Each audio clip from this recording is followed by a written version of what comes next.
Get the answer at the end of this introduction to the lower house.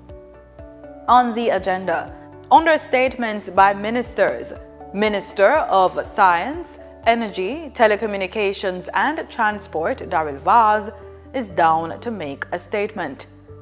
Under notices of motions given orally, Praedial Larceny Prevention Amendment Act 2025 is to be tabled.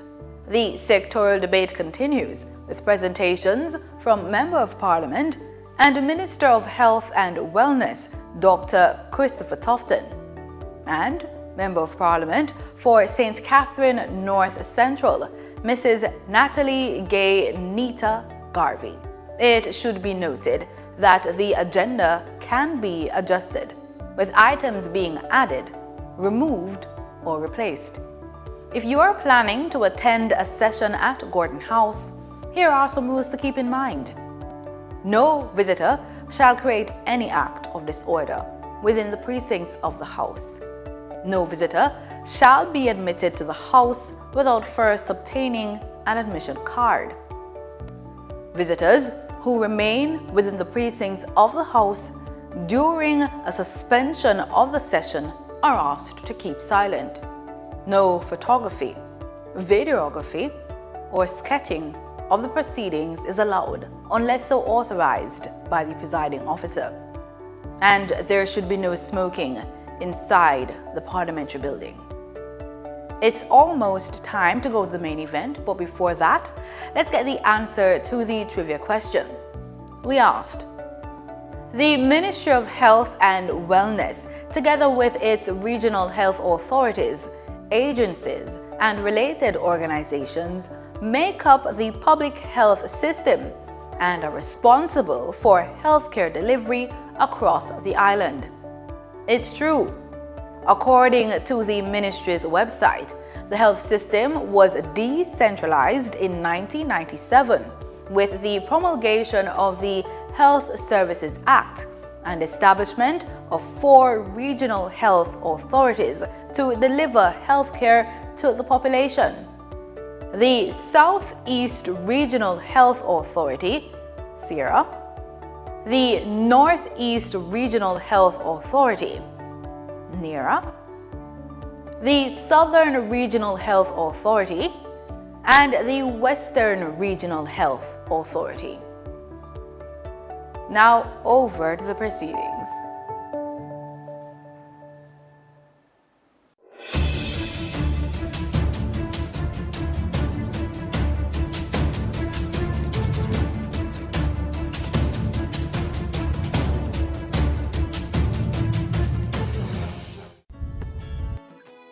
We want a piece for Jamaica.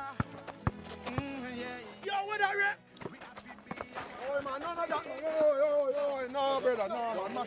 You see you ever play rest? Dirty game, yeah, man. But like a bad game. No, I said, place when you come from, brother, I want to live good, man. I want to live good, brethren. No shake hand, I can play like a bad, brethren. Really have to shake hand? Yeah, man, and no badness, brethren. Just live good, man. Come together and make the violence done. Today, we can report 2 consecutive years of reduction in major crimes and murders, with a significant reduction of almost 20% in murders for 2024. Between January 2022 and January 2025, we have reduced murders by 51%, and January 2025 had the lowest monthly murder count since September 2014. Our efforts have also resulted in the reduction of active gangs by 50%. We continue to increase firearm seizures, and in more communities, we are experiencing less violence.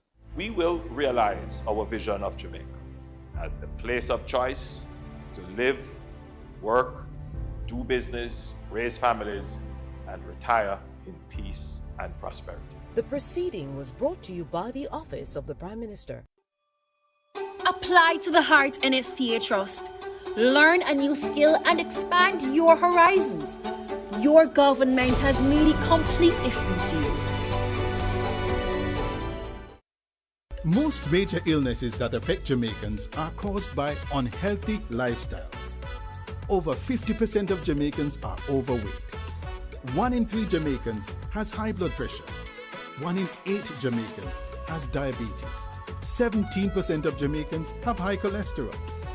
A healthy lifestyle can reduce the risk of most of these diseases. Things like regular exercise and adequate rest can play an important role in maintaining good health. The other major consideration is eating healthy. The question is, how do you walk into a restaurant or fast food outlet and identify the healthier menu items? Better For You is an initiative to help Jamaicans to eat healthier. Restaurants and fast food outlets can voluntarily participate by identifying the items on their menu that meet the food-based dietary guidelines for Jamaica. These menu items would be easily identified with the Better For You logo, so customers can quickly identify healthier meal options by looking at the menu or menu board. Once they see the Better For You logo, they can confidently order that menu item, knowing that it's a healthier choice. Better For You will help Jamaicans to make better choices and prompt restaurants to add better options to their menu. Better For You is better for everyone. Good health begins with better choices.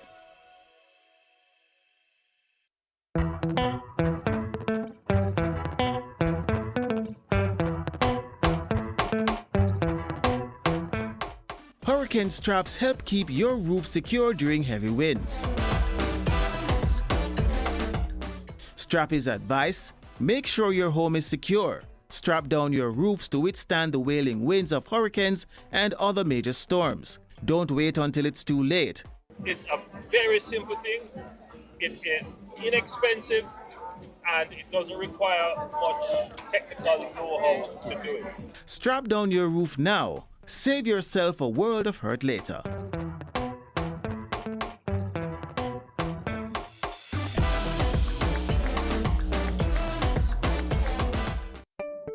Do you wish there were a way your community could get funding to improve a school, health center, sports program, and more?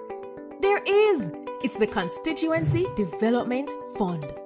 Here are a few things you probably didn't know about the CDF and how you can make it work better for you. The CDF policy promotes citizen participation in community development and protection of taxpayers' funds. It outlines that MPs are to meet with citizens at least once every 2 years to agree on the projects needed. You know, it used to be once a year? We should really go back to that. Projects developed without community consultation are not to be approved by the bipartisan CDF Parliamentary Committee. There are 26 government agencies that implement projects, usually for a small fee. Funds are provided directly from the Office of the Prime Minister to the implementing agency, not through the Member of Parliament. The CDF unit monitors project costs and implementation, so if you have questions about how the CDF are run in your community, contact them.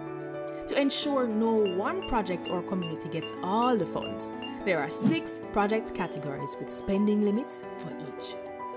There must be no less than 5 and no more than 20 projects each year. To learn more, visit jampja.org to view your MP's CDF info and tell them how this fund has impacted you. If you don't see your MP's CDF reports, then put them under little pressure, man. Call, tweet, email.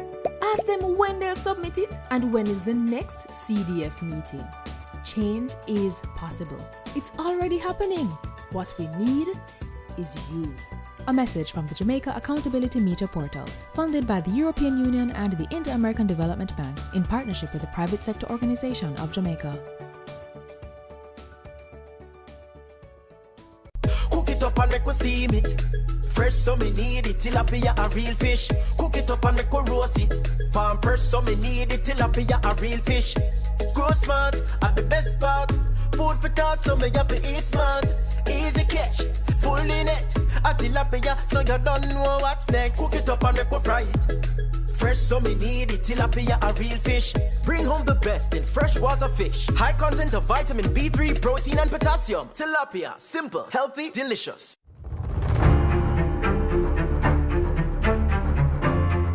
Jamaica is your homeland. You are not homeless. or stateless. What we are trying to build here is a place where every Jamaican can feel proud and comfortable to come back home. That's what we want to build here, your homeland. And if you're finding it difficult where you are, come back here. Ackee and saltfish was always good. It's on the tree, you can get it. Don't stay there and suffer. Come back home. But as I said before, don't come back here to destroy your homeland and what we have been working very hard to create so that you wouldn't have had to leave in the first place. And as I said, we have been making strides in that regard. So expect to be dealt with a firm hand if your intent is criminal. Come back and let us build your homeland so that you can stand up with pride with the citizens of the world about your country. That you don't have to be economic refugees. That's what it is about. Disabuse yourself of this notion that you can only make it through crime and therefore you're going to join a gang and become a part of the problem. I appeal to all of you who have been exposed overseas and see what prosperity is like. Come back home. Let us work together to build the prosperous nation that Jamaica is destined to be. Me, I go show them my way of justice. I'm abused. I need legal advice. I don't deserve this. The truth of the matter is, justice there for all of it. The Ministry of Justice has trained more than 5,600 persons in restorative justice practices. More than 200,000 victims have been supported by the victim services. Legal aid has reached thousands island-wide. Make we talk it out, not fight it out. Call 888 Justice today. What is the role of a backbencher in government? I'm glad you asked. They're members of parliament who are not appointed to cabinet. So they sit in the back of the legislature and they apply pressure. They examine what government legislates, participate in parliament debates, raise issues and advocate and question chamber when things don't look straight. Backbenchers represent the constituents in parliament. Backbenchers oversee the interests of citizens, you and me. But how can they be agents of government accountability after them no hold no portfolio? And them and a minister? No. So then how can they facilitate government transparency? And the next thing, them and a front bencher. So how them affect me? You see, a lot of work is in committees. So these portfolio-free MPs with less dire responsibilities are more accessible to you and me. So they help with policy, but it helps if we engage them, you see. So they're not just in the back benches, but on the ground, in the trenches. Though in the back of parliament, we're at the front of their cause. So pause. Find your backbencher at jampja.org.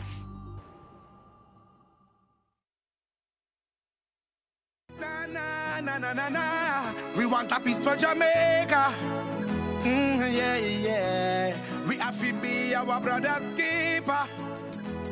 Yeah. Jamaica live good, yeah. I make we enjoy life. Want we feel safe at night. Jamaica live good. I better you and I. No say we future bright. Jamaica live good. Come together as one. I make the violence the world.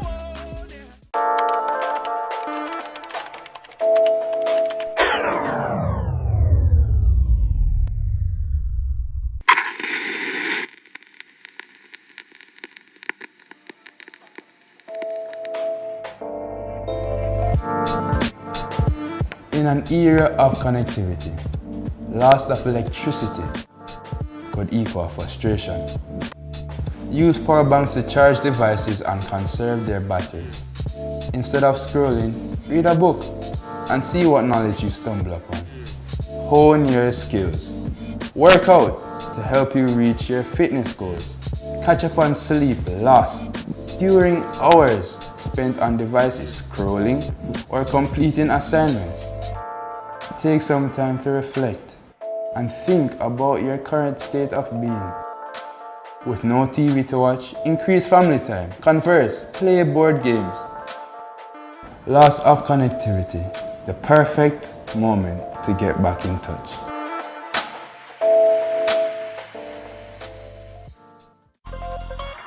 Motorists, as Minister of Justice, I appeal to you, obey the road code, pay your ticket on time, and only go to court if the ticket is being contested. Close to 80% of matters coming to the parish courts are for traffic breaches. Let's work together to make our roads safe and ease the burden on our courts.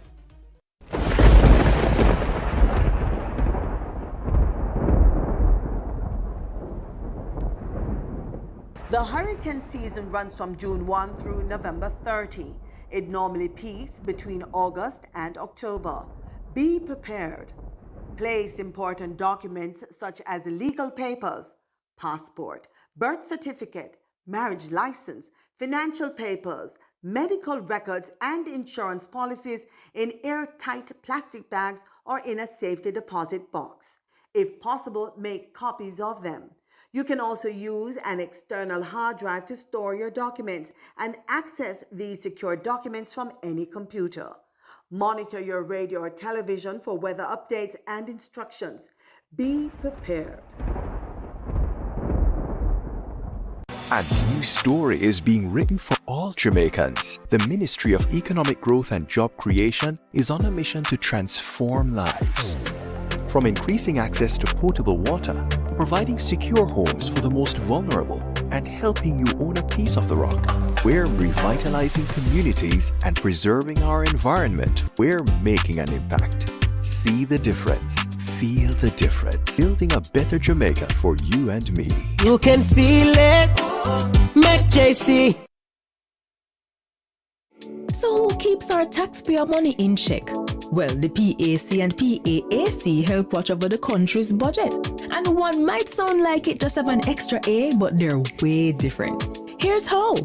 The PAAC and PAC are two committees that watch the money. The Public Accounts Committee reviews government projects after them close. They do a post-audit check to see what problems arose with the costs and call officials to explain decisions that cause budget mismanagement. And then they recommend corrective action, so the problem will happen from when, not happen again. But what about the money we are spending right now? The PAAC. That's how Public Administration and Appropriations Committee pretty much means your money will protect as it happen, we check. While projects go on, things are accurate. As government spend the nation's budget, PAAC reviews it. They examine proposals and summon officials to find problems before them don't use it. So the PAC and PAAC are two parliamentary committees that watch over the country's wallet to protect the budget and keep it in check. And you can get involved. Just visit jampja.org.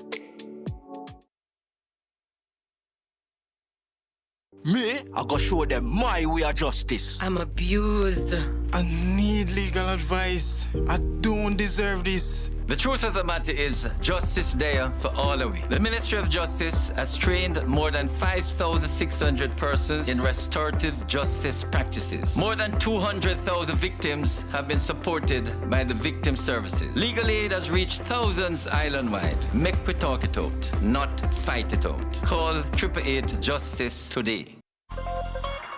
Motorists, as Minister of Justice, I appeal to you, obey the road code, pay your ticket on time, and only go to court if the ticket is being contested. Close to 80% of matters coming to the parish courts are for traffic breaches.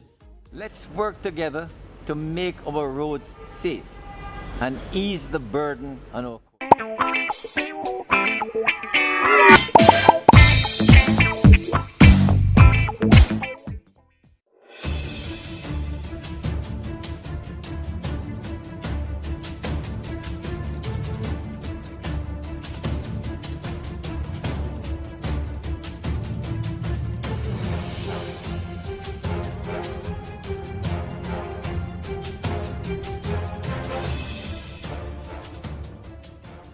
Understanding.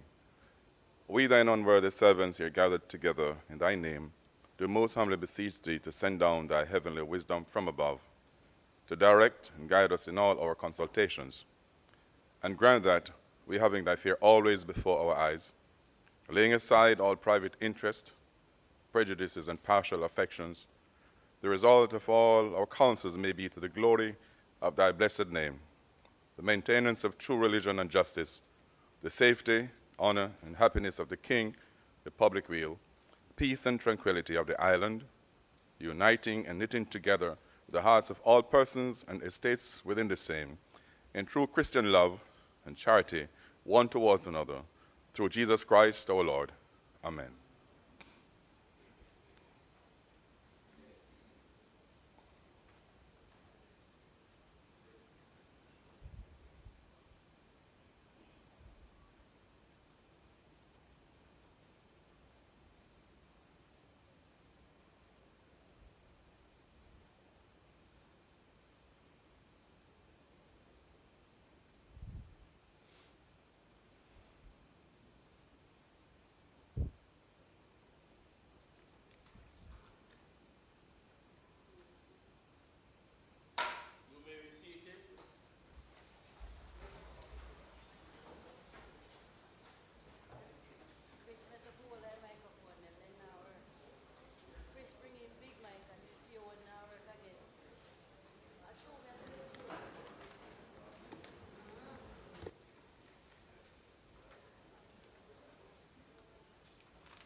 2025, June 10th, 2025. As always, it is an honor and a privilege to do so. Today, members, we continue the sectoral debate for the financial year 2025-2026, in addition to the usual business of the House. I would like to extend special welcome to members who are in the gallery, watching by way of live stream and social media platform, or PBCJ. Members of the diplomatic corps and representatives of international organizations. Mr. Errol Green, Permanent Secretary in the Ministry of Health and Wellness. Dr. Jacqueline Biseso Mackenzie, Chief Medical Officer. Members of the family of Member of Parliament from Mrs. Natalie, North Central St. Catherine, to her husband, Mr. Marlon Garvey, and her daughter, Morgan Headley. His Worship the Mayor, Councillor Andrew Swaby, Mayor of Kingston, councillors from the St. Catherine Municipal Corporation, and the constituency of North Central Constituency. North Central St. Catherine, thank you. The International Church of Foursquare Gospel, Dr. Garrett Phillips, immediate past president, Mrs. Maisie English, corporate secretary. We welcome you here today.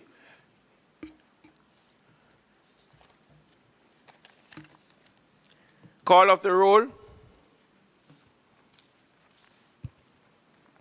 Mrs. Holness, Mr. Bartlett, Dr. Holness, Dr. Chang, Mrs. Williams, Mr. Mackenzie, Mr. Chuck, Mr. Vaz, Dr. Tufton, Mrs. Malahoo Fort, Mr. Green, Mr. Charles Jr., Mr. Matthew Samuda, Ms. Grange, Mr. Morgan, Mrs. Cuthbert Flynn, Mr. Main, Mr. Davis, Mr. Terrelong, Mr. Hutchinson, Mr. Whittle, Dr. Dunn, Mr. Brown, Dr. Brown-Burke, Dr. Charles, Mr. Chin, Dr. Charles, Mr. Cousins, Ms. Crawford, Ms. Daly, Mrs. Dalrymple Filbert, Ms. Davis, Mr. Golding, Mr. Graham, Dr. Gaye, Ms. Hamilton, Ms. Hannah, Mr. Enriquez, Mr. Henry, Mr. Hilton, Mr. Jackson, Mr. Lawrence, Ms. Lee, Mr. Miller, Mr. Montague, Ms. Morrison, Mrs. Neita Garvey, Mr. Paulwell, Mr. Phillips, Dr. Phillips, Mr. Robertson, Mr. Robinson, Mr. Carl Samuda, Mr. Shaw, Mr. Siblis, Mr. Slowly, Mr. Smith, Mrs. Vaz, Mr. Warmington, Dr. Wheatley, Mr. Williams, Mr. Wilson, Mr. Wright, and Mr. Golding. Thank you, Mr. Speaker.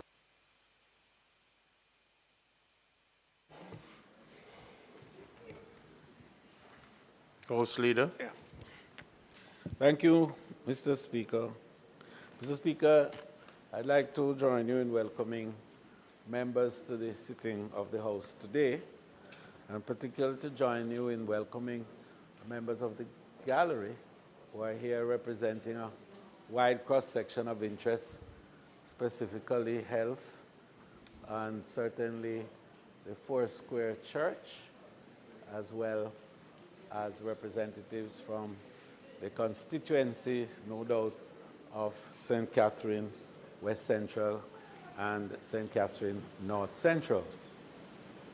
Mr. Speaker, particularly including that welcome the Permanent Secretary of Health and Chief Medical Officer of Health who are in the well of the House, and to say that we look forward to a very strong contribution today, certainly contributions today, from the two members that will be speaking in the continuation of the sectoral debate.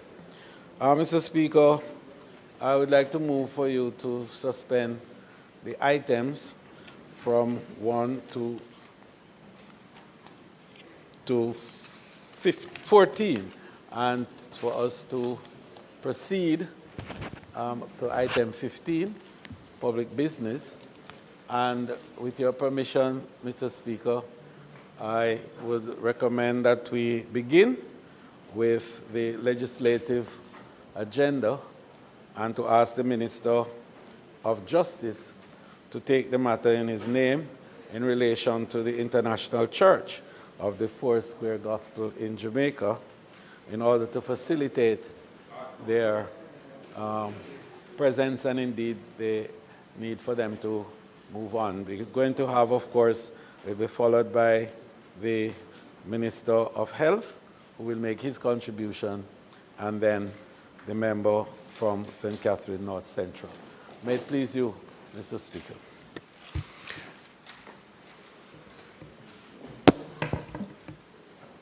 Mr. Speaker, before you, Minister, the request is on the floor for the suspension of item number 3 to 14. We start at number 15, public business, and as requested by the House Leader, that we take the matter of the Foursquare, Church of the Foursquare. Those in favor? Those against? The ayes have it.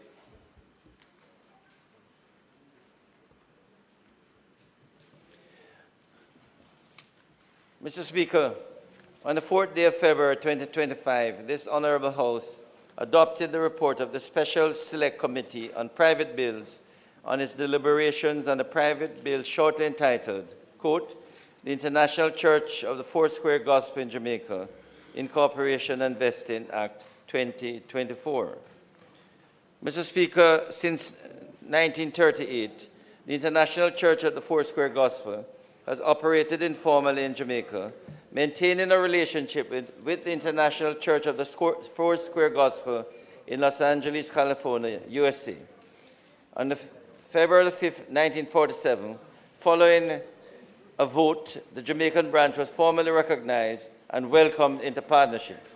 The purpose of this bill, Mr. Speaker, is to allow the International Church of the Foursquare Gospel in Jamaica to function autonomously as a body corporate, empowering it to hold and manage real or personal property for and on behalf of the International Church of Foursquare Gospel in Jamaica in its own name and for its own use.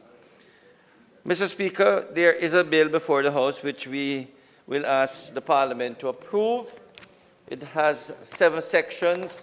They're fairly straightforward, Mr. Speaker, dealing with the name of the church, that it's a body corporate, how the President and Secretary to use the corporation seal, how the seal is to be protected and designed, and also, Mr. Speaker, the appointment of the officers of the church, the certificate of appointment bearing the seal of the corporation should also be recorded at the Island Record Office.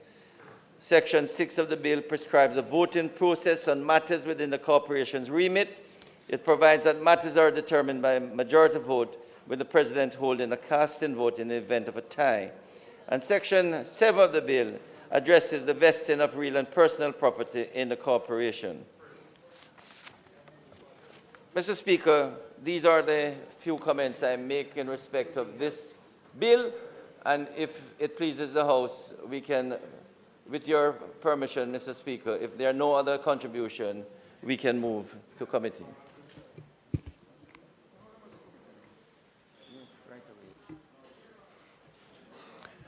This House will now resolve itself into a committee of the whole House to consider the bill clause by clause.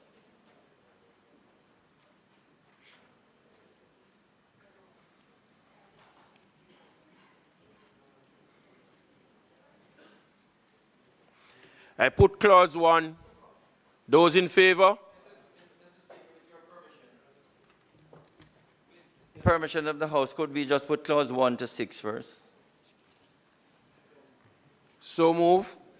Those in favor?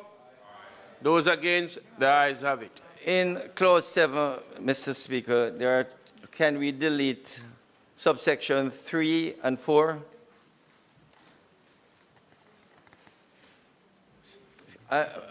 Could we delete subsection 3 and 4 of clause 7? The request is on the floor. Those in favor? Aye. Those against? The ayes have it. And then put clause 7 as amended, Mr. Speaker. The request is on the floor. Those in favor? Those against? The ayes have it. Could you put clause 8 and 9 to complete, Mr. Those in favor? Those against? The ayes have it. The question.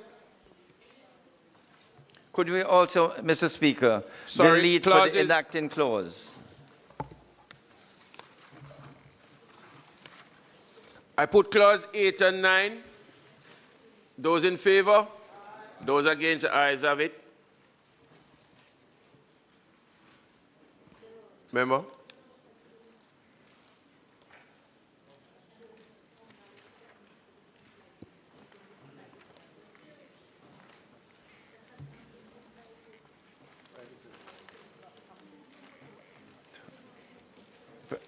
The question is that I do... The title, could you delete the enacting clause, Mr. Speaker? We delete the enacting clause, the King's Most Excellent Majesty, and substitute, therefore, the words, the Parliament of Jamaica. The request is on the floor. Those in favor? Those against? The ayes have it.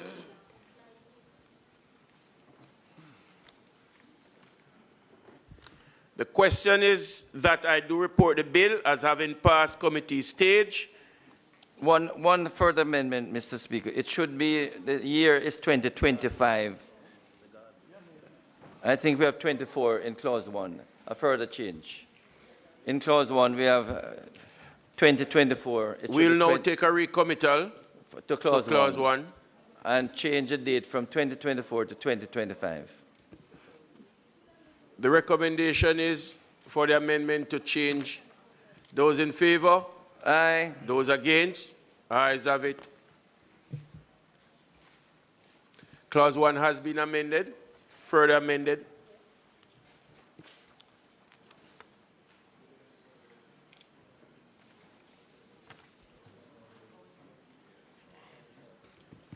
I now put clause 1 as amended. Those in favor? Aye. Those against? The ayes have it.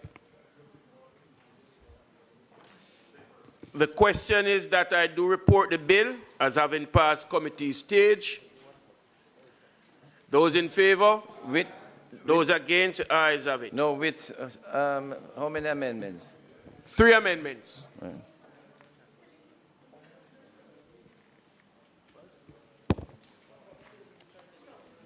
Those in favor? Aye. Those against? The ayes have it. I do report the bill as having passed committee stage with 3 amendments. Mr. Speaker, I now ask that the bill be read a third time. The question is that the bill be read a second time, a third time. Those in favor? Those against? Ayes have it. An act for the incorporation of the International Church of the Foursquare Gospel in Jamaica and the vesting of property in the body so incorporated, read a third time and passed.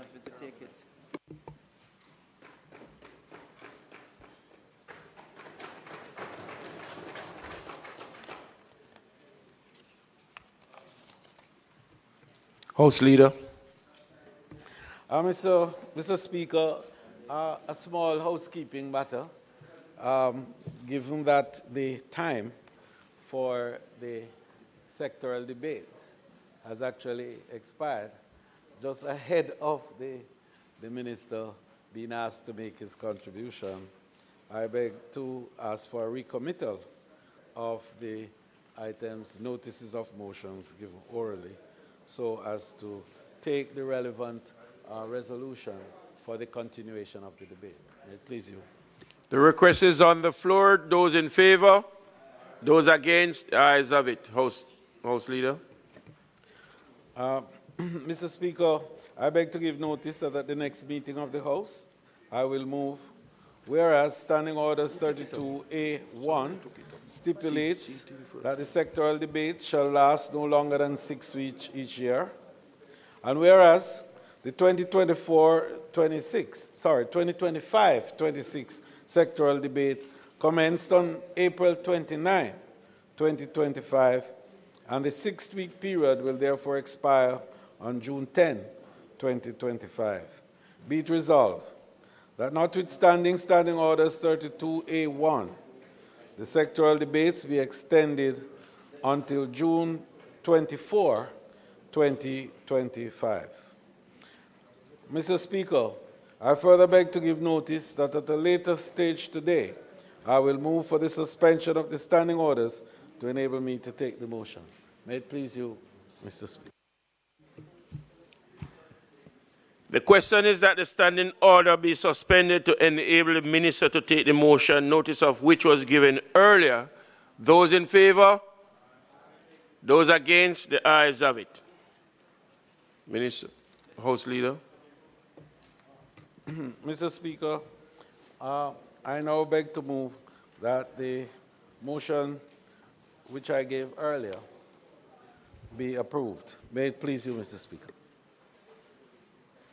The question is that the motion of notice of which the minister gave earlier be approved. Those in favor? Those against? Ayes have it.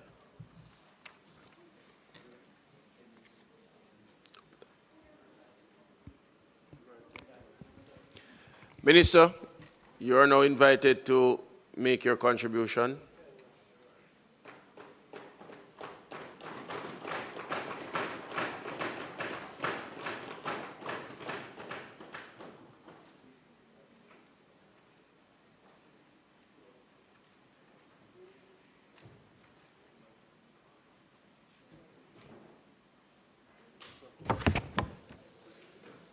Thank you very much, Mr. Speaker.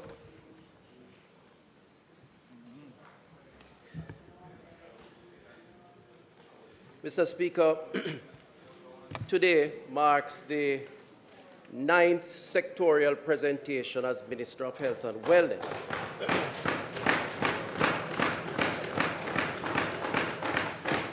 And as a proud... It's the 10th. 10th. Yeah. The 10th, I'm being corrected. Wow. 10th presentation as Minister of Health and Wellness. And as a proud member of this Andrew Holness-led administration, I want to begin, Mr. Speaker, by giving God thanks for his mercies and guidance and protection during this very challenging journey. I want to also recognize and express much appreciation to the various teams I've had to work with during this period, starting with the Most Honorable Dr. Andrew Holness, Prime Minister, and the Cabinet of Jamaica, the team at the Ministry of Health and Wellness, led by various numbers of permanent secretaries, currently Mr. Errol Green and CMO Bisesa Mackenzie, stakeholder partners, my West Central St. Catherine constituents who are in the gallery. I want to recognize them and thank them for their support. And, of course, my family, represented here today by my 2 sons, Charles and Adam. I am very proud to have been given the opportunity to serve over these years in this capacity, Mr. Speaker. I am humbled, always reflecting, reviewing my actions when required, while focusing on what, in my judgment, would serve the greater good of the Jamaican people. Along the way, there have been many reviews and recalibrations that were needed, but I have never lost sight of working for the people of Jamaica. Health, Mr. Speaker, can be a very emotive, and we can understand why. Emotive pursuit, and we can understand why. When a child is sick, there is anxiety and fear. When someone dies, it can generate depression and anger. When someone has to wait for care that requires prompt attention, but which is neither life-threatening nor severe enough for an emergency room, it can generate feelings of hopelessness and helplessness. When an elective surgery has to be rescheduled for a loved one, there may be a view that the system has failed them. Mr. Speaker, I do not take these matters lightly. In fact, I've always believed that no matter how much we achieve, there is always room for improvement. As Minister, alongside doctors, nurses, and the entire public health team, I therefore remain committed to continuously enhancing our service delivery and ensuring that we respond with empathy to those affected, especially when concerns or complaints are raised. Mr. Speaker, let me say up front, before I get into the details, that we are not yet where we want to be in public health. But we are certainly far better off today than we were 9+ years ago when this government took office. I intend to show why this is so today as I ask the Jamaican people to stay the course so that this government can continue to build on our health systems for the benefit of the people of Jamaica. Mr. Speaker, over the last year, the public health system saw some 3 million, and I'm rounding the numbers now, 3 million visits, 1.9 to health centers and 1.15 to hospitals. It is very important to note in these numbers and the trends in the preceding years that over the past 5 years, more Jamaicans are visiting health centers and less Jamaicans are going to hospitals. This, Mr. Speaker, is a very important policy success. There are approximately 300,000 more visits to health centers and 250,000 less visits to hospitals in 2024 when compared to 5 years ago. This is so because our health centers have benefited significantly from improvements in infrastructure, added services, and better service delivery. This government has invested in community health care, and the people are getting the benefits of this improved service. I would like to demonstrate the why and the how this is so. To provide context, however, in 2024, there were some 63,000 surgeries performed in public health, 10 million lab tests, 703,000 diagnostic imaging tests, and some 511,000 visits to accident and emergency. Together, more than 2,400 doctors, some 5,500 nurses, 2,000 plus community health aides, more than 1,900 paramedical and allied health workers, as well as our administrators and contractors of services, catering, cleaning, portering, security, and otherwise, have performed their duty to the over 3 million visits to our health system. I want to pause, and I would ask the House to join me in thanking them and recognizing them for their efforts over the past year, acting on behalf of the Jamaican people. Mr. Speaker, the opposition would like the Jamaican people to believe that they finally, in 2025, have the answers to the challenges in public health. They frame their conversation in isolation of the context of where we're coming from, where we are now after 9+ years as government, and the vision and the plans we have for the future, as reflected in our 10-year strategic plan tabled in 2018. They also conveniently ignore current plans being implemented to improve the system after decades of neglect. Mr. Speaker, to my mind, it is a self-serving, at times deceptive, and I may be even so extreme as to say dishonest narrative. I urge us to cast our minds back to 2015 and just look at how they left the health system. Simply put, it was broken, Mr. Speaker. The news headlines during that year, 2015, tells the tales, Mr. Speaker. In fact, I don't recall at any point in time during this administration any health worker, any surgeon making the statement that surgeons had to don garbage bags in order to perform surgeries in the public health system. But you know, Mr. Speaker, having cast our minds back to 2015 as a base year for an objective comparison, I would also say that we should not go by media headlines alone. In fact, I'm prepared to say that we have all been subject to media headlines and sometimes feel that we are victims of media headlines because oftentimes it is more anecdotal than capturing the context of a particular circumstance. So let us examine the facts to determine how much better off we are when compared to 2015. Back in 2016-17, the budget for capital projects in health was 1.88 billion, while the staffing budget was 31.12 billion. This year, 25-26, health's budget for capital projects is up to 10.18 billion, a mere five-fold increase from 2015 and from the 6.9 billion in the last financial year.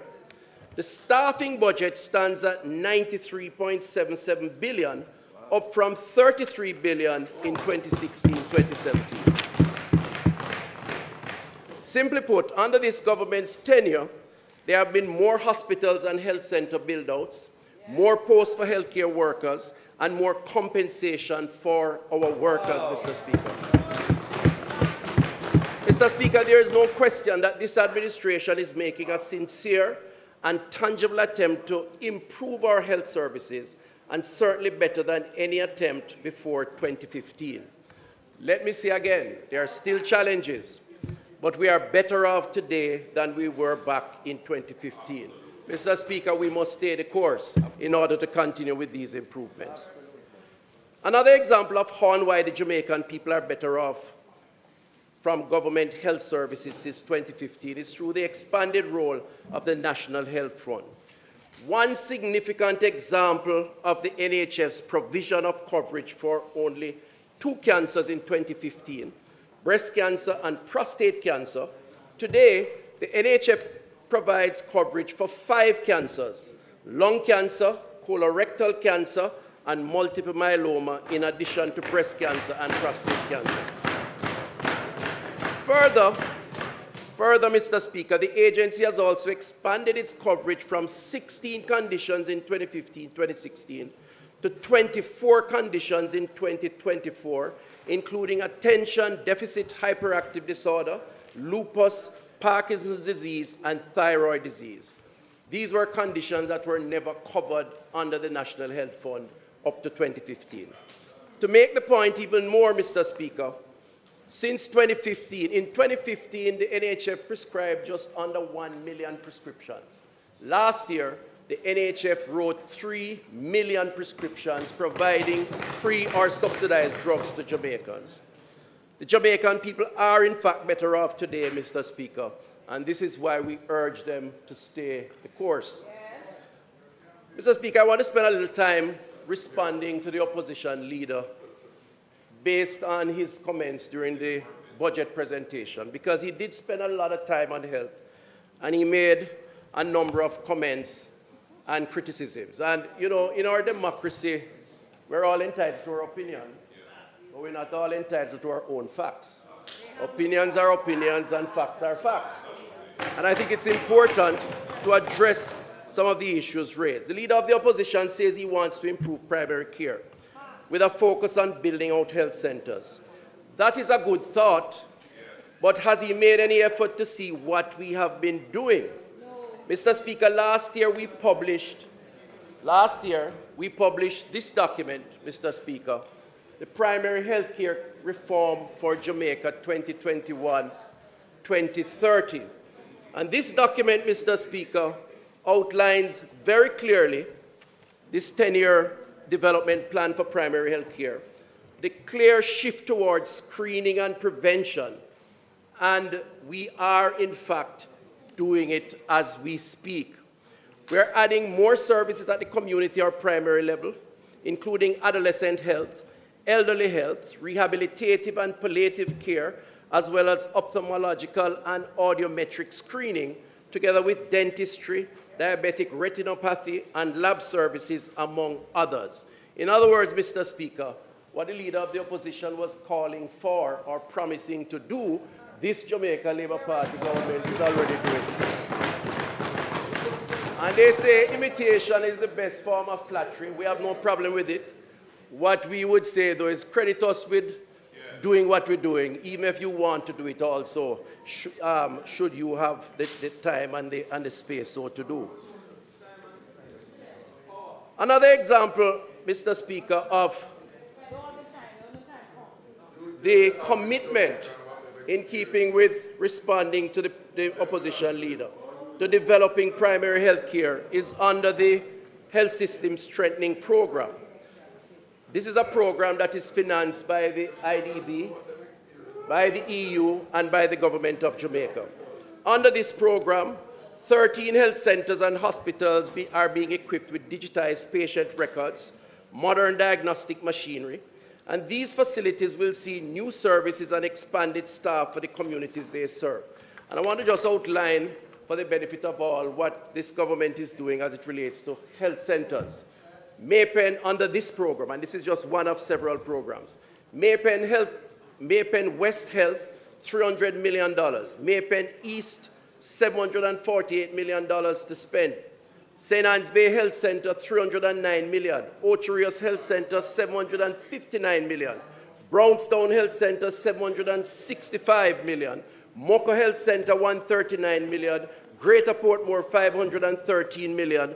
Old Harbour, $681 million, and St. Jago Park, $516 million. These figures, Mr. Speaker, represent commitment to primary health care. Under the Operation Refresh, we have completed some 13 health centers to the tune of more than $100 million. The works have included the addition of AC units, waiting area upgrades, doctors' offices, bathrooms, and the addition of running water as well as kitchenettes.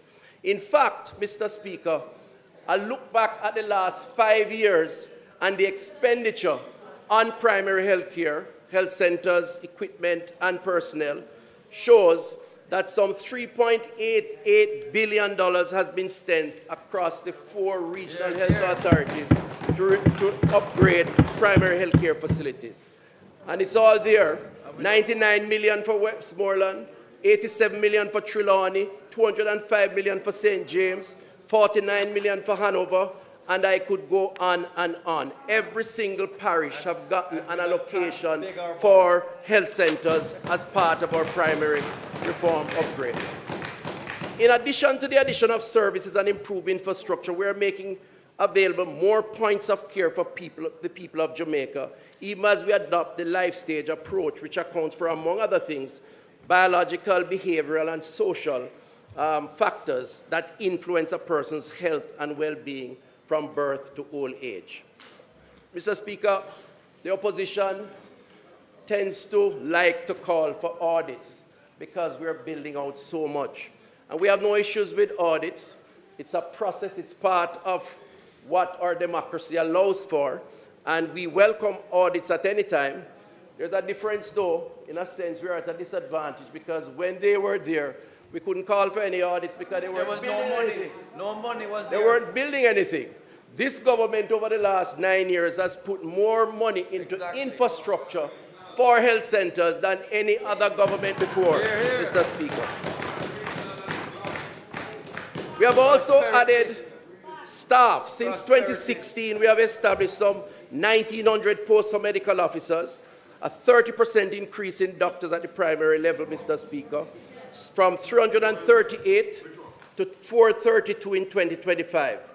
1,495 posts for registered nurses and 97 new posts for midwives, over 1,000 for community health aides, and move the health inspector cadre from 460 to 862, as well as 70 additional permanent posts for vector control workers.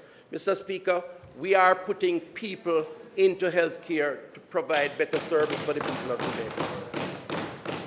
The opposition leader wants us to give more time to screening for NCDs. That was the other point he made. But we're already doing it, Mr. Speaker. When I mentioned that we were doing the Know Your Numbers, he sort of shrugged it off as being not consequential. Well, I'm here to tell him that under the Know Your Numbers program, we did some 289,000 tests over the last year and a half. Screening for blood pressure, blood glucose, cholesterol, body mass index. And in fact, it's a valuable program because between 25 and 30% of persons screened had abnormal readings. So his call for screening is a good one, the difference being that we are already doing it. And we are encouraged by that call and will continue to expand. In fact, this year we will continue the rollout of screening island-wide, also as part of the primary healthcare reform, which champions routine screening and delivery of health education messages according to the life stage approach. We will integrate the Know Your Numbers, therefore, into the health center, thereby enabling the increase in the health literacy of the population for better decision making. In other words, Mr. Speaker, the government is prioritizing screening and will continue to expand under our new life stage approach. They are saying it, we are saying it. The difference is we are doing it, and we'll continue to do so, Mr. Speaker. The opposition also, the opposition leader that is, said he wants to put an MRI machine in every parish hospital. Now, this is interesting because in 2015, the last year before they demitted office, there were no MRI machines in the public health system, only 2 CT scans, and no mammogram machines or digital X-ray units. Compare that to today. Today, the public health system, including the University Hospital of the West Indies, boasts 3 MRI machines, 5 CT scans, 3 mammogram machines, 20 digital X-ray units, and 11 portable digital X-ray units, more than any time before, Mr. Speaker. The question is, do we need more? Of course we need more. We do need more, and so we will agree on that. But more is on its way, in that we have the leasing program, which is about to be completed through the procurement process, which will see another 10 CT machines and 6 MRI units being added to the fleet of important diagnostic as part of a leasing arrangement. I want to address, Mr. Speaker, the issue of Cornwall Regional, where the opposition likes to reference as a sign of failure on the part of this government. Firstly, the biggest lesson from the Cornwall Regional experience is the consequences of maintenance neglect of our health infrastructure. And let me just say, without any fear of contradiction, that the opposition is not an innocent bystander in this regard, as they would like to now posture. Between 2004 and 2016, chronic inefficiencies plagued the hospital air conditioning system, stemming from poor and inadequate maintenance, poor planning, and inadequate evaluation of the challenge. By 2009, air quality issues emerged across multiple floors, which worsened by 2015, at which point the staff were being affected by chemical odors and contaminants. Mr. Speaker, it is they, for the most part, who neglected the problem from then, which led to the serious deterioration and which we now have to fix this government. We have to respond to the crisis, we had to, of collapse by building out a set of infrastructure to serve patients while shutting down the main building for repairs, all this while suspending renovation activities for 3 years to deal with the COVID-19 pandemic. That's the context that they conveniently avoid. You know, Mr. Speaker, Cornwall Regional is like, just to kind of simplify it, it's like a jumbo jet flying over the Atlantic Ocean with 450 souls on board, because that was the occupancy level at the time. And there are some difficulties developed by the engine. And if you follow the opposition, based on their criticism of time, they would try to fix the engine at 36,000 feet, which would likely lead to the death of everybody. In our case, Mr. Speaker, we had to land the plane, disembark, find alternatives for those who were in the institution, and then took our time to address the problem in Cornwall Regional, Mr. Speaker. Now let me just state categorically that I regret, and this is sincere, I regret the inconvenience caused by the time it has taken to reopen the Cornwall Regional. I am indeed sorry that a solution could not have been found earlier, and I genuinely say this. I, however, reject any notion that this was either deliberate or based on anything untoward. All efforts were made to do the right thing, and today we are doing the right thing, Mr. Speaker. I also reject this mischief that this price tag is based on some cost overruns. Let me just outline. The government has so far spent more than $9.4 billion on Cornwall Regional Project, not the $24 billion. As a matter of fact, every time I hear an opposition member reference Cornwall Regional, they move the figure from 23 to 26 to 27. So let me just say, up to now, up to this point, we have spent $9.4 billion, $620 million on professional services, $5.8 billion on works, $235 million on medical equipment, $2.2 billion on the operation of temporary facilities, which needed to be put in place to deal with the persons who are in the facility and subsequent treatment of others, and close to $524 million on support services. This involved, by the way, to date, this is important for the record, Mr. Speaker, this involved some 35 contractors, as I understand it, with a procurement process that at times involved 5 to 7 months to reach a decision.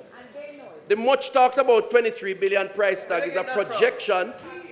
Yes, it's by us, it's a projection, but we haven't spent it as yet.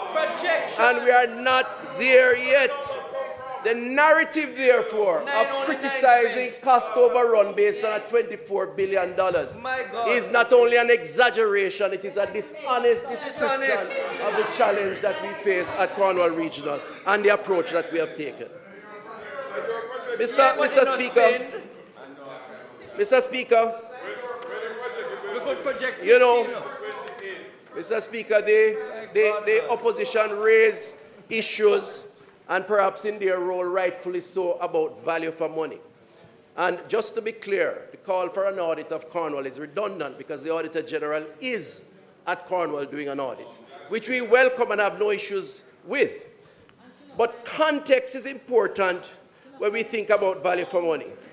First of all, you had an old 50-plus-year-old building that was never maintained, that was poorly designed, as much as we accepted the gift from the Canadians, that had full capacity occupancy when it collapsed, and we had to therefore act within that context. That context meant not shutting down immediately and putting everybody out on the street, or people would have died. What that context meant is that we had to build a replacement around Cornwall, transition the services into that replacement, and while we were trying to address the problem, the rescoping was necessary because the building was far more sick than we had anticipated. What is bold about our approach is that this Andrew Holness government decided not to take a band-aid approach, but to fix the problem once and for all, Mr. Speaker. And in fact, they should be credited for it. But you know, Mr. Speaker, no money. It is said that children, or should I say, there's a old tale that says fools and children should not be shown unfinished work, because there is the potential of misunderstanding what the finished work will look like. I'm not accusing the opposition of the former, but they are acting like kindergarten children when it comes to trying to assess in a deep way what challenges we face with such a life-saving institution and why it was necessary to take the action that needed to be taken. The idea, Mr. Speaker, that the services of Cornwall are not continued is also not true, and an insult to the men and women who have worked hard to preserve health and save many lives each day. Over the 6 years of Cornwall Regional's main building closure, the hospital has actually performed creditably, because the hospital is not the building, It's more the people who provide the service. Absolutely. Mr. Speaker, in 2024, outpatients saw 86,000 visits, rounding off the figures. Accident and emergency, 40,000. Inpatient, 13,000. Surgeries, 3,101. Lab tests, 1.7 million. Oncology, 11,000 plus chemotherapy treatment. 612 patients receiving radiotherapy treatment on the Linac machine, and some 10,000 treatment for dialysis. Wow. Cornwall Regional, Mr. Speaker, at the end of it is a case study on how not to maintain a government infrastructure, and we must all learn from it. In the meantime, I am happy to announce that we are seeing the end of this long journey to restoring Cornwall. The new offerings at Cornwall Regional will have 11 new operating theatres, new CT and MRI additional diagnostic services, an A&E department that is close to twice the size of the original, new maternity suite, new and expanded dietary serving Cornwall Regional and Western Child and Adolescent, a new nursery, new intensive care unit, and all the other amenities which will be totally new. You know, Mr. Speaker, we have consultants on this project that are not based in Jamaica. Back to the value for money issue. And when you compare what it would cost to build a 40,000 square foot space, as Cornwall is, in the United States of America, I am told that it would cost anywhere between $700 and $1,200 US per square foot just for the building. Cornwall, that would equate to up to about 45 billion Jamaican dollars for a similar establishment. Cornwall Regional, if the projections follow through, which we expect it to, will be built and equipped for less than half that amount. And from that perspective, Mr. Speaker, I think we are getting value for money, and I believe the people of Western Jamaica and Jamaica will be better off for the decision taken by this government. We need to avoid a second Cornwall, however, Mr. Speaker. As a government, we are therefore now focusing on the Kingston Public Hospital, the facility which opened its doors in 1776 and which currently boasts 484 beds, has been plagued by challenges due to the age of the plant and poor maintenance. I'm happy to announce that we have now identified lands for lease to purchase and have commenced plans for a new KPH. Mr. Speaker, a land use survey report was prepared on the properties around KPH, inclusive of the 35 parcels identified, and the National Land Agency is coordinating the compulsory acquisition of the required lands. More will be said about this, Mr. Speaker, in the future, but we have to now focus on KPH while we learn the lessons from the Cornwall Regional Hospital. That's the sensible approach, and as a government, we intend to do just that. Mr. Speaker, significant renovations are taking place at other health facilities. We have spoken about the University Hospital of the West Indies. We are in the final stages of procurement, 6-story building, 120,000 square foot medical facility, 40 medical and surgical beds, improvement in outpatient, lecture rooms, conference rooms. Remember now, UHWI is very important to training our health workers. And so we have to invest there and expect an announcement soon and a breaking of ground, which the opposition doesn't like, by the way. They don't see groundbreaking as progress. And we will have a groundbreaking because we need to encourage and build confidence in the system that things are happening, and things are happening in public health. But together with the Western Child and Adolescent Hospital, which is 220 beds, final stages of completion, we expect that to be completed sometime this year. These developments should see across the country more than 450 additional beds being added to the cadre of beds in our country. In addition to that, we have already added some 338 beds during the COVID period. So as a government, over this period, we would have added close to and are building out some 830 beds to add almost 20% additional bed capacity to our fleet of beds in public health. Mr. Speaker, a critical pivot point to improving health services is filling the gaps that exist for healthcare workers. We have long had shortages of specialist nurses, specialist doctors, and other critical support staff like radiologists, biomedical engineers, Our last count suggests a shortage, for example, of radiologists by more than 50%, and a shortage of some 1,388 of specialist nurses of various areas. Two factors contribute to this: the increasing mobility of our skilled labor force with the increasingly attractive offers to incentivize economic migration. The fact is, countries are competing for healthcare workers. Jamaica is a soft target because we produce good healthcare workers, and we are close to the main developed markets of the US and Canada and the UK in some instances. Secondly, the government's health reform strategies, which are seeing more posts and greater demand for these specialized skill sets locally. So we are actually creating more posts. I just commented on that. So we need more people in order to serve the profile and the demand of the population.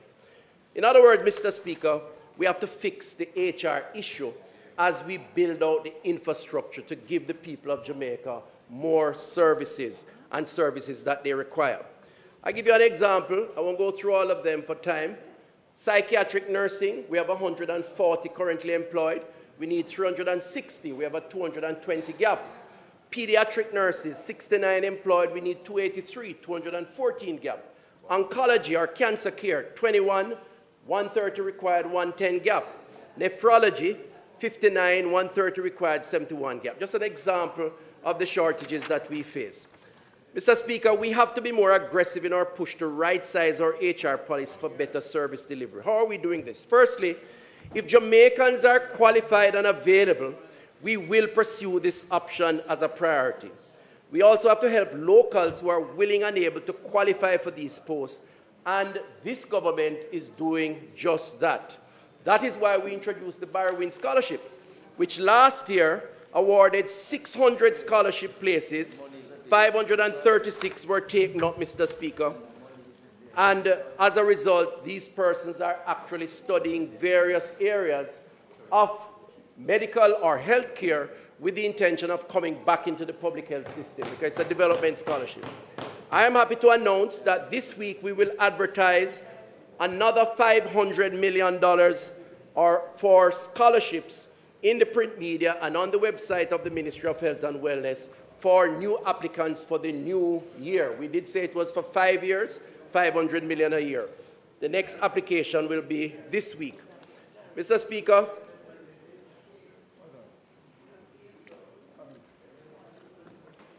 we are, however, in keeping with the development nature of this scholarship. We're going to be targeting certain areas. This may not be exclusively so, but primarily so.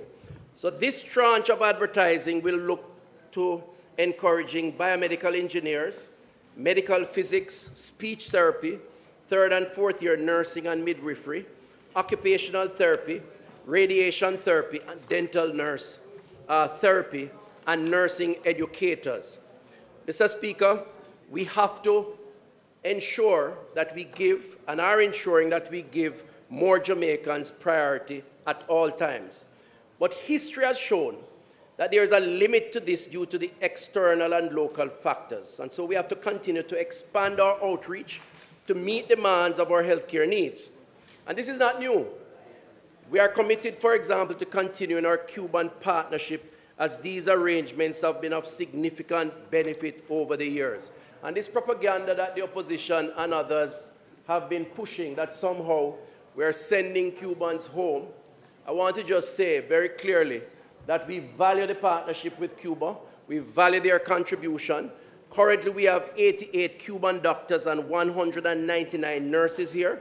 And I want to just recognize the initiative and their efforts. And hopefully we'll continue to build on that. The future of HR in health will require more collaboration, however, using technology and friendships to fill the gaps that have been and are being created from a highly mobile labor force. We have to look wider, think deeper, and adjust our traditional thinking around who and how to get more skills in healthcare. We have started through exploring long-term relationships in training and clinical exchanges with India, the Philippines, and Nigeria. In the first instance, these countries were targeted, Mr. Speaker, based on friendships, existing friendships, compatibility with language, training modules and technology availability, and past experiences with these nationals as healthcare workers in Jamaica. Earlier this year, you would have heard that I visited both the Philippines and India. We had excellent discussions, and there's a follow-on in terms of trying to materialize or actualize these relationships for the benefit of training. Where training is not sufficient and we have gaps and our patients or Jamaicans need help, and we can establish a clinical exchange where doctors come here, nurses come here to fill some of the gaps, Mr. Speaker, we're going to have to do the same thing just as we do with the Cubans. More will be said on that in the future. Mr. Speaker, I want to quickly turn to what I consider to be challenges that we have to confront. I address them as pain points in public health and to suggest approaches that we will over the next year or two try to address in order to drive greater efficiencies. The first one is operating theaters. Now, too often we have downtime in our operating theaters, which leads to surgeries being cancelled. We're also challenged by the high trauma nature of our society. Bike accident, motor vehicle accidents, domestic violence, which, by the way, is coming down because crime is now moving down faster than any other point under this government, which, by the way, is a positive impact on the healthcare system. Very positive impact. And so the government must be recognized for that. At any point in time, we have between 25 and 20% of our operating theaters down. We have about 73 in the country, public health system, including 17 at the University of the West Indies. I've been talking to the surgeons, talking to the administrators to find a solution. As a result, I've asked the regional health authorities to do the following. Firstly, to appoint an operating theater manager at each hospital whose responsibility it will be to ensure the best practice protocols are followed for scheduled maintenance and usage. Some hospitals have operating theater managers, some do not. We're going to standardize it across the board. Secondly, develop and implement a revised policy on supplier servicing and inventory of parts to ensure quick turnaround for repairs. And that's important because oftentimes you have the money to pay for repairs, but the supplier tells you you have to wait 2 months or 3 months, which to my mind is unacceptable in an essential service. And so where suppliers cannot guarantee parts within a certain time, then to my mind we have to find alternatives. And the regional teams have been mandated to that. A third and major area of concern is air quality and maintaining efficient ventilation systems in our operating theaters. I have asked that all operating theaters have a backup ventilation system from when the main system goes down, either unexpectedly or for maintenance. Again, this is an inconsistent feature throughout the country. The University Hospital of the West Indies, for example, has 17 operating theaters. They rarely go down because they have a backup system. In the past, some surgeons have been against the smaller systems because of challenges with air quality. But the technology has provided for temporary backup systems, and we want to ensure that we install in all operating theaters across the country to ensure greater consistency. I'm also happy to announce, Mr. Speaker, that we see the need for additional operating theater capacity. As a result, we are building out, as we speak, and have built some already, and more to come over the next year or so, 27 new operating theaters to add to the capacity of operating theaters. That's a 37% increase in new operating theaters over the next 2 years. Cornwall Regional Hospital will have 11 new operating theaters. Spanish Town Hospital, which has 2, will have 5. St. Anne's Bay, 1 additional. Maypen, 1 additional. Western Child and Adolescent, 4. Shackleton, Noel Homes, National Chess, and Lionel Town, and Linstead Hospitals will get 1 or 1 additional. That's 27 over the next year and a half, Mr. Speaker. We will, as a government, improve our existing maintenance arrangements for operating theaters and add significant inventory, Mr. Speaker. That's why we need to stay the course. And that's why we ask the Jamaican people. We have a plan, and we're living by that plan. The other area, Mr. Speaker, is triage and A&E. Many Jamaicans still do not understand that A&E does not operate on a first-come, first-served basis, so that those cases that are not urgent are likely to be told to wait for many hours before seeing a doctor following an initial assessment. They would understandably become disgruntled because of the long wait. And so the real challenge is, how do we identify quickly that 25–30% of persons who really don't have an emergency? And what do we do with them to get them treated or tended to as quickly as possible to avoid the frustration with wait? You know, some years ago, we started this program where 29 health centers are offering extended hours from 4 p.m., in some instances up to 10 p.m.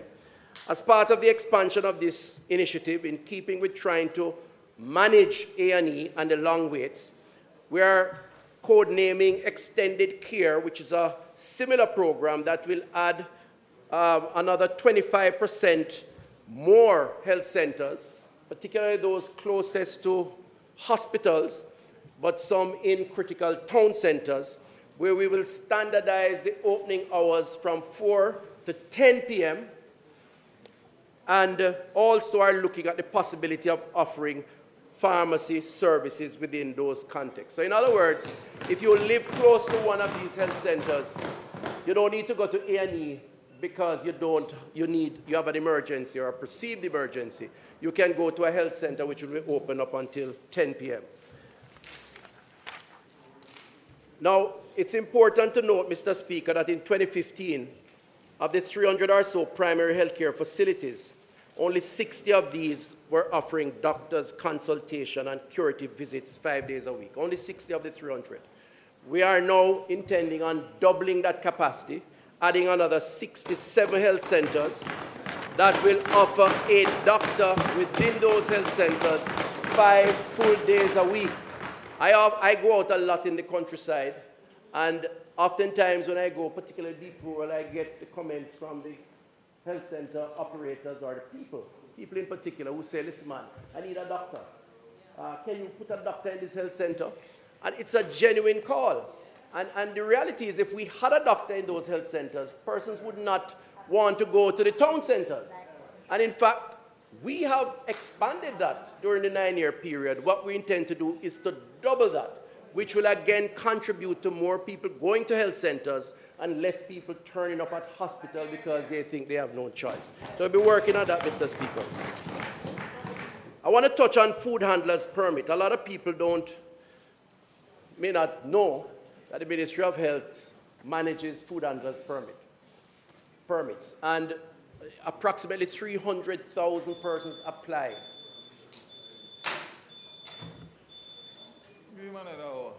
Until I'm finished.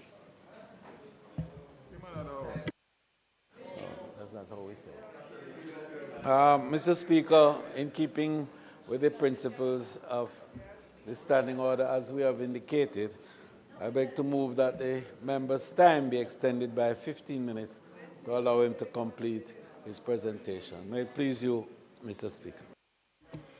The request is on the floor that the presenter time be extended by 15 minutes. Those in favor? Those against, the ayes have it. You may continue. I want to thank the House Leader, but I think it was Bob Marley who said, so much things to say right now. So much things to say. I'll try. I want to look at food handlers permit. Food handlers permit. Some 300,000 Jamaicans each year apply for food handlers permits. And oftentimes they have to wait 3, 4, 5, 6 months for a permit that lasts 12 months. So as soon as they get it, they have to reapply.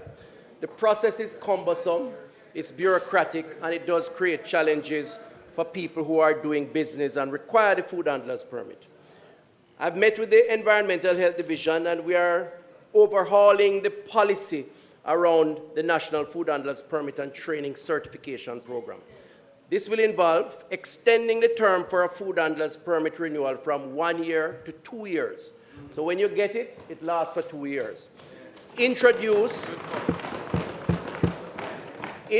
convenient bill payment service option effective January 1, 2026. This idea of going to a place that is in a particular part of the parish, as opposed to going to a Paymaster or a Bills Express or or the bank or somewhere, is no longer relevant. Times have changed, and so we're going to be changing that. Implement a bimodal modular training format to reduce certification processing time for 3 weeks, from 3 weeks to 2 weeks. Introduce new technology to facilitate faster and more efficient processing to eliminate delays and backlog, and increase the cadre of professionally trained food handlers to reduce the risk of outbreaks linked to improper food handling. And finally, increase application access points, reducing wait time and enhancing delivery. Madam Speaker, public health should ensure that food safety is priority, but we should not be a bureaucratic nightmare for business people who want to do their business. So we have to modernize this process, and we will. I want to turn to another point, which is pharmaceutical approvals. Last year, we saw some 2,518 applications for approvals at the Standards and Regulations Division. 10 years ago, we were averaging some 1,700. So there have been a 46% increase in applications by importers or pharmaceutical distributors for permits.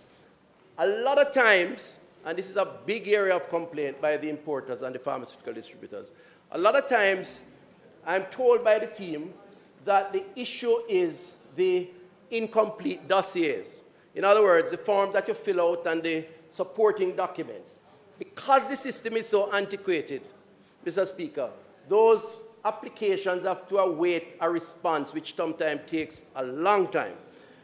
And so it creates a bottleneck, and it creates and affects the smooth flow of business, and indeed patient care, because we do need the drugs to assist our patients. We will then therefore move over the next year to do the following policy changes based on discussion with the team internally and my own discussion with some of the stakeholders externally.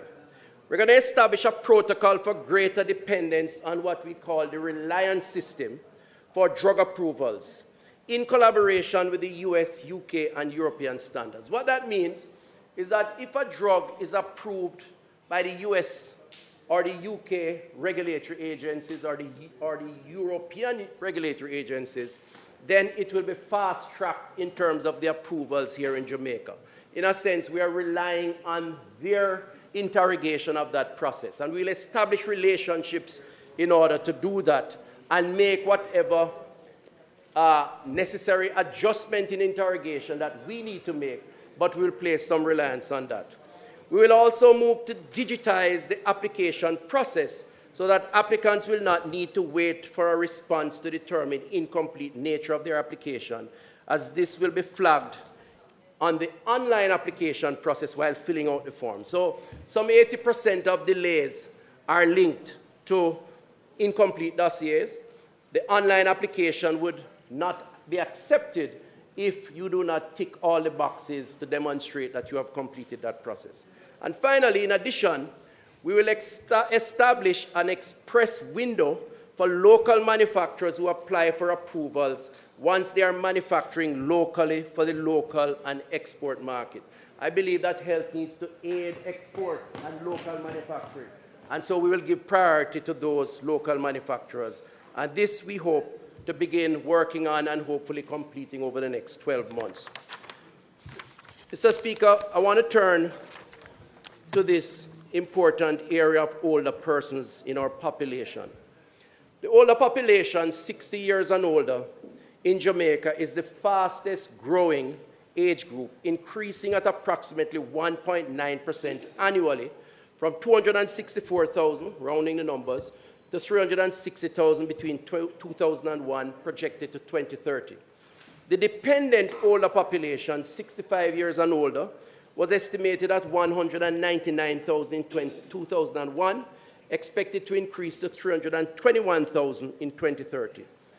The working age will reach its maximum based on these projections. In 2025, at about 66.5% of the total population.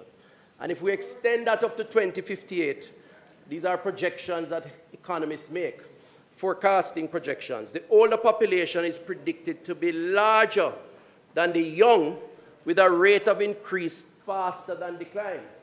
Simply put, we are having an aging population, and we're going to have people with needs within that cohort more than we have today. Health has to respond to that, because what we're experiencing, Mr. Speaker, yes, including in this house, all of us, we're experiencing demographic transition, and public health has to be prepared to respond. The shift underscores the need to prepare for aging population, adopting societal structures including the workforce, health systems to address this evolving demographic landscape. And so from health perspective, we are looking to the future. What do? We're preparing the health program for older persons plan, which seeks to maximize the period in which older persons maintain good health, wellness, and functional independence through the promotion of healthy aging through this life course approach. Building the capacity of at least 90% of healthcare practitioners in primary care to identify and manage healthcare needs in older adults, and to provide allied health and rehabilitative services to older persons with complex health and disabilities needs. To this end, Mr. Speaker, the primary healthcare system will become even more important, because more often than not, our older population will reside in their community and want to access quick care.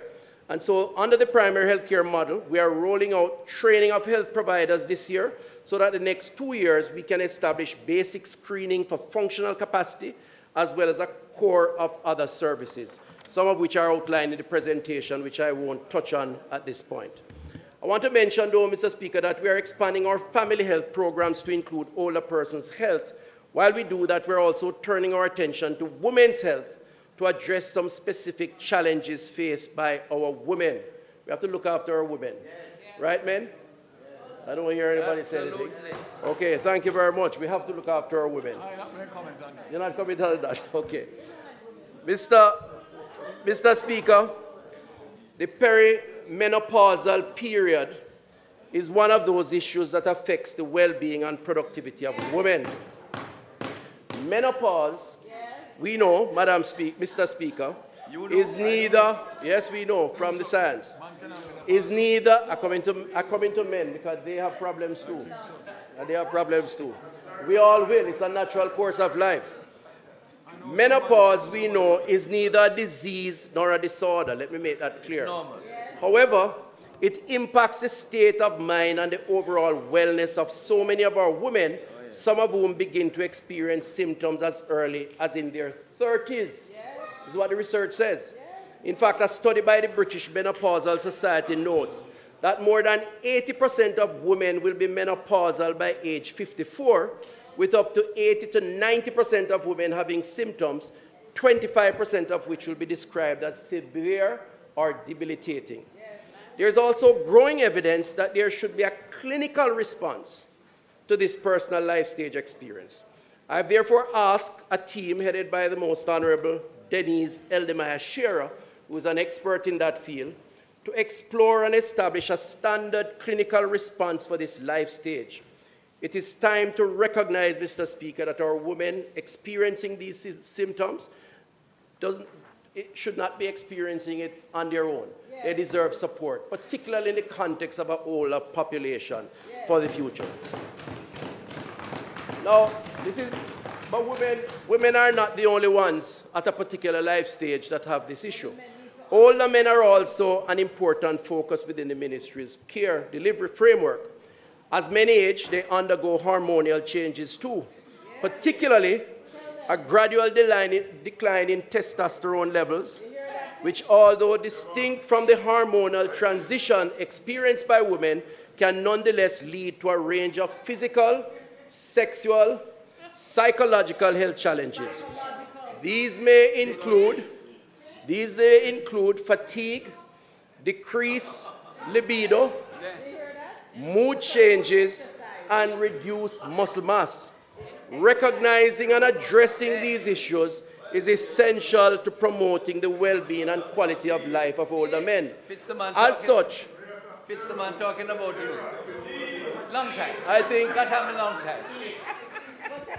You know, Mr. Speaker, one of the reasons why we can talk and laugh about it is because all of us will get there. But from my perspective as health, I get there longer. I mean, some of us reach and pass. Some of us reach and pass. Okay. So, Mr. Speaker, seriously, as such, the specific health needs will also form part of the ministry's overall strategy to offer comprehensive care for the aging population through the adoption of the life stage approach. The point is that this government, this Andrew Holness-led government, this government for the last 9 years, we've thought about everything. And we have a plan to deal with everyday reality. And that's a good thing for Jamaica. That's a good thing for the people of Jamaica. And guess what? We're not just thinking about us, we're thinking about you too. Right, Fitz? Everybody. Mr. Speaker, I want to quickly touch on mental illness because it has been a source of stigma and misunderstanding. We have, however, begun to chip away at entrenched stigma, deepening public understanding and confronting the culture of silence that too often surrounds mental health. A number of things are being done. I'll skip some of it that is listed here, but we are getting more responses. And I want to just quickly outline how the data is showing that. The number of people seeking help through our mental health clinics has increased from 107,000 visits in 2015 to 190,000 in 2021. The mental health and suicide prevention helpline saw a substantial rise in usage, as mentioned earlier. And the Do Your Share mental wellness campaign has in the past 18 months donated wellness benches across the country. And we are also pursuing this wellness check initiative. There are a range of things that we are doing. Now, what are we going to be confronting over the next year to try to address the challenge of expanded mental health challenges, particularly in the post-COVID era? Fill vacant psychiatric posts to improve service coverage. You would have heard that we have created more posts. Expand community mental health service with the addition of mental health officers and psychiatric nursing aides. Establish psychiatric emergency and maintenance teams in selected urban centers to improve response time during crises, and update a national mental health policy to shape the sector's future. This is so important, Mr. Speaker, and we will speak more on this over time. I want to quickly touch on maternal health, because we have had challenges there, and I'm happy to report that we are making or showing improvements in addressing those challenges. We continue to advance a coordinated and strategic response to reduce preventable maternal and neonatal deaths in Jamaica. Through strengthening governance, targeting investment, the maternal and neonatal health program has made significant progress. The Sustainable Development Goal sets us 70 maternal deaths to 100 live births. An upward trend in maternal mortality ratio for Jamaica over the past 2 decades has been a major concern, and we all should be concerned about that, where we had up to 213 deaths per 100 live births. Today, that trend over the last 3 years has come down to 133 deaths per 100,000 live births, which is an improvement, and the trend suggests that those improvements are continuing. More than 320 health centers, many of which have undergone recent renovation, offer maternal and child health services. There was a marked improvement in the proportion of women who sought antenatal care in the first trimester, reflecting early engagement and equitable access. In fact, we are really encouraged because the work that we have been doing at the primary level is showing now that in 2023, 45% of women received antenatal care in the first trimester compared to 22% in 2018. So the message is getting out, and it's leading to more lives being saved or secured. Recognizing the vulnerability of adolescents, Jamaica launched a dedicated teenager clinic at the Victoria Jubilee Hospital, the largest maternal hospital in the country and the English-speaking Caribbean. I want to also comment, and I'm skipping through in the interest of time, that we should all be proud, Mr. Speaker, to note that Jamaica has achieved the elimination of mother-to-child transmission of HIV and syphilis. This milestone, celebrated on May 7, 2024, along with Belize and the St. Vincent and Grenadines, make them the latest countries in the Americas to receive WHO certification. It's very, very important, and it's a credit to the work that the health team have been doing. Mr. Speaker, I want to project a little as I close in 10 minutes. As we build out our health infrastructure for the future needs of our population, we must continue to vision, forecast, and plan for the new and emerging opportunities to improve health service delivery. This is where leadership, Mr. Speaker, leadership requires serious thought, a futuristic examination of both the challenges we will face and the solutions for those challenges. Leadership is not about raising alarm about medical equipment based on what you see on Google. Leadership is about serious analysis and assessment. This is not a government by Google. This is a government by research. This is a government that is driven by science, and this is a government that is influenced by what is in the best interest of the Jamaican people. Mr. Speaker, here are a few trends we must watch and respond to. And I'm speaking about the third term and the importance of this government and all of us actually preparing ourselves.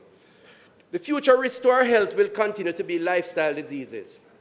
A crude breakout of lifestyle disease show that 80% of our population who die each year are dying from NCDs, broken out into general categories of diabetes, cerebrovascular disease, hypertensive disease, and ischemic heart disease. Those are the top 4 causes of death. It is also likely that we will continue to see stagnant or lower birth rates, which means aging population, which I addressed earlier. We'll also likely see greater outward and inward migration and a need for greater collaboration between friendly bilateral and multilateral partners for a more cohesive social and economic development. The truth is, if our population decline because of less than adequate replacement value in terms of birth rates, we're going to have issues in terms of labor force, as we are having now. We're going to have a lot of issues, socioeconomic issues, which I won't go into today, but I'm addressing now the health perspective. What is the public health response to these likely developments? There are many, but I want to focus on 2 quick ones. The 4 major causes of premature mortality and early onset of illness require a combination of prevention practices, screening, and treatment. And that's where I agree with the leader of the opposition in terms of primary health care and screening. Our current reforms to primary and secondary health care is an attempt at reducing the risk associated with these areas. But I think we need to do more to map the trajectory of these illnesses, Mr. Speaker, and determine the points of intervention that reduce the risk and support continued expansion in specialized monitoring and care. Mr. Speaker, I've asked a team headed by Professor Trevor Ferguson, chair of the NCD Commission, to establish subcommittees within this task force for the development of centers of excellence around these 4 key disease risks, which are the main cause of death in Jamaica. The committee will, among other things, look at the epidemiological profiling and surveillance, primary prevention and health promotion, integrated and people-centered care models, and policy governance and multi-sectoral action. The terms of reference will include mapping the life course of vulnerable groups and determining a pathway to continuous research and treatment for these diseases. And I've asked for a report over the next 12 months, which hopefully will then guide new policies and new programs to address what the future projections look like. Secondly, Mr. Speaker, is artificial intelligence. How can we discuss health and indeed anything without recognizing the trends that are taking place in artificial intelligence, technology? Mr. Speaker, this is one of the most important forward-thinking thrusts to secure the future of health service delivery. And we have come up, the team and I, with a phrase that we would like to capture this work under called Artificial Intelligence Technology Enhanced Care for Health, or AI Tech for short. We have to prepare ourselves for the changes in medical sciences and technology linked to treatment and care to make health screening and treatment more accessible and outcomes more predictable. And this is where AI tech comes in. So artificial intelligence, for those who may want a refresher, is the process of using technology-driven data to assess, analyze, predict, and influence outcomes. In healthcare, easier and faster screening, more minimal invasive treatment procedures, remote monitoring, and support for the chronically ill. So this is how it connects. If you have an aging population, and many older persons don't want to live with their children, they prefer to live in their own circumstances, their own homes. The children are going to be worried that they are on their own. The technology exists to provide constant monitoring and a response that could be remote. And the truth is, that is the future. That is where the process is going. We will not be left behind. This government will lead the artificial intelligence in an ethical way to support the trends in the future of our country. I'm announcing today, therefore, Mr. Speaker, an AI Tech Council of Experts, chaired by Dr. Ruben Pillay, Professor and Assistant Dean of the School of Medicine and Health Innovations at the University of Alabama in the US, to examine the trends and recommend new systems using AI technology to address the following areas. And these are the areas that we have come up with because we have spent some time preparing terms of reference, Mr. Speaker.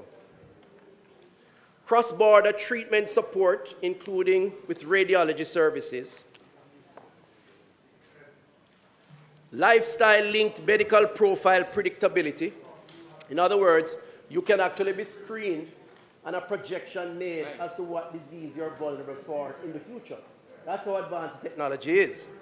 Community-based screening, we're doing that now, but you have to go to 4 different stations to get 10 more minutes and I'm finished. Thank you. 5 more. 5. Yeah, 5. Member, you have 5 minutes to wrap up. Please. Thank you, Mr. Speaker. Lifestyle-linked medical profile predictability, home care for the chronically ill or older population, ongoing monitoring and assessment, and any other new trends and practices ethically accepted in healthcare delivery. The AI Tech Council of Experts will conduct the necessary applied research and coordination to generate a report aligned to the country's 10-year strategic plan to integrate AI technology in our health services delivery. We have asked them to work for a year with a secretariat out of the Office of the Ministry of Health. It involves a number of persons on that committee, which includes University of the West Indies, the Ministry of Health and Wellness, and as I outlined, the chairman and a few others outside of Jamaica. So it'll be virtual meetings, and I'm hoping in a year we'll have a gathering, a one-day gathering in Jamaica, bring stakeholders in, discuss the findings, and hopefully integrate into policy over time. The future of healthcare, Mr. Speaker, is with AI tech, and this government will get it done, which is why we must stay the course. Mr. Speaker, after 9 years as health minister under this Andrew Holness-led administration, I'm proud of the team that has led this country through a series of crises while still building out our health infrastructure like no other administration before. Reviewing and reforming for better policies while preparing for the future challenges of healthcare. Just think of it. We managed the tail end of the Zika virus, then Chick V, 1 year of a dengue outbreak, then the dreaded COVID-19 pandemic, and the collapse of the long-neglected Cornwall Regional Hospital. And we are living to tell the tale. In all of this, we have remained steadfast, not panicking or surrendering by demonstrating strong and decisive leadership. While confronting these challenges, Mr. Speaker, we have embarked on the largest infrastructure upgrade of hospitals and health centers, and policies have clearly outlined the way forward for primary health care reform and secondary health care reform, adding more services than any other time, more doctors and more nurses. We have started to digitize our health system, a first in the Caribbean region for better patient care and management. We have fixed more health centers than any time before. We have promoted wellness as a lifestyle concept that encourages rest, relaxation, humor, and happiness. In all this, we have eased the burden of thousands and thousands of Jamaicans. This government has approached the health portfolio with a team in a way that's constructive and productive. Over the last year, Mr. Speaker, 4,274 Jamaicans benefited from Second Chance Smiles. 119,000 Jamaicans received prosthetic limbs for New Limb, New Life. 756,000 received free or subsidized drugs from the National Health Fund. 289,000 got free screening tests on the Know Your Numbers. 1.9 million went to health centers and got served. 1.15 to hospitals, and 63,000 from life-saving surgeries. And we will continue to build out over the next term to bring some 450 more beds, 27 new operating theaters, more diagnostic equipment through leasing programs, more drugs from the NHF, more opportunities for training and development and benefits to the health team. I agree in conclusion, Mr. Speaker and colleagues, that we're not perfect, and there's always going to be a margin of error. It's a work in progress. We are not where we want to be, but we are making good progress, and Jamaicans are better and benefiting more today from public health services than any time before, and certainly up in 2015. So much done, so much more to do. Let's stay the course. We must stay the course. God bless Jamaica, land we love. Thank you, Mr. Speaker.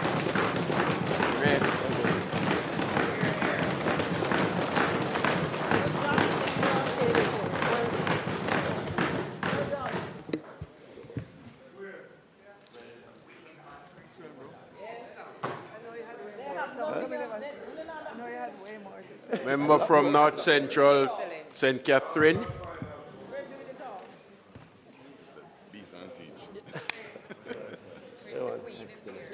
Thank you, thank you.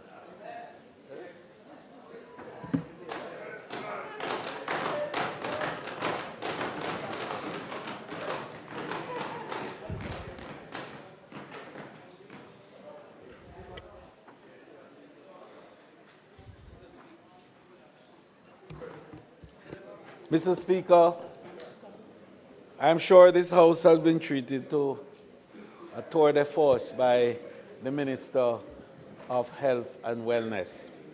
And I think that we have really seen an excellent presentation that this Honorable House can have on record.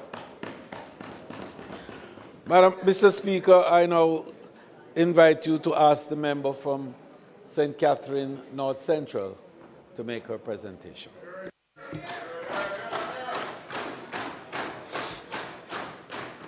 Member from North Central, St. Catherine.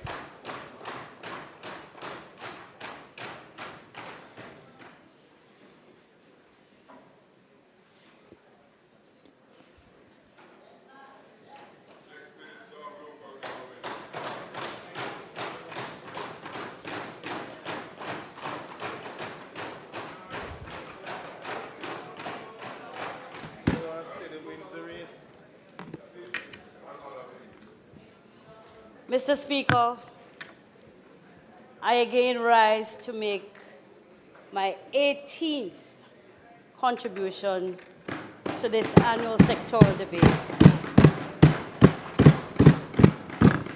Mindful of the fact that this sectoral debate is the last in the life of this Parliament, which expires in mid-September.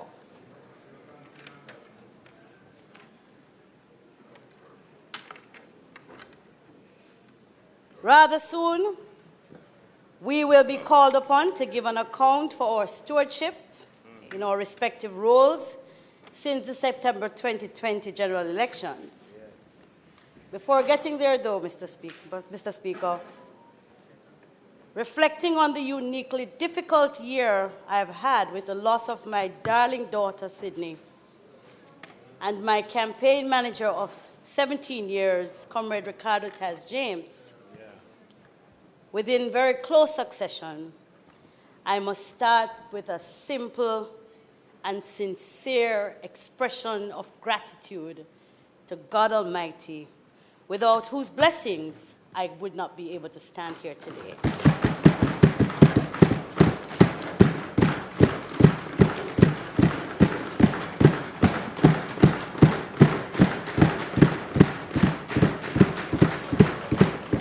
I want to also acknowledge the presence of my other daughter in the gallery. It's a very special day for her. For one, it's her birthday.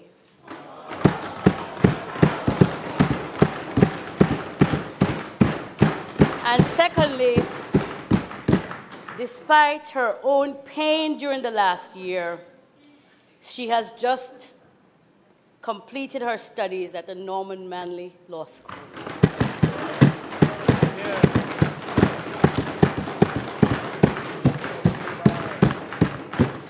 My darling, I dedicate this presentation to you personally, and especially through you to the generation you represent, and symbolically to those Jamaicans who are like you, on the cusp of the next chapter of their journey.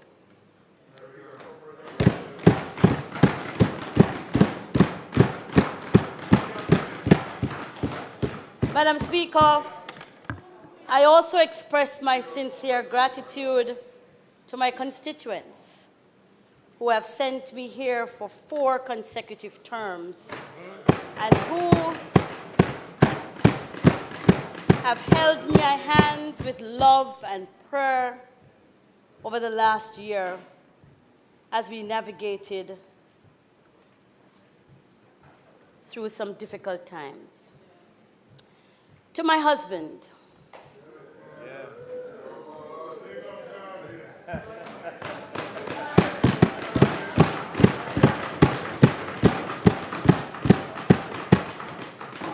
your love is my mainstay, and your confidence in me, my fuel.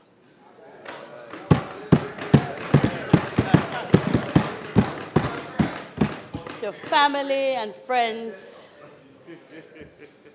to the 4 councillors who I proudly have in North Central St. Catherine, after February 26, we are 4 out of 4, and I am proud of you.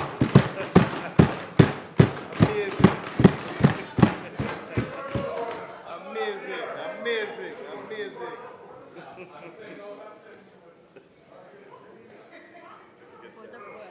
This one instead.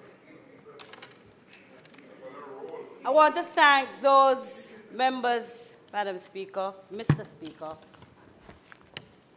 on that side of the House, who have been good friends and very supportive as well.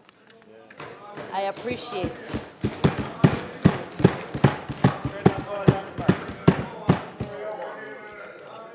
You're not all that bad. To the staff of the Parliament, my friends and my family, and finally, to my 13 colleagues on this side who have performed outstandingly, proving that we are little in number, but talawa in impact.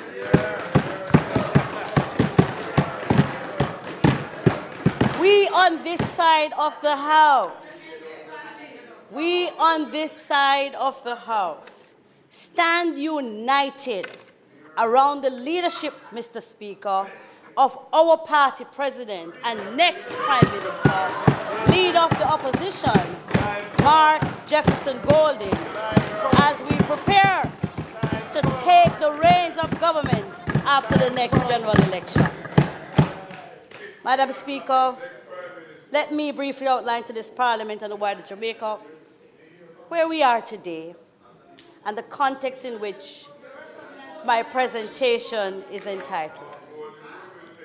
Championing change toward a new era for local governance and participatory democracy.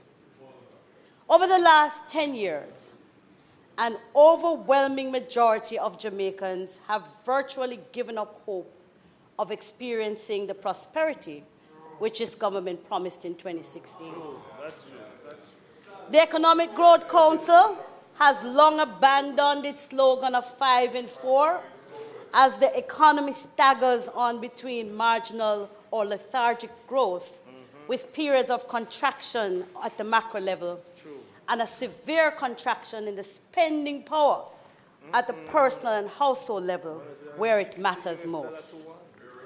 Mr. Speaker, in the same vein, the much touted increase in employment has been in the main limited to low-tech, low benefits, low-wage jobs. This is confirmed by the 2018 report of the Statistical Institute of Jamaica, Stating, which states that the largest increase in the employed workforce between 2017 and 2018 occurred in the elementary occupations, which, by the way, include car washing and street vending. In the meantime, Jamaica has become a major exporter of university graduates and key professionals, such as teachers and nurses, who seek employment and professional actualization abroad.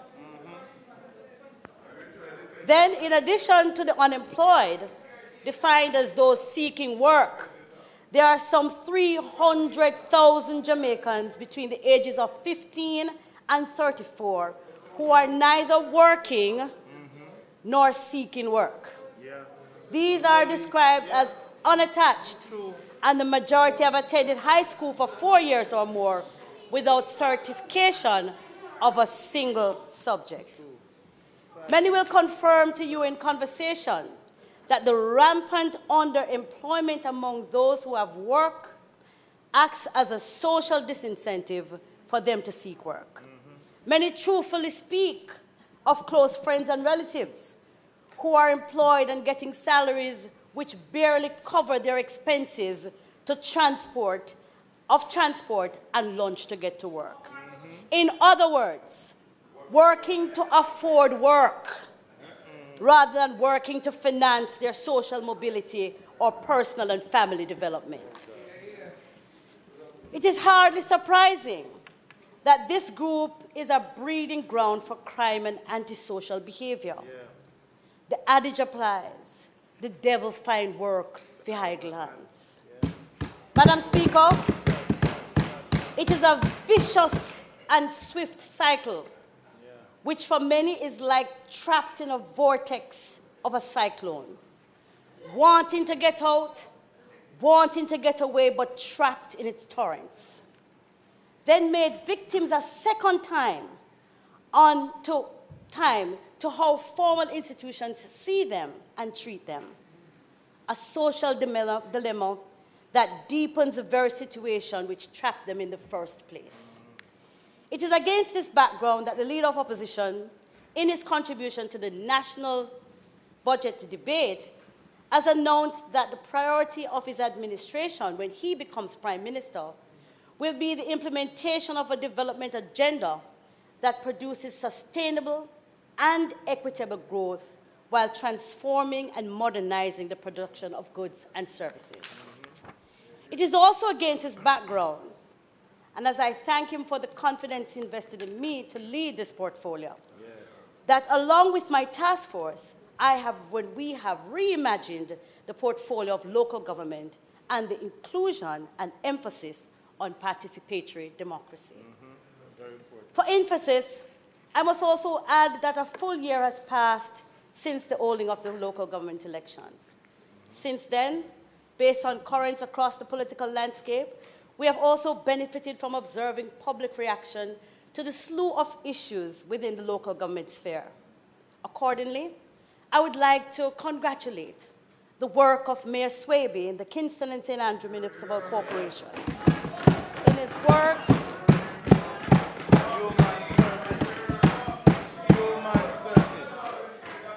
and as we continue, we have been able to further synthesize the key pillars upon which the architecture of the new era of local government and participatory democracy will be built. Mr. Speaker, my presentation will therefore outline the significant contribution that this ministry will make to the major planks of the development agenda outlined by the leader of the opposition and the spokesman on finance in their presentation to the national debate. Under new PMP administration, the Ministry of Local Government will undertake an island-wide program of rehabilitation and maintenance of predominantly rural physical infrastructure, which includes 13,811 kilometers of parochial roads, 964 minor water supply, and some 357.25 kilometers of drains and gullies. Mr. Speaker, it has repeatedly been demonstrated that the present technology of road construction needs to be changed. The rehabilitation of road using marl and asphalt is not providing value for money for us. The roads we did with stone base over the years worked well for our climate and our geography. It is a madman who continues to do things the same way and expect a different result. To this end, we are already advanced in our planning to utilize materials that resist pressure and the nature of our climate and geography in the rehabilitation of our parochial road network.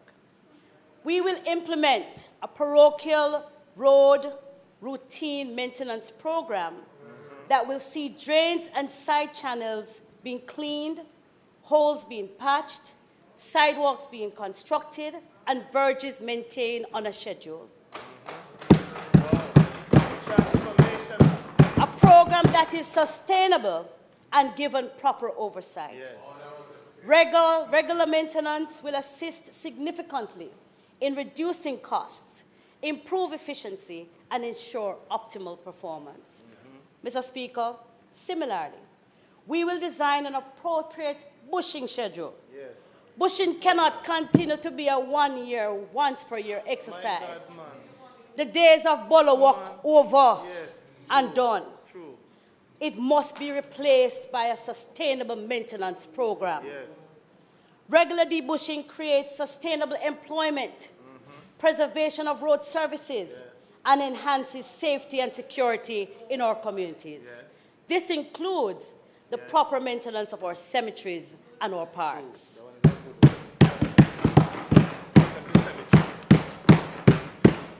It is this improved rural physical infrastructure that farmers depend on to transport inputs to their farms and their produce to markets. The improved road network will also provide easier access for the transportation of tourists to accommodations and attractions in rural Jamaica. Another priority of the municipal administrations will be the physical transformation of 95 markets and abattoirs island-wide to provide improved facilities for both vendors and patrons. A survey done in 2015 showed over 3,000 rentals of shared accommodation island-wide by visitors. Interviews with visitors showed they had non-negotiables like Wi-Fi and indoor toilet, but some specifically requested outdoor gardening. All wanted to learn how to cook the Jamaican way. Yeah. This is a feature of community tourism. Community tourism is clearly a potential growth sector. We can capitalize on those opportunities if rural communities through the municipal corporations are able to provide better infrastructure. Tourism growth needs economic justice, as there is a disconnect between rising tourism figures and stagnant local economic outcomes. Yes, tourism figures and statistics suggest rising growth, but the benefits accruing to the local economy within resorts and neighboring communities are declining. Yeah. While we celebrate record arrivals and foreign direct investment, the truth is the local economy isn't reflecting those same gains. True. We are still stuck at 40 cents on the dollar, and our share of the tourism dollar remains insultingly low. Too many Jamaican-owned businesses are being edged out, pushed to the margins while foreign conglomerates dominate every link in the value chain, from transportation to tours, from craft sales to catering, from on-site services to entertainment. We see the hotels expand, but the trickle-down contracts don't come for Jamaicans. No. We see the cruise ship arrivals, but not in the community spend. Tourism in its current form is becoming exclusively an extraction model, one that sells Jamaica but sidelines Jamaicans. We need a new model. We need a new model that puts ownership, opportunity, and real wealth creation in the hands of our people. Until the Jamaican who braids hair, sells crafts, drives, cooks, and designs clothes, and who knows every corner of Negril or Montego Bay can say they've moved forward too, then the sector is in decline and success anemic. Yeah. Madam Speaker, we must address the urban decay and neglect in our resort towns. Look at our tourist towns, Montego Bay, Ocho Rios, Negril. They are the face of our tourism product, yet the reality is far different from the aerial videos and photographs that appear in travel magazines and featured advertisement used in the market destinations. They are breaking down before our very eyes, Minister. Sidewalks are crumbling. Traffic is chaotic. Water is unreliable. And the people living in these towns are not living better lives. These are not resort towns. They are neglected towns.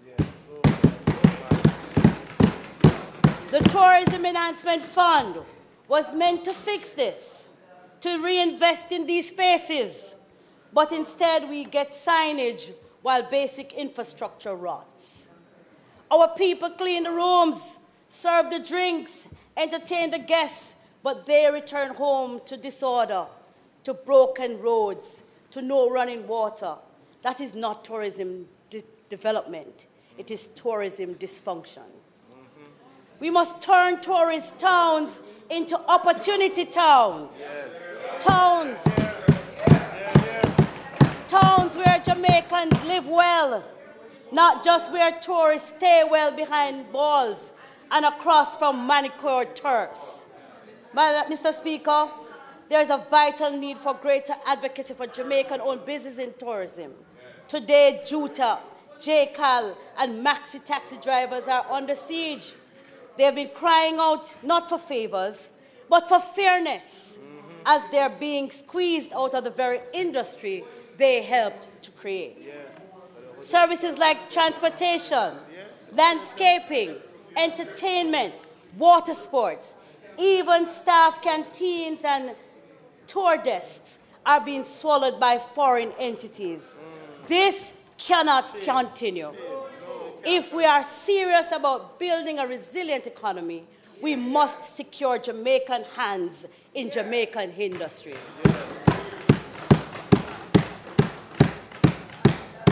Let the tourism dollar circulate, not vanish. Inclusion cannot be cosmetic. It must be economic. So true.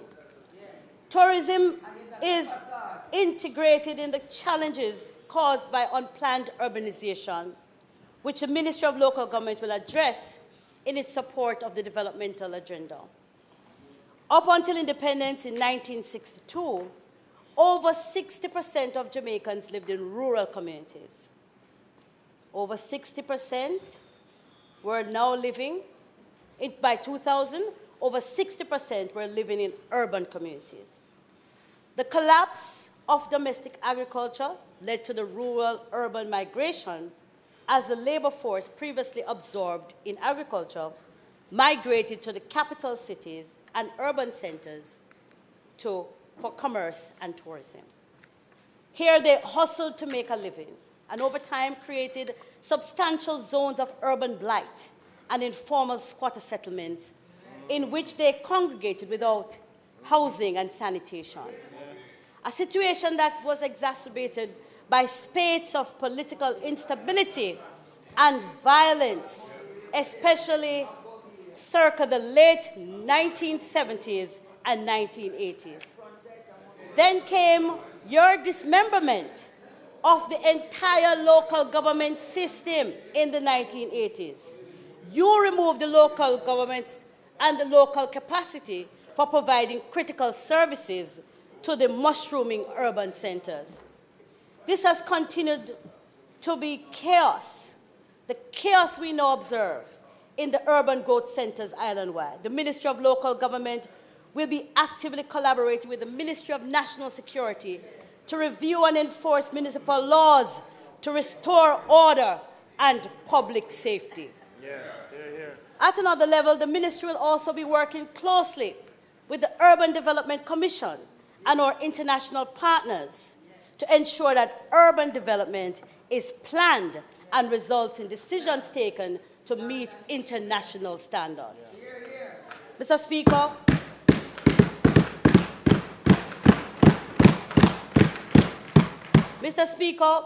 the decision to grant parish status to Portmore has been the subject of national discussion. Let me remind the government that parish-based governance is a relic of the past. Parishes were created in the first half of the 17th century as a convenient geographical framework for grouping sugar estates as political constituencies to elect the owners of these estates to the Assembly. By 1786, the number of estates had increased from 57 to 1,161, and the numbers of parishes from 7 to 22. With the abolition of slavery and the requirement, though meager, to compensate former slaves for their labor, the sugar industry suffered its own first collapse. The consequent decline in the number of sugar estates resulted in a contraction of the number of parishes, which over time settled at the current 14. After the establishment of 14 parishes came the decision to merge Kingston and St. Andrew for administrative purposes, further proof of the outdated parish-based governance model. Madam Speaker, Mr. Speaker, we on this side have always understood the unique nature of Portmore.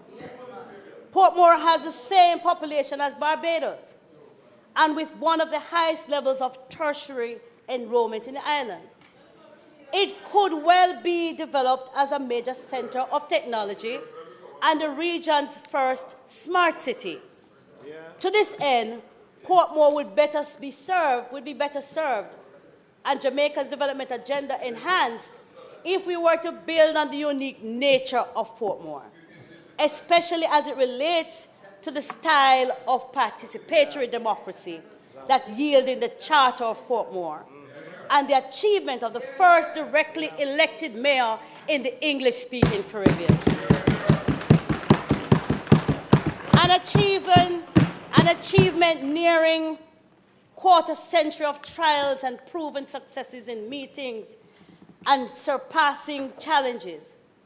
As the country's main urbanized space, Portmore represents best practice example of homegrown governance solutions that should be replicated, not relegated.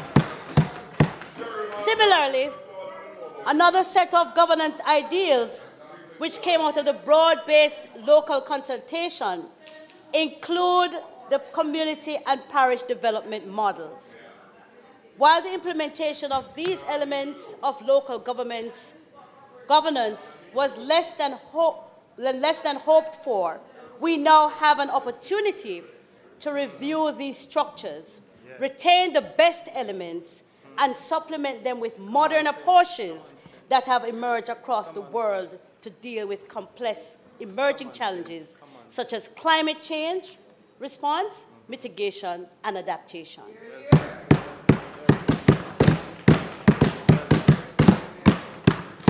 Participatory democracy must become the basic cornerstone of the modern Jamaican society, a key component in the very design of the Jamaican Republic we will finally one day achieve.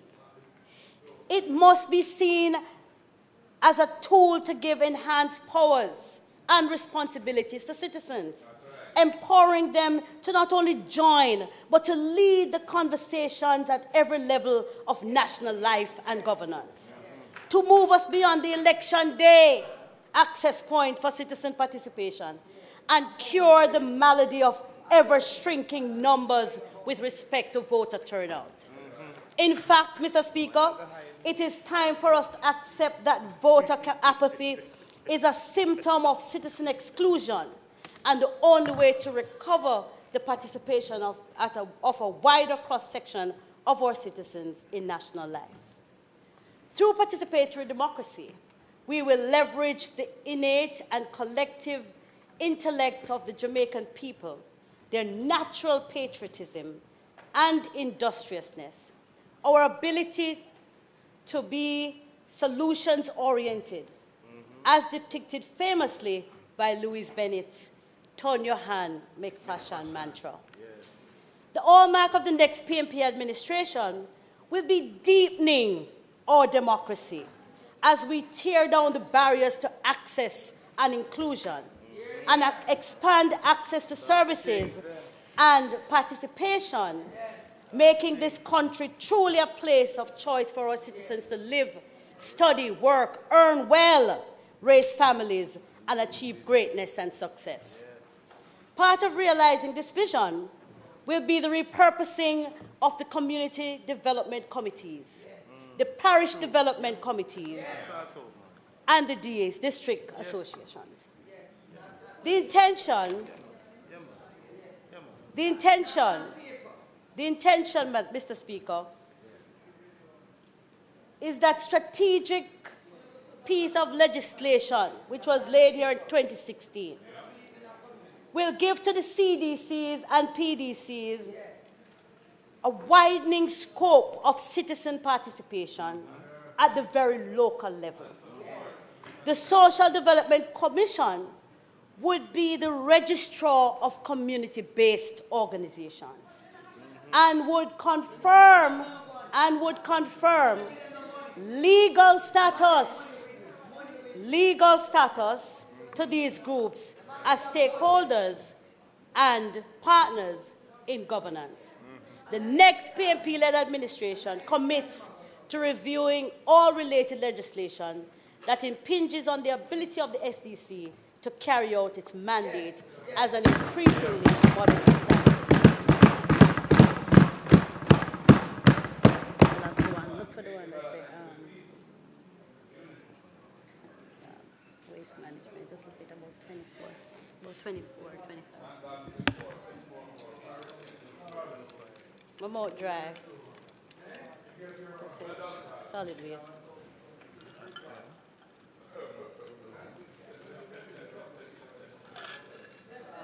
Look on the back side.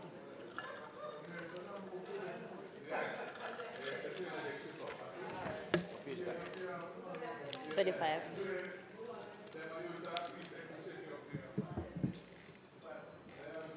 Thank you for your patience, Mr. Speaker.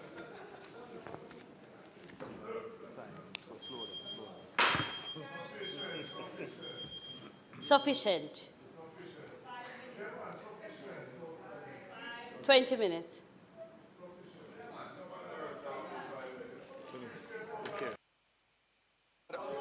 Mr.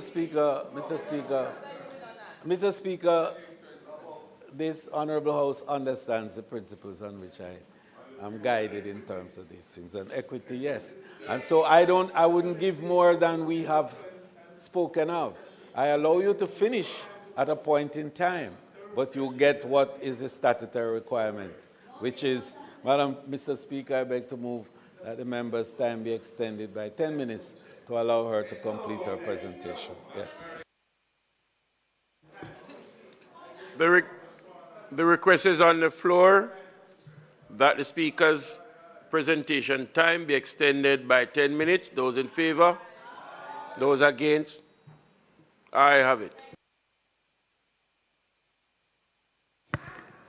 Thank you so much, colleagues. I appreciate it. One critical urban service in waste management and collection and disposal requiring urgent attention is the collection, management, and disposal of solid waste.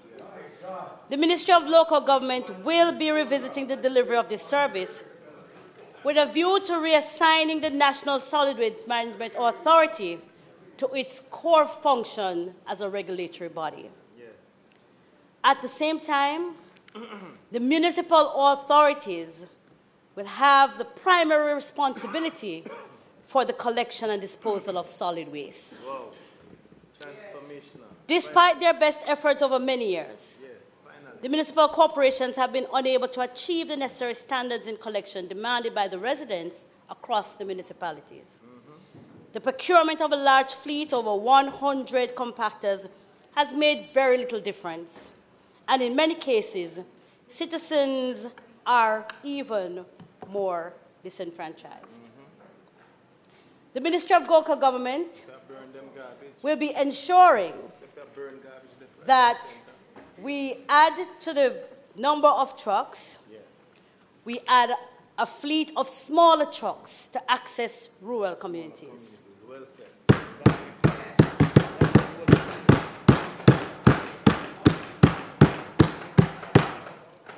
As we are dedicated to ensure that we secure measurable improvements in public cleansing, as it affects all communities, all business areas, all institutions, all parishes and classes, PMP or JLP or no P at all.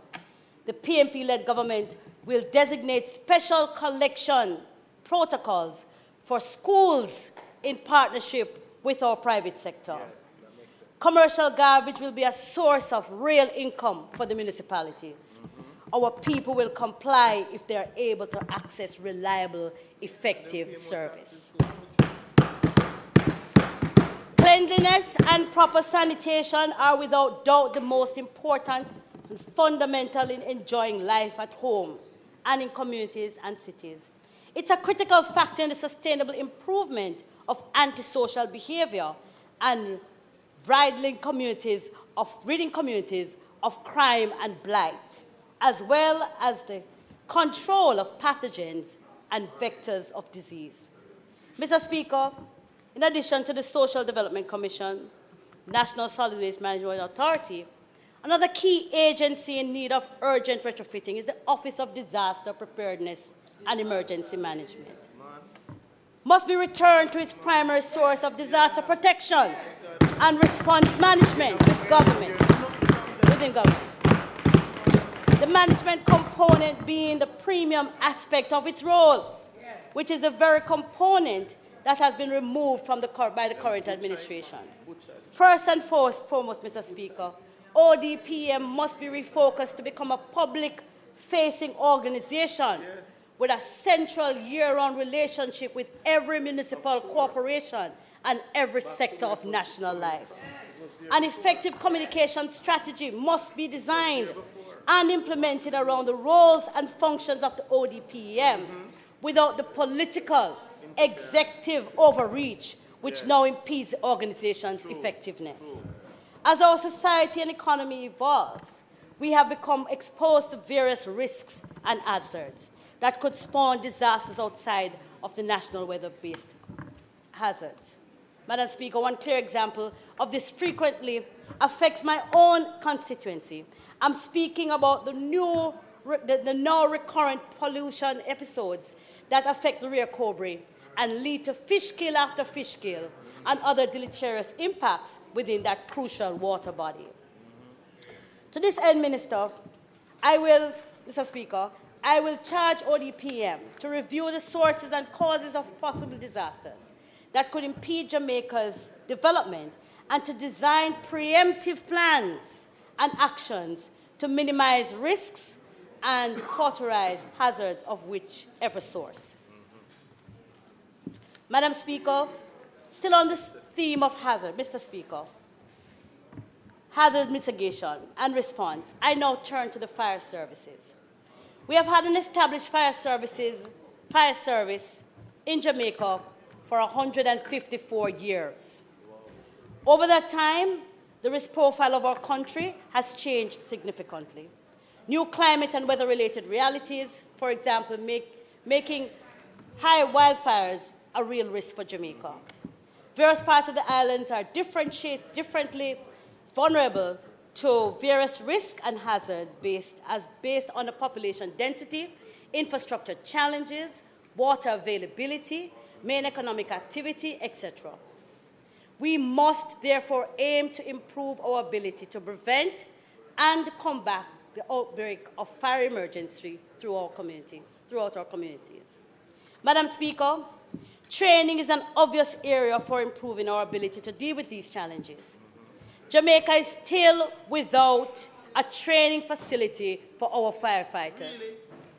Within the first year of the PNP administration, we will commence the process of identifying suitable space to establish a fire response training academy to provide ongoing training for our firefighters, exposing them to international best practices and the use of modern technology to increase their capacity to aid with search and rescue investigations, emergency services, in addition to firefighting.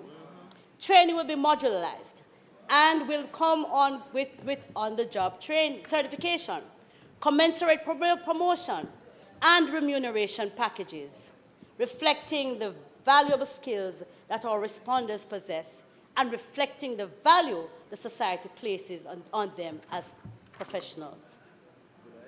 The hardworking men and women who don the uniform of a firefighter will know they have an advocate within the executive who understands that they are crucial professionals and agents of national development and not forgotten as distant relatives or as they're not being treated. Mr. Speaker, try to see if I can cut some of this.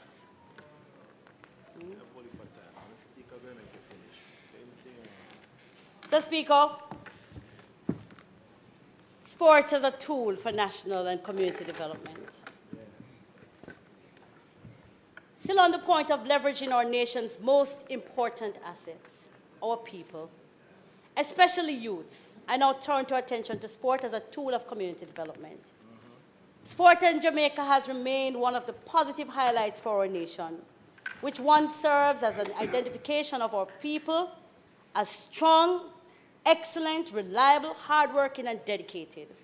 With that kind of identity, there's always demand for better performances overall. That said, Madam Speaker, I commend the work of the sport administrators, sport managers, sport support teams, academics, other practitioners, the families and the friends and the fans, and last and by no means least, the athletes from the various sporting disciplines.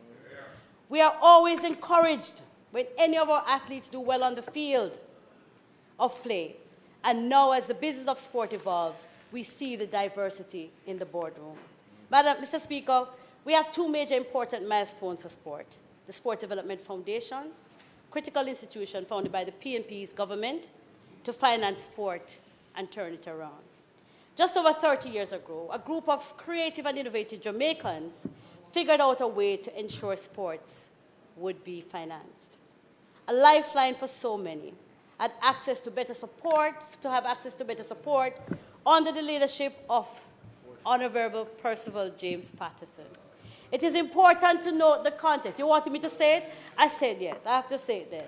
And under the leadership,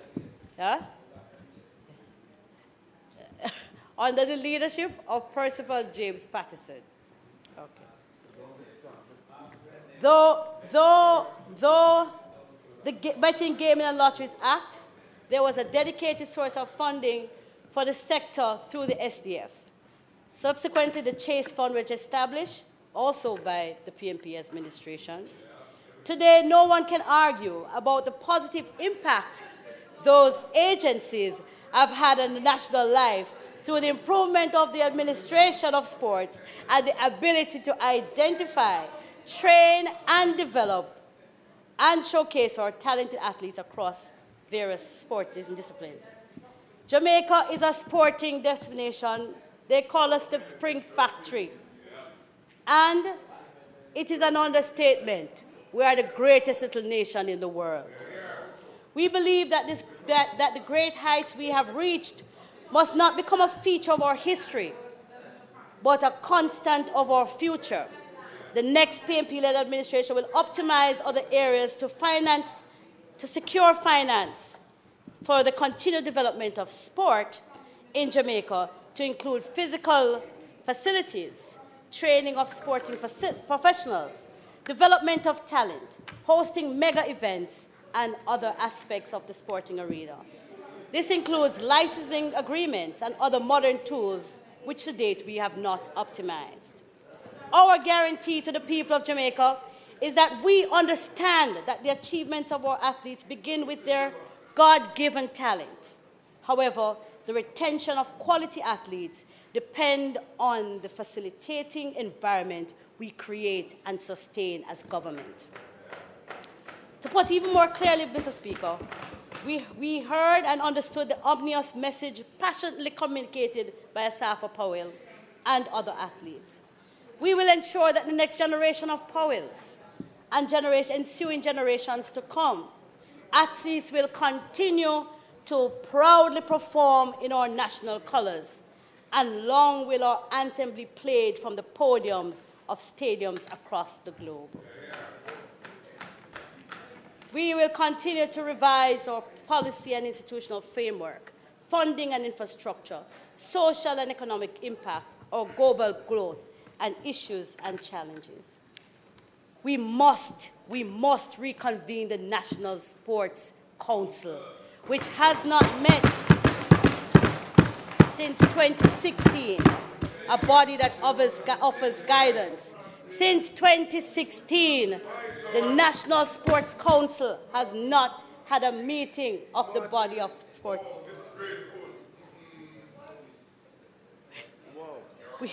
We will engage reporting activity federations so they are able to collaborate more national and regional international partners.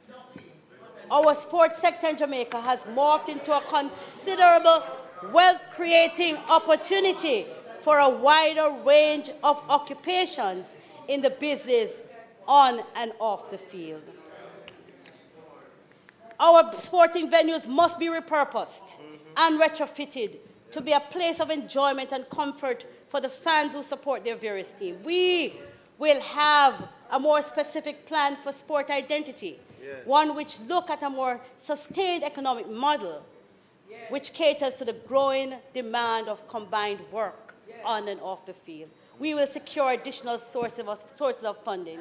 We will collaborate nationally, regionally, and internationally. Mr. Speaker, the next PNP administration will acknowledge the changes, rethink our approach, and we look forward to excellent performances in the World Athletics Championships later this year, and hope that both our reggae girls and our boys will qualify for their respective World Cup competitions.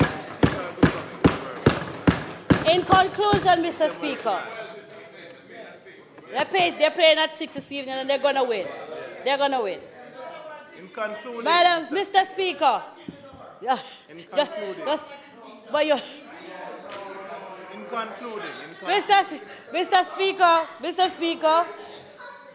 Mr. Speaker, as I said at the start of this presentation, we are again on the eve of national elections. It has been often said that every election places the country at a crossroads. Yes. That is generally true. However, the upcoming general election sees the country at a peculiar point in our country's journey. It was the American poet Robert Frost who says, "Two roads diverge in a yellow wood," and that the traveler, as he surveyed the options, look at the road less traveled. Yes. Jamaica is that traveler. And as he surveys the options, he has some tools in his disposal which no other electorate has had. For one, the last 15 months have provided the opportunity to measure the KSAMC, for example, and compare the achievements there against the failures in the St. Anne municipality. The distinctions are clear, Mr. Speaker. The voters also observed the wanton disregard of the Constitution, evidenced by the several rulings by the court that have made it clear that this administration has a penchant for either abridging or outright ignoring the constitutional rights of the people of our beloved country. We saw this with the ruling against the government in respect to NIDS. We saw it again with the ruling in respect to the states of emergency. We saw it this week with the ruling against the overzealous and arrogant mayor in St. James. Not to mention the adjustment of job requirements so that pre-selected individuals having auditioned in public for jobs can be placed in positions for which they are obviously not qualified. Hence the need for adjusting the job hence the need for adjusting the job requirements. The voters know of whom and about what I speak. I need not delineate with them here. The voters know that each week their dreams are dashed. Basic dreams and big dreams. The dream of affording all the items in the grocery basket. The list is just shattered when they go to the cash register and they can't get. Their purchasing power evaporates week after week. Big dreams, like owning a home, are shattered as the astronomical selling prices quoted in US dollars mock them as they read through magazines, newspapers, and websites. The voter knows it's obvious that time has come for a change. Even as a cabinet minister begs them to stick to the evil or to excuse them for what they have not achieved. I mean, if both statements were to be combined, the message to the voter would simply say, evil though we are, failing as we are, choose we are loaded. That's what the message is saying. If it wasn't so serious, it would be laughable. But Jamaicans will not choose evil. We were never born to choose evil. They will not choose evil. Jamaica will not choose underperformance. We are high achievers. Jamaica will not accept mediocrity. We are big dream people. Jamaicans understand that what is needed now is not more of the same, but rather bold and transformative steps that must be taken to redefine the very fabric of our society. Jamaicans will not choose to continue to watch things deteriorate, miss deadlines, ballooning budgets for hospitals to be reopened. They will not pivot. They will not reach for hope, knowing that the hope can't spark. Jamaicans understand that we must become architects of new destiny, as foreparents had. Speaker, you must wrap up now.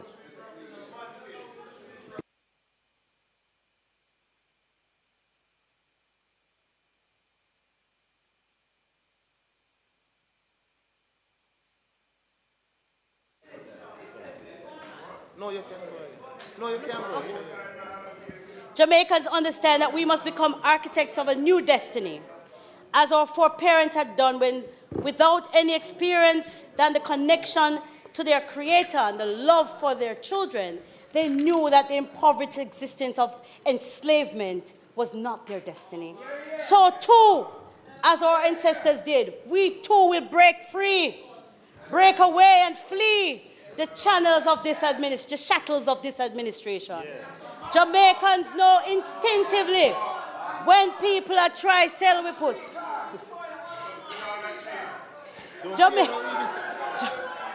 Jamaicans know instinctively that the road we have been on for the last 9 years is not, and will not take us to where we need to go. Jamaicans will take the road that lead to a new era for local government and participatory democracy. Jamaicans will take the road that brings back dignity in public life, a road that leads them to the center of public policy, a road that brings them to their dream home where their children are protected, that takes their relatives off hospital floors and places them in hospital beds. Jamaicans will take the road on. I offer you the People's National Party's milestone. What are those milestones? Better policies and programs, better centered leadership, schools being built and renovated, better salaries and work conditions, improved standard of living, increased access to water, renewable energy, and affordable society. A society that honors talent and innovation are not sidelined but celebrated. A society that cultivates partnership between government and communities. They will listen, Mr. Speaker, as I close. Speaking, the people know they are to use their heads. Yes. And they will use their heads highly, wisely. Beside the head. Speaking of the head, we will all head in the field to make the arguments contend. I am confident that the people of Jamaica will listen to those arguments through the same ears that have heard their long-run cries for hunger when admitted to hospitals. They will listen to the same ears that have heard when the cash register reaches past their budget when half of the groceries not rung up yet. They will listen to the same ears that heard the broken policies of fixed election dates, impeachment legislation, and shouts through microphones for supporters to protest at work and in marketplaces. I am certain that as I pray that God continues to bless us, to bless our people, and to bless the Jamaica land we love, that Jamaicans will listen past the ringing bells and focus instead on what is true, what is right, and what is sure, using their heads. I know that praying God and loving Jamaicans, Jamaicans know that time comes to let go underperformance and empty promises and to take the better road and join us as we rescue Jamaica. Time comes. Well done, well done.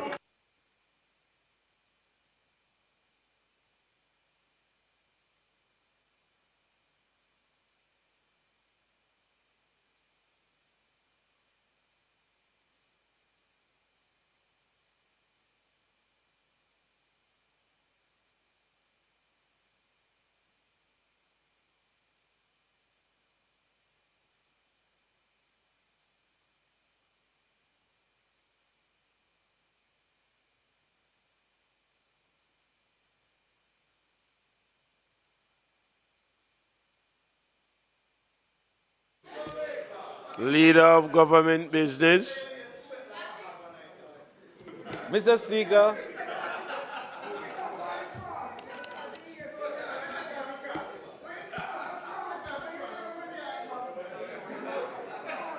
Members. Mr. Speaker, just a quick reminder to members that hello, Madam Speaker. Mr. Speaker, just a reminder to members that the House is still in session and that we do understand the energy of the moment. But members, we do have a long agenda ahead of us for the evening, and we have to get through the business of the House. I want to thank the member from St. Catherine North Central for a very spirited presentation. Superlatives are not thrown unnecessarily. But I think a wide-ranging speech that covered even areas of some tentativity, as I heard.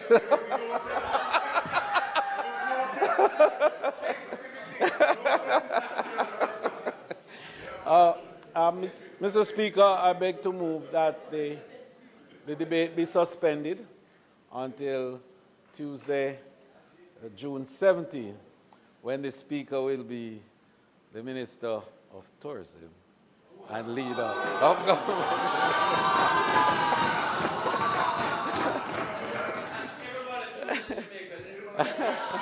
May it please you, Mr. Speaker. Members, the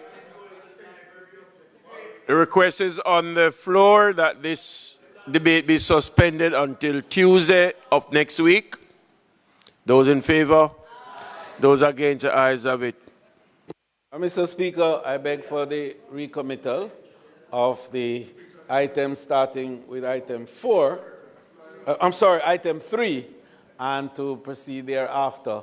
In that context, Mr. Speaker, I beg to ask you to invite the Minister of Science, Energy, and Telecommunications and Transport to make a statement at this time. Before you do, Minister, the request is on the floor for the recommittal of the agenda items 3 through 14 and onward. Those in favor? Those against? The ayes have it. At this time, the Minister of Science and Technology, you have the floor. Pay attention closely to time. Thank you very much, Mr. Speaker. I rise today to address this Honourable House on ongoing matters relating to the transport portfolio of my ministry, given the increasing public interest and speculation that abound. This statement is intended to provide clarity on a game-changing and major developments in the transport sector, the procurement activities being taken, and the direction in which we are heading. It is also important to prevent the spread of misinformation and to reassure that this government is actively working to provide better transport outcomes for the people.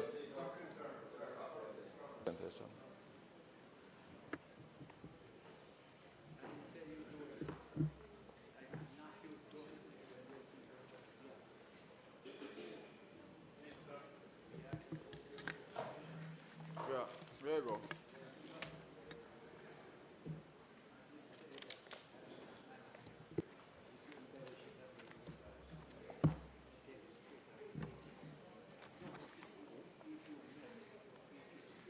This is the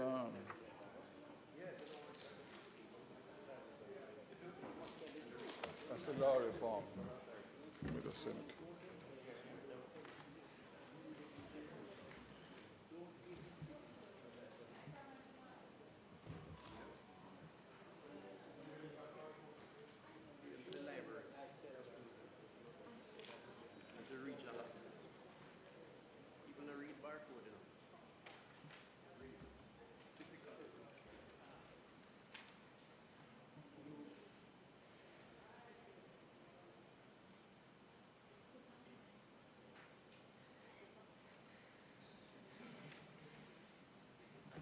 Come here for me.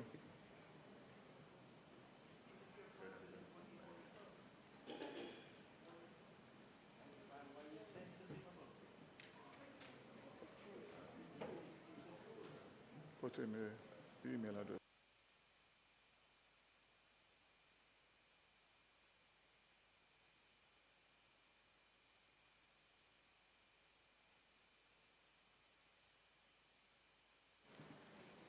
Mr. Speaker, apologies. I have the copies of the law reform amendment. I've sent it to Member Parliament, and they will print in short order. Member Parliament, asked if you can share it for me. Thank you so much. Again, Mr. Speaker, this statement is intended to provide clarity, as I said before. Mr. Speaker, in 2023, I assumed the duties as Transport Minister and assessed the state of transport sector. And what stood out was the misery index, which was extremely high, and the customer satisfaction levels were unacceptable. Long waits, unreliable buses, insufficient transport, and inequity in service plagued the transportation sector, among other issues. Mr. Speaker, I left my office. I went to the transport center in Halfway Tree. I boarded the JUTC bus along with my team from the ministry team and rode the bus several times, using the opportunity to speak to commuters and to hear their needs one by one. I committed to the Jamaican people then that within 6 months, I would show results and bring about real change in the transport sector. Since becoming minister, we have reduced the misery index significantly. Today, I highlight not only how we are fueling a better and more equitable transport sector, but also I will lay the roadmap for the most transformative policy initiative in this sector since independence. Mr. Speaker, on the matter of the procurement of 110 school buses for rural school bus service, the implementation of a rural transportation system has been a priority program by this government, and it is aimed at ensuring the provision of a safe, efficient, and affordable mode of transportation for students in rural areas. Mr. Speaker, since the inception of the JUTC in 1998, approximately 27 years ago, the priority of successive governments has been the transportation of urban passengers in the Kingston metropolitan region and sections of St. Catherine. Mr. Speaker, as I have said before, this cannot continue. Under this Andrew Michael Holness-led government, this will not continue. Transportation, and in particular the transportation of students, must be equitable, safe, and affordable. Equal rights and justice have now arrived for rural schools, students, and parents. It is a fact that students living and attending schools within the KMTR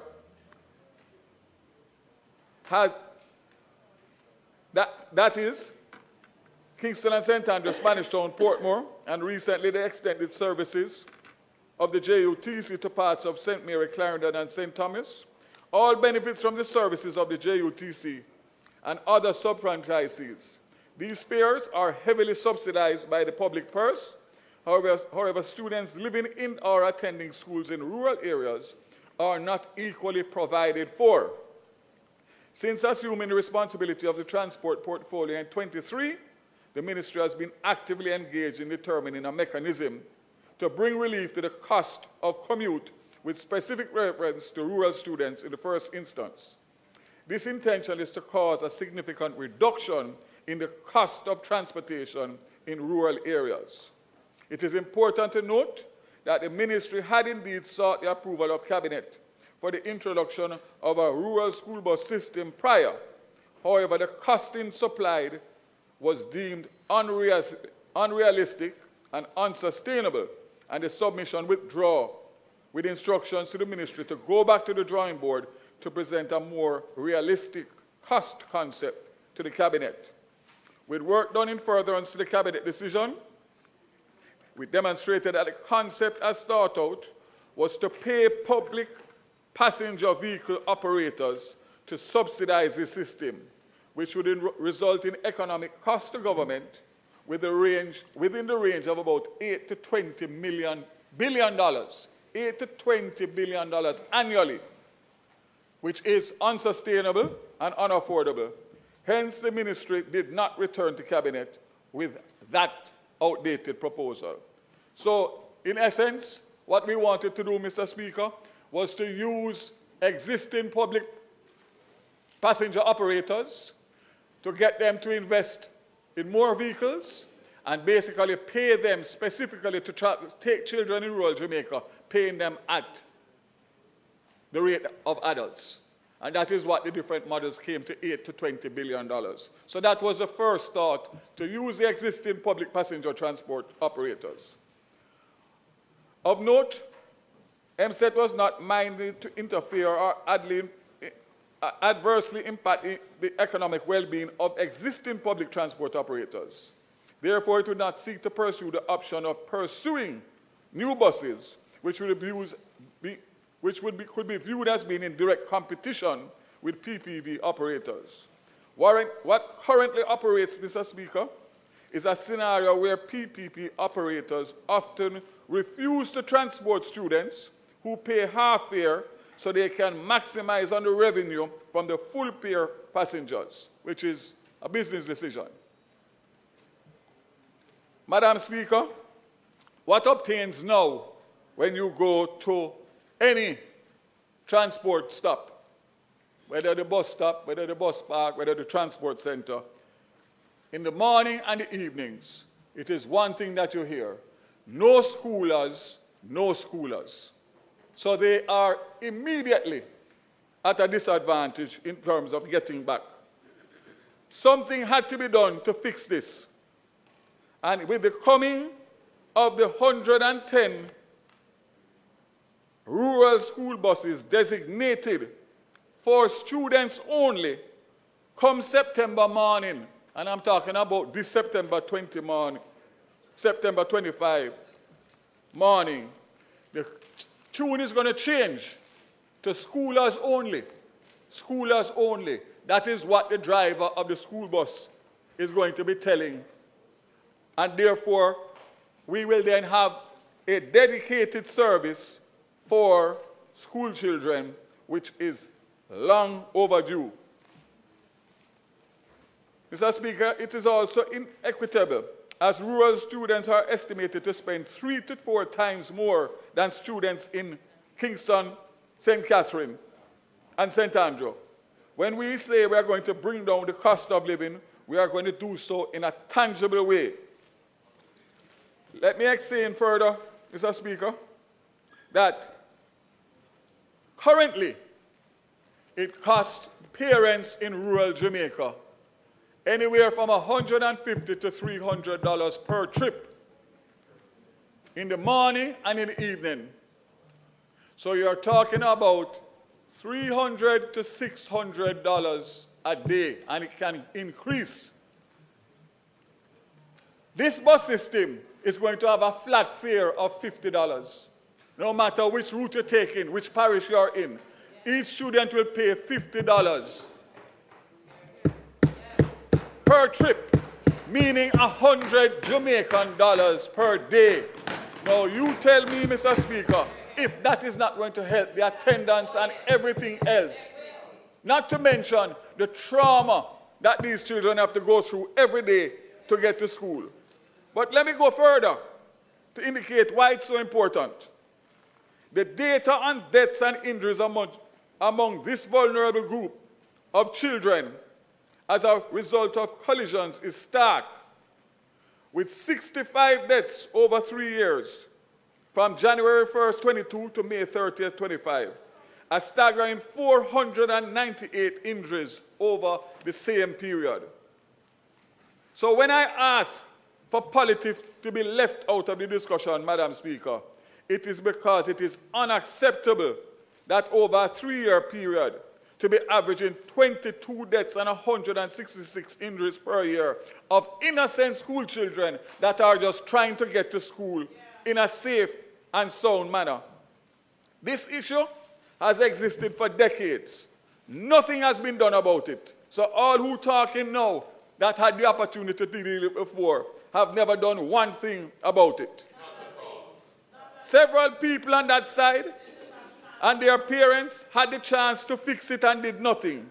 So when this administration has taken on this task to finally do something about the problem in a sustainable manner, forgive me, Mr. Speaker, forgive me, Jamaica, but I don't have the patience to entertain the bad mind from the benches on that side.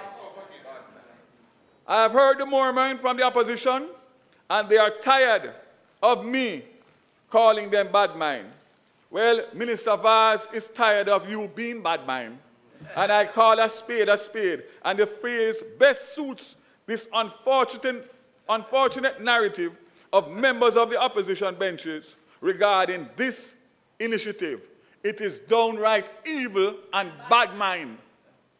Madam Speaker, after considering the economic burden and the threat to safety of our students, we had to act. It is estimated that parents will save 180,000 Jamaican dollars per child per year.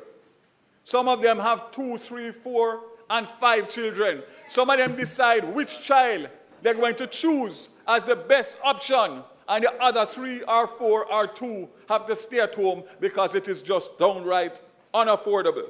So as I said before, it costs them between $1,000 to $2,500 per week, depending on where, per child in savings. That is what they will save per child. And you can imagine when you multiply that. Mr. Speaker, I want to get right down into the details. The provision of the rural school bus system will ensure that adequate number of buses are available to meet the demands of students in the rural areas, and in doing so, enhance the efficiency, reliability, overall user experience of the rural school bus transportation system, and to mitigate the possibility of litigation due to inequity.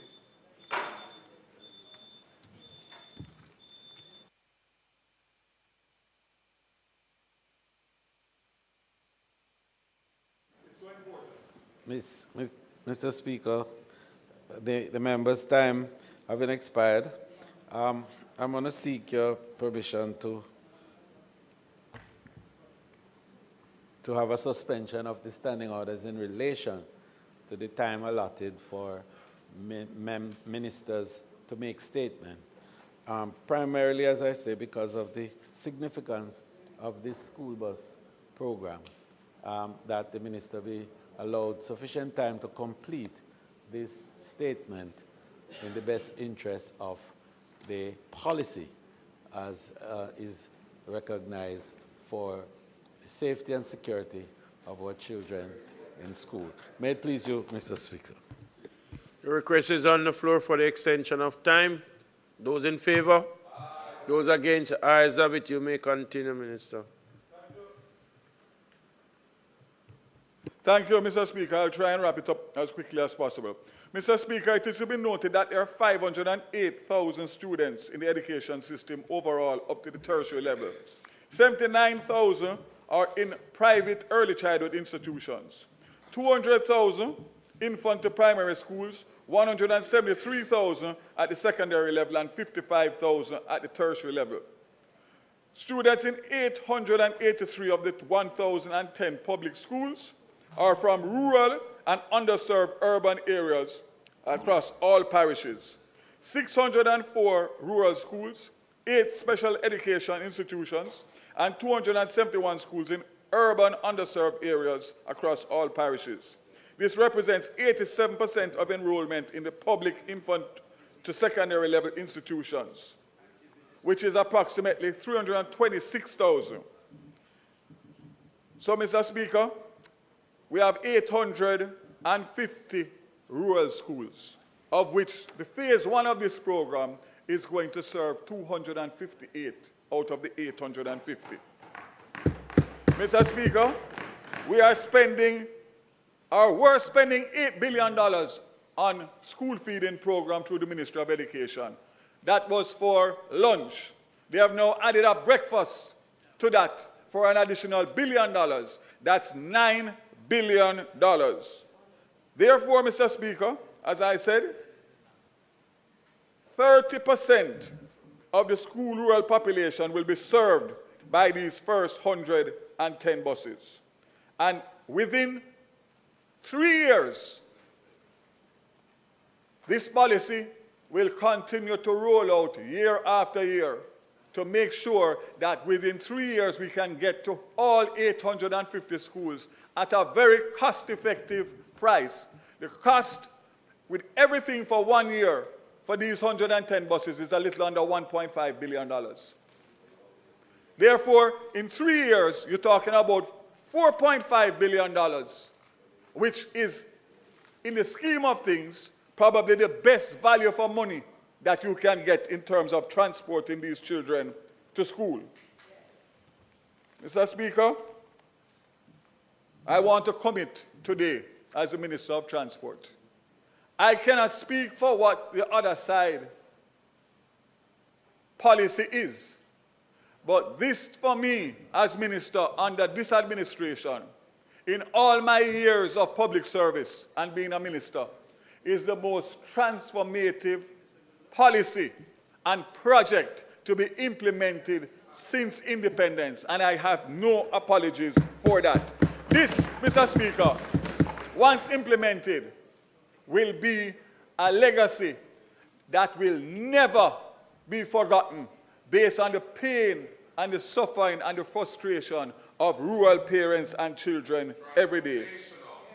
Mr. Speaker, it's not just about the buses. It's about the technology that is going to drive the buses.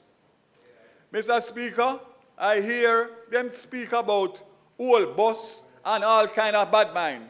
Let me just indicate that the buses are an average of 10 years old. These buses have been used in 52 states of the United States from 1939. And with all of the technology that has come in, you don't go to the United States and don't see these yellow buses. You've been seeing them on movie from before you could even walk. They are tried, proven, and tested.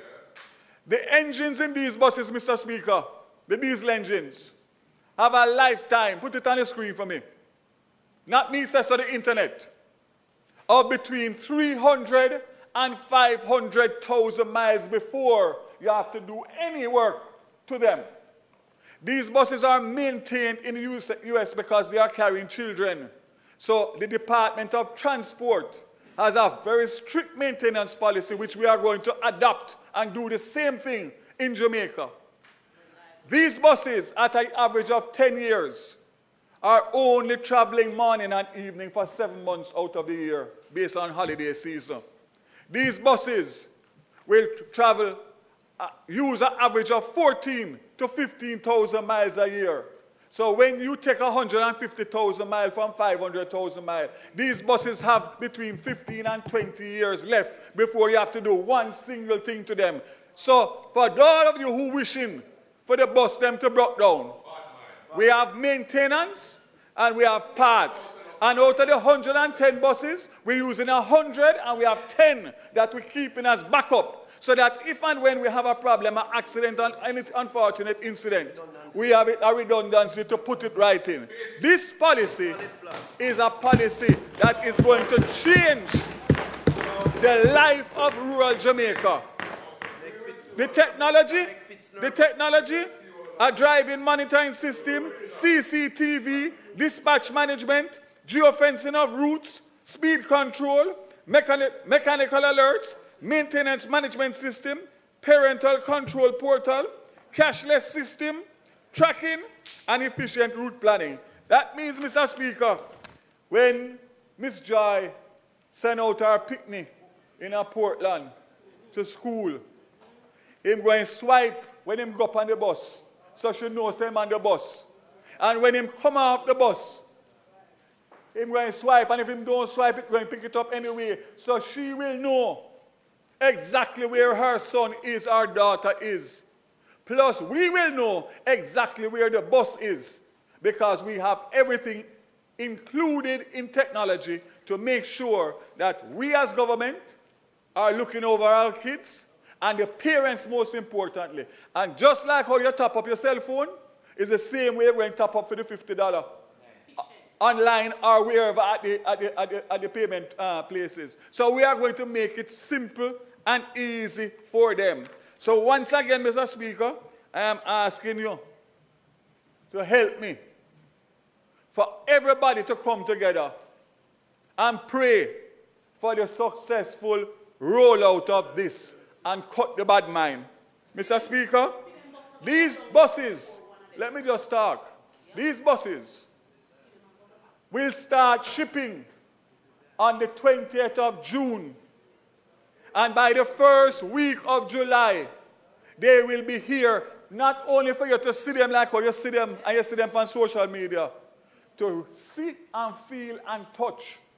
And Jamaica will understand that this commitment is not just a promise, this is a commitment that is going to be fulfilled. On top of which, Mr. Speaker, on Sunday of this week, I'll be going to the wharf to welcome the 63 CNG buses, and 2 weeks later, the 30 coach buses that are coming to enhance the JUTC. In 2 years as minister, we have imported and put on the road 270 new buses at no expense, no loan. And now, for the first time in decades, we have more new buses in the JUTC than we had, than old buses. So we are looking at a transformation, Mr. Speaker. We are going to make the people of this Jamaica. Hello, your children don't benefit, you know. Mr. Speaker, you know the truth of the matter. I can understand some of my colleagues who don't represent rural constituencies. My friend here from Portmore, I can understand because JUTC have a bus system that's expanding routes in Portmore and Spanish Town, so people get into work and children get into school without any problem.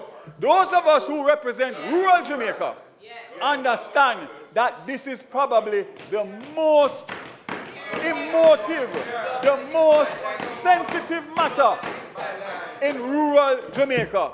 And I am going to champion it as minister. And we started in Portland with a private initiative. And let me tell you something. Any one of you can go down there any morning, 6 o'clock, to Buff Bay or Port Antonio. And when you see those children line up and go on that bus, and when you hear them speak about the experience that they are having, rather than what they used to go through, anxiety, abuse, mental and physical, the lewd music.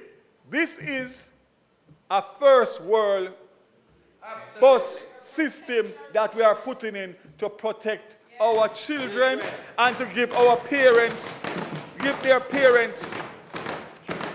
So, Mr. Speaker, I have so much more to say right now. But guess what, Mr. Speaker? I will just close by letting you know that JUTC has had a notable drop in diesel deliveries to the Spanish Town depot. As of February 14, 25, compared to previous months, a movement of 222,754 liters. 7 loads have been down to 127,288 liters, 4 loads. We are looking, Mr. Speaker, for the first time of finally dealing with the issue of fuel theft.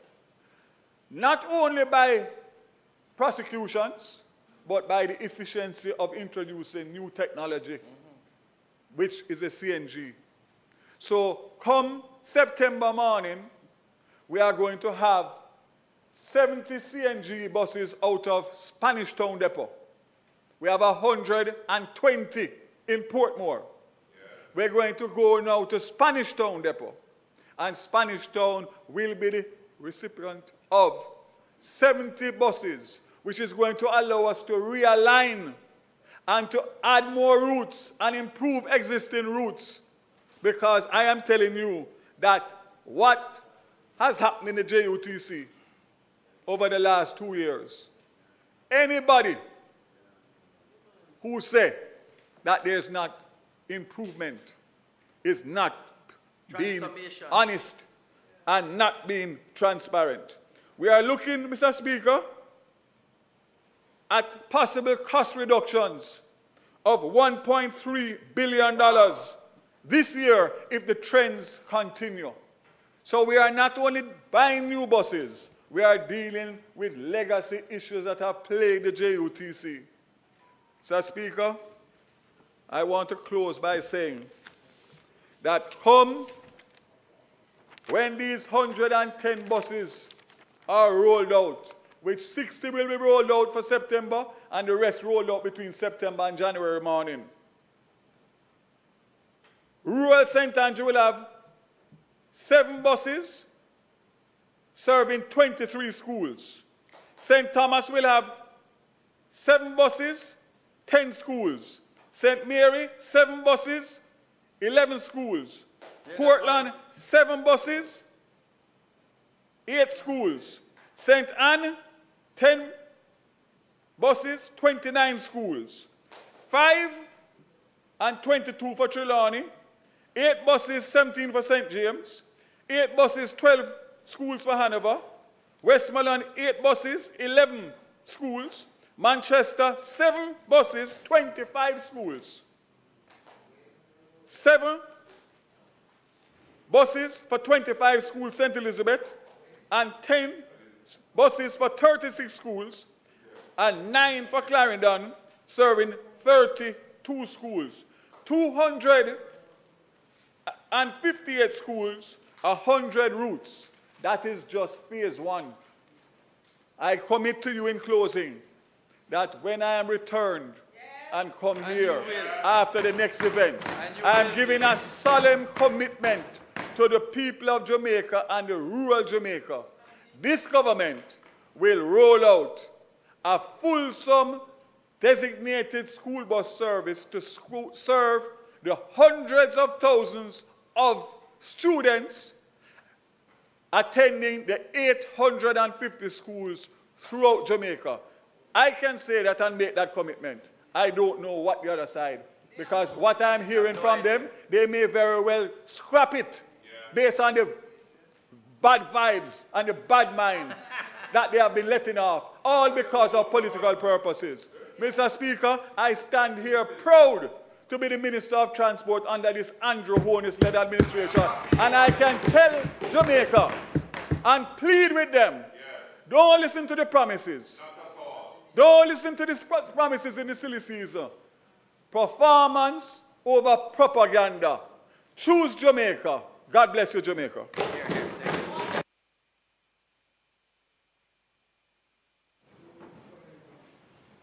Mr. Speaker, I'm not going there.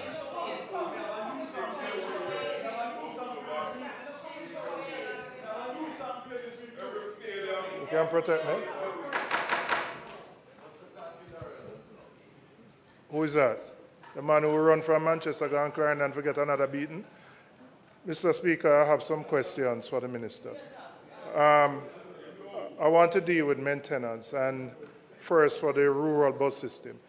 The current JUT system operates on depots. So buses go back to a particular depot, and you have technical staff there to deal with the buses at the depot. We're now moving to a decentralized system where the buses are going to be in different locations. So my first question to the Minister is, how will the maintenance be managed when you will have a bus, a couple of buses in one parish, a couple in another parish? How you plan to manage that?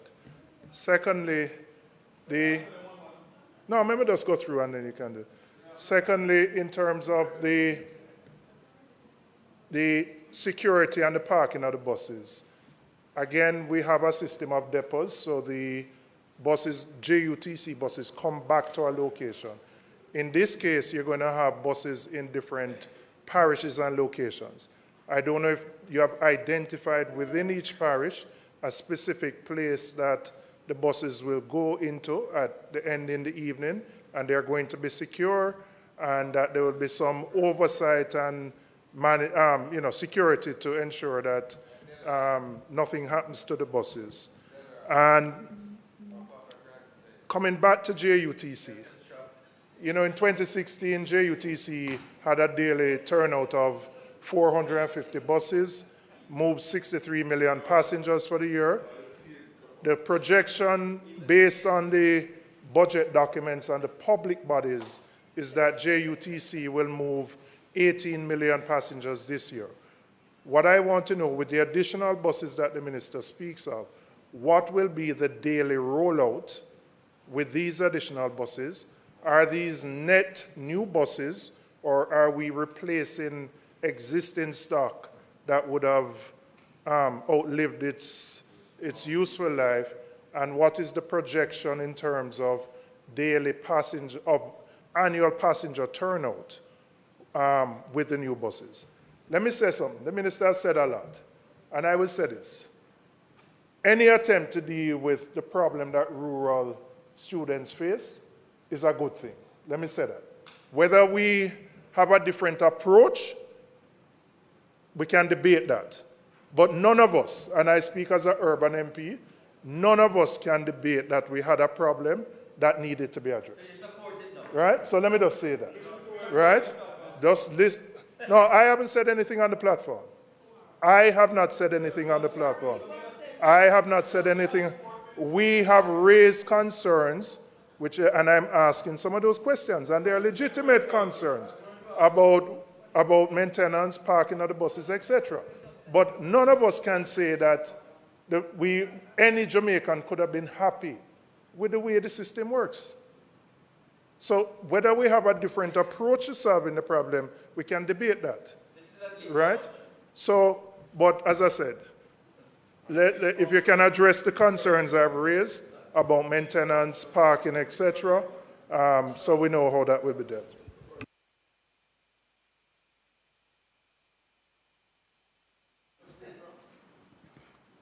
First of all,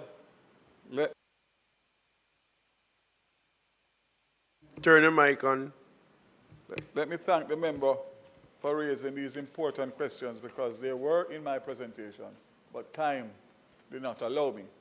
Let me also say that I do believe that the member is being very genuine in his comments of support. However, the problem that I have is that sometimes over there they speak from different positions. I can only go by the opposition spokesperson on transportation and his utterances, yes, which clearly are not supportive as it relates to maintenance. So in coming in 23 as Minister of Transport, I realized that there was an issue with maintenance that was being done at JUTC. Therefore, for all of the new purchases of buses, we have a 3-year contract with the manufacturer's representative. So all the buses that have come in under my watch have a 3-year maintenance that is supervised, overseen by JUTC, scoped by JUTC, but effected by the manufacturer's representative, along with parts. This is no different. There will be a maintenance contract, which is a part of the $1.5 billion for regular maintenance, and those maintenance will be done at locations in and around the island by the supplier. So, and that will be to a time and a specification, which was what was happening, why the buses have lasted so long and done so well in the United States. We don't need to reinvent the wheel. Secondly, the buses will be located in the parishes, and they will be assigned to schools. So in terms of the rollout in the mornings, the buses will be rolling out from a particular school, and they will be housed at a school in the parish, depending on the logistics and the geographic location. So they will not be all in one place. They will be spread about among all of it. All of those schools have security arrangements, and of course we have, through the technology, we are able to monitor the buses, including if there's a significant drop in fuel levels, meaning that if you park the bus with a half tank and anybody interferes with it, it will pick it up and send an alert immediately. So we have electronic security, and of course we're going to use the infrastructure from the schools. Also, the fueling of the buses. So JUTC is responsible for the operations. The Ministry of Education is going to deal with the assignment of the schools and the routes and all of that. So again, in terms of the fuel, we will have arrangements, cards, etc., that will take care of that. So that will be seamless. And we will have mobile teams that will also go out and do service if necessary, if there's a particular situation that arises. So we have that fully covered. you raise something that's very important. While we are buying the buses, the new buses, we have allowed so many of our existing buses that have been in the fleet to pass end of life without doing the necessary rebuilding, refurbishing, etc., which comes out much more economical. So I'd mentioned in Parliament before, and I'll mention again, that we have 30 articulated buses. A contract has been signed to be completely refurbished with a guarantee and a warranty. Now, you imagine 30 of those buses, some of them as old as 2007. The efficiency is not there. So when you say you're rolling out 450 buses, how much actually spend the whole day and survive the day? Because a lot of them come back in. So we are taking two approaches. Fleeting with new buses, and in this scenario, we are doing 24 of the Golden Dragon buses for the hill routes, that's the East Rural, West Rural constituencies, and we are doing 30 articulated.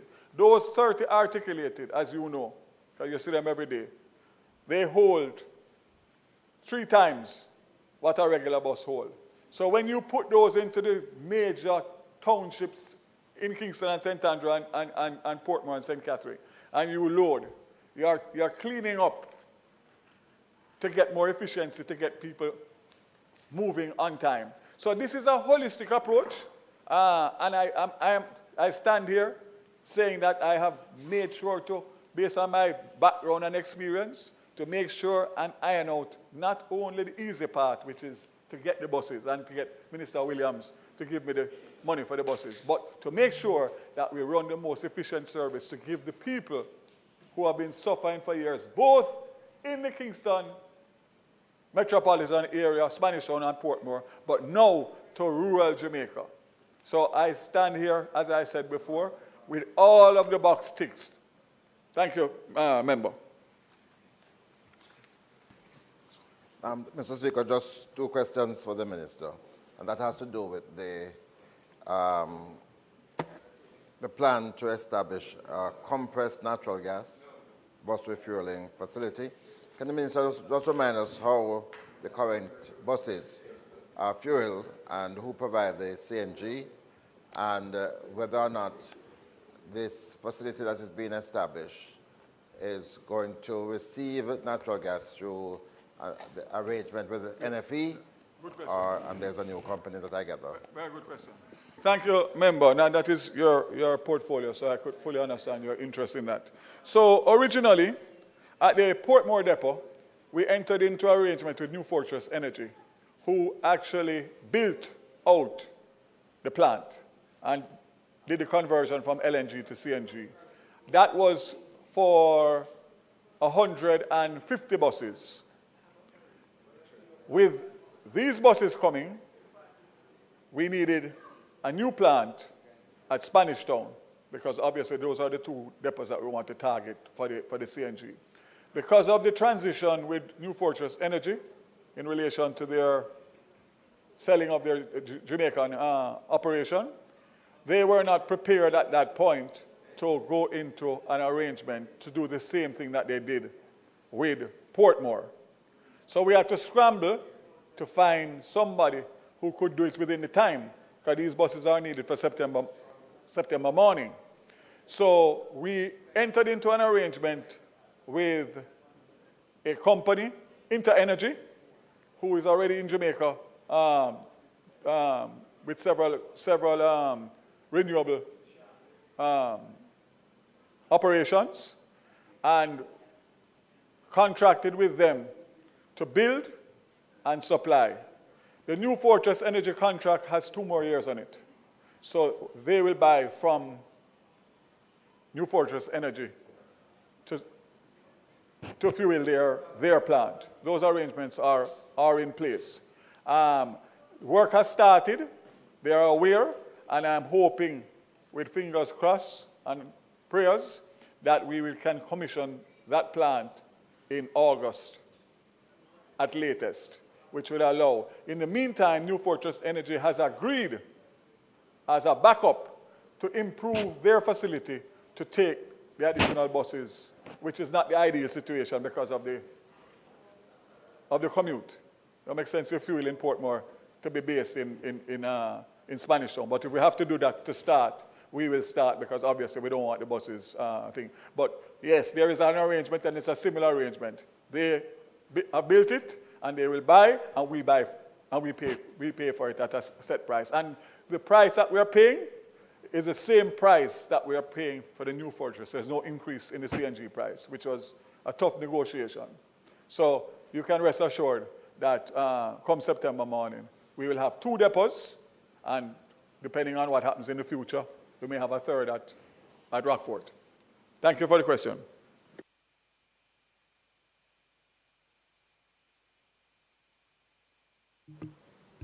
House Leader. Sorry. Announcements.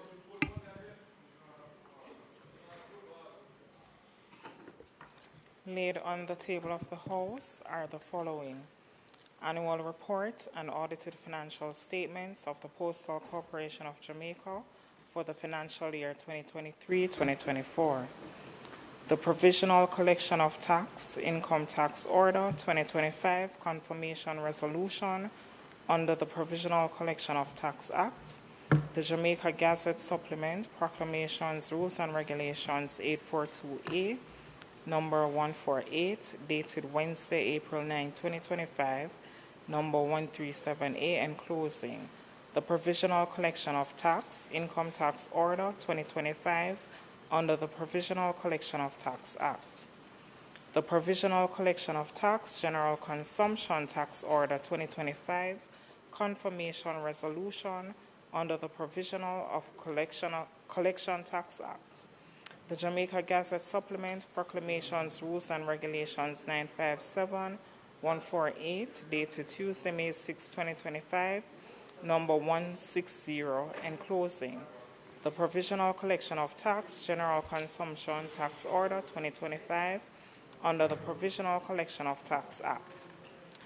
Government of Jamaica Financial Statements of the Consolidated Fund for the financial year ended March 31, 2025.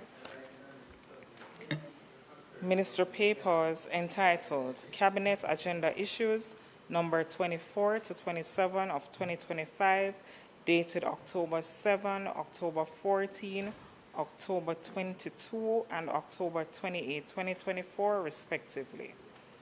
Minister Papers number 28 to 31 of 2025, dated November 4, November 11, November 18, and November 25th of 2024, respectively. Minister Paper number 32 and 33 of 2025, dated December 2 and 9 of 2024, respectively. Integrity Commission's investigation report into concerns that Mr. Dwight Burke, a councillor employed to the St. Catherine Municipal Corporation, failed to file his statutory declaration with the Integrity Commission for the period 2022 and its indicative ruling. Integrity Commission's investigation report into concerns that Mr. Praedial, a councillor employed to the St. Catherine Municipal Corporation, failed to file his statutory declarations with the Integrity Commission for the years 2019, 2020, and 2021, and 2022, along with its indicative ruling. And finally, the Integrity Commission's investigation report into concerns that Mr. Donovan Gaye, a councillor employed to the St. Catherine Municipal Corporation, failed to file his statutory declarations with the Integrity Commission for the years 2019, 2020, 2021, and 2022, along with its indicative ruling. Thank you, Mr. Speaker. Mr. Speaker, I just wish to bring to the attention of the House Leader these various ministry papers from the Cabinet meetings dating back 8 months, just to say to you that we really ought to be getting earlier reports from the Cabinet. 8 months, I think, is unacceptable.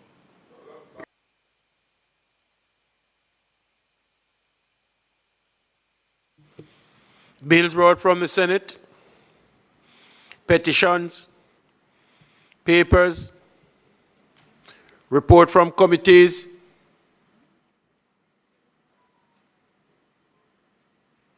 notice of motion given orally.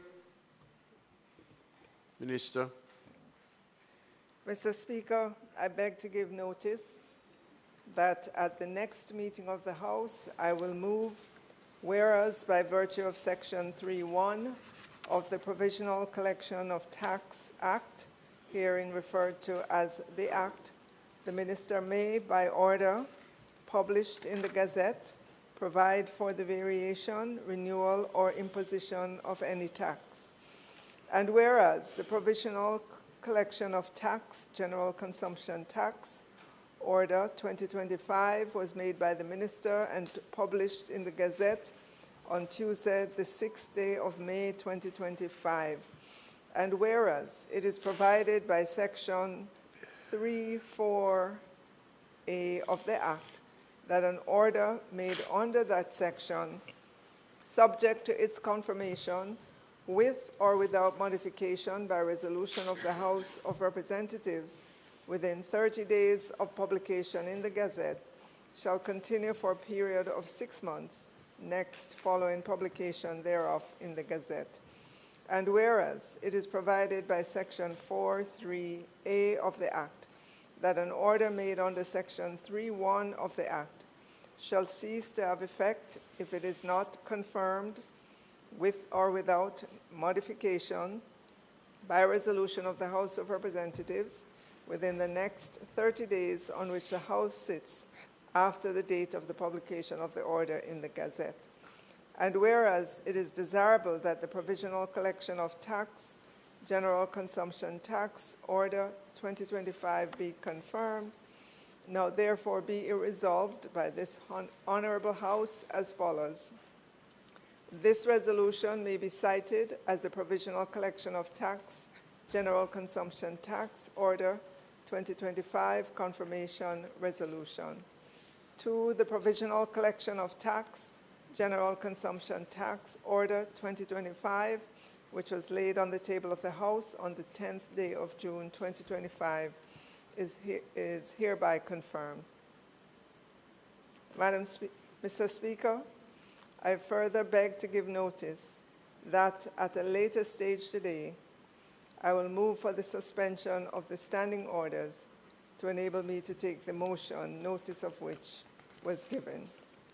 And Mr. Speaker, I also beg to give notice that at the next meeting of the House, I will move, whereas by virtue of Section 3.1 of the Provisional Collection of Tax Act, herein referred to as the Act, the Minister may make an order providing for the variation of any tax for the time being in force, or B, for the renewal for a further period of any tax in force during the previous financial year, or which was imposed for any limited period, or for the imposition of any tax. And notwithstanding anything to the contrary, the provisions of such an order shall, for the period limited by the section and subject to the provisions of the Act, have effect as if contained in an Act of Parliament.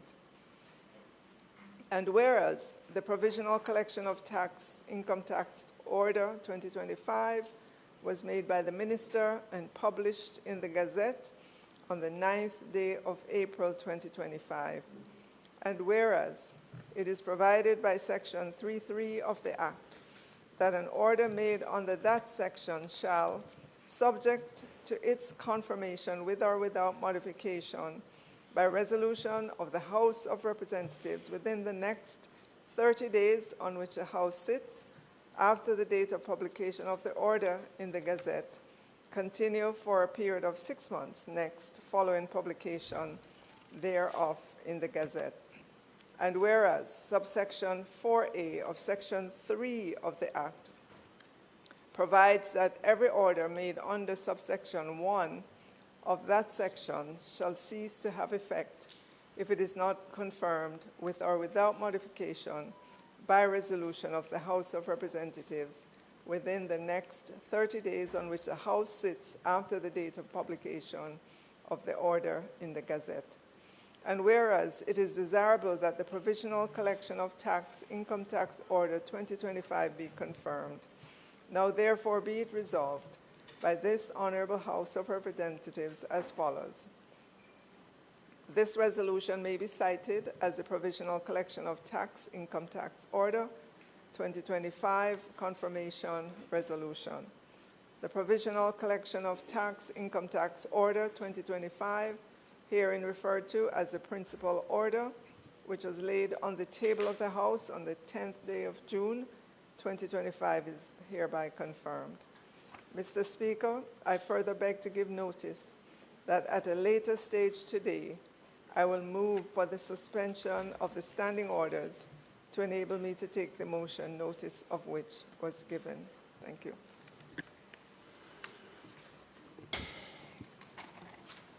Thank you very much, Mr. Speaker.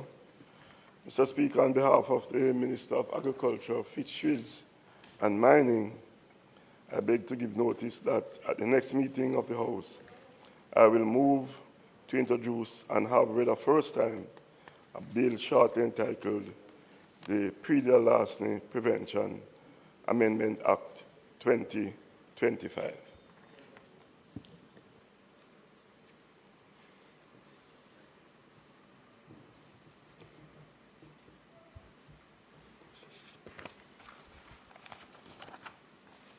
Questions and answers to questions. Motion that may be made at the commencement. Mr. Speaker, I said to you privately, and I have to express my disappointment. I tabled questions. I followed the procedure by sending them to the Speaker, copied to the clerk this morning, which is what is required before the sitting. I understand the substantive Speaker is unavailable, not in the House, but I don't believe I should be penalized because the substantive Speaker isn't here if I follow the process. And the questions were submitted from very early this morning, and I am told that they can't be tabled because you haven't had an opportunity to review them. But, you know, the processes have to work whether the individual is here or not. And I'm just saying on the record that, you know, we have to be more efficient in ensuring that as a member I'm not disadvantaged by not having my questions tabled simply because the substantive Speaker is not in the House.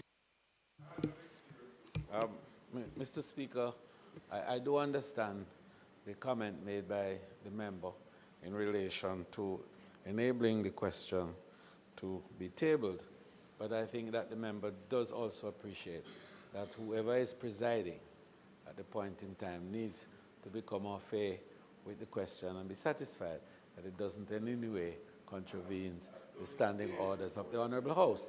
And so in that context, I would ask that the member takes note and appreciate that it is not an intention to deny him the opportunity to ask questions, because he can, in fact, make that known and will be tabled and allowed for question and answer period next week, when he can then put forward the questions in his name.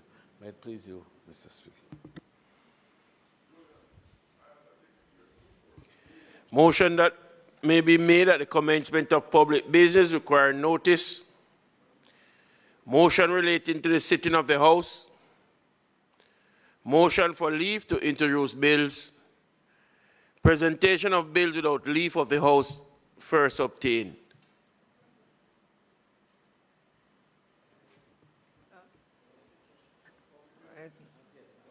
Mr. Speaker. What?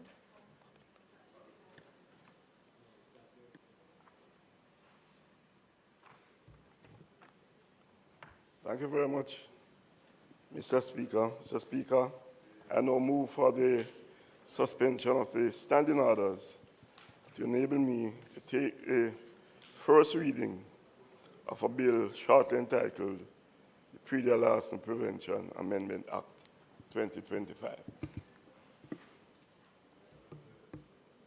Members, The question is that the standing order be suspended to allow the minister to take the first reading of the bill. Those in favor? Those against? The ayes have it. Minister, you may. Mr. Speaker, I now move that a bill shortly entitled... Sorry, Minister. The reading. The Law Reform Amendment of Penalties Act 2025 read a first time.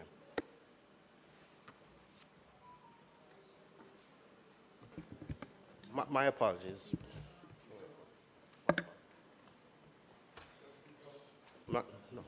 Hold, Minister, hold. The Praedial Larceny Prevention Amendment Act 2025 read a first time. Mr. Speaker, I now move that a bill shortly entitled the Praedial Larceny Prevention Amendment Act 2025 be read a second time.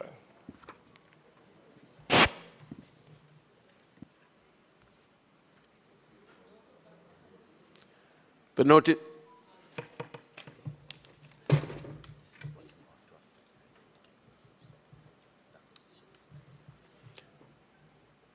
Minister, you want to look at your prompt, you should have read, I beg to give notice of the second reading of the bill.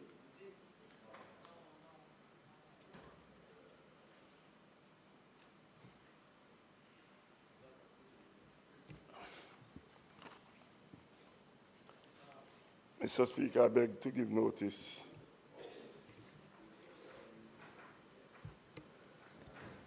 Thank you, Mr. Speaker. I beg to give notice of the second reading of the bill.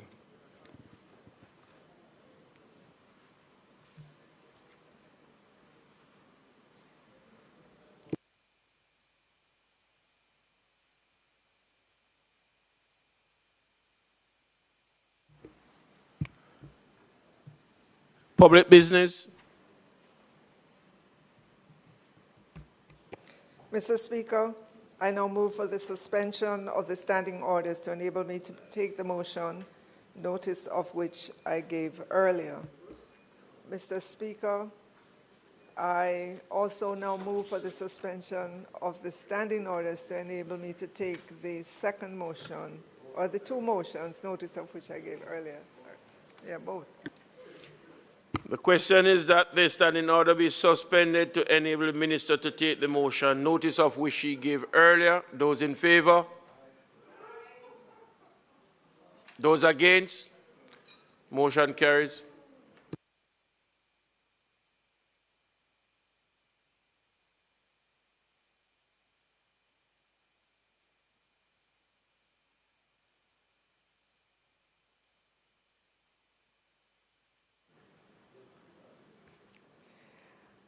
Mr. Speaker, I now move that the motion, notice of which I gave earlier, be approved. Both motions, notice of which I gave earlier, be approved. Mr. Speaker, just before the approval is taken, I just would like to ask the Minister in relation to the matter dealing with electricity. In the regulations, it has been noted that in relation to postpaid residential customers, there'll be a 7% tax as well as a 3% subsidy, a rebate of 7% and a 3% subsidy. Could the Minister state what is the time frame for the application of both this subsidy and rebate, and to also confirm that in relation to the 7%, it is applicable to prepaid customers? Member, if you will recall, during my budget presentation, I indicated that the measure would begin on the first day of May. So it's at the June, when you get your May bill in June, that's when you would see the impact of that measure of the 7% and the additional subsidy of the 3%. There is no expiration date. There's no expiration date. And what was your other question? The prepaid, okay. Prior to the announcement of these measures, there were persons with prepaid. It was an experiment, if you will. It was it was in force to allow the JPS to see how it would work. Now that we have restructured taxes on electricity, all those persons are brought into the same regime as others.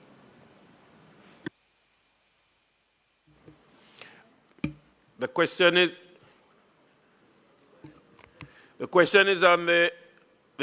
that the motions, both motions, notices of which the minister gave earlier, be now approved. Those in favor? Those against?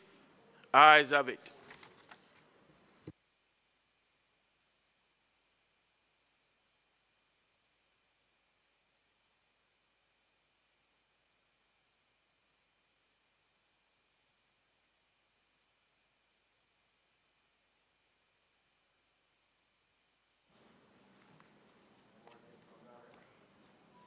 Thank you very much, Mr. Speaker. I present to this Honourable House today the bill cited as a Law Reform Amendment of Penalties, Bill 2025. The bill is proposed to achieve the intent of the Ministry Paper number 57 of 2018 in connection with the review of penalties in legislation in Jamaica. Specifically, the bill proposes to revise penalties and monetary obligations where appropriate in various legislation covering subject matters for science, energy, and telecommunications, and where not already provided for.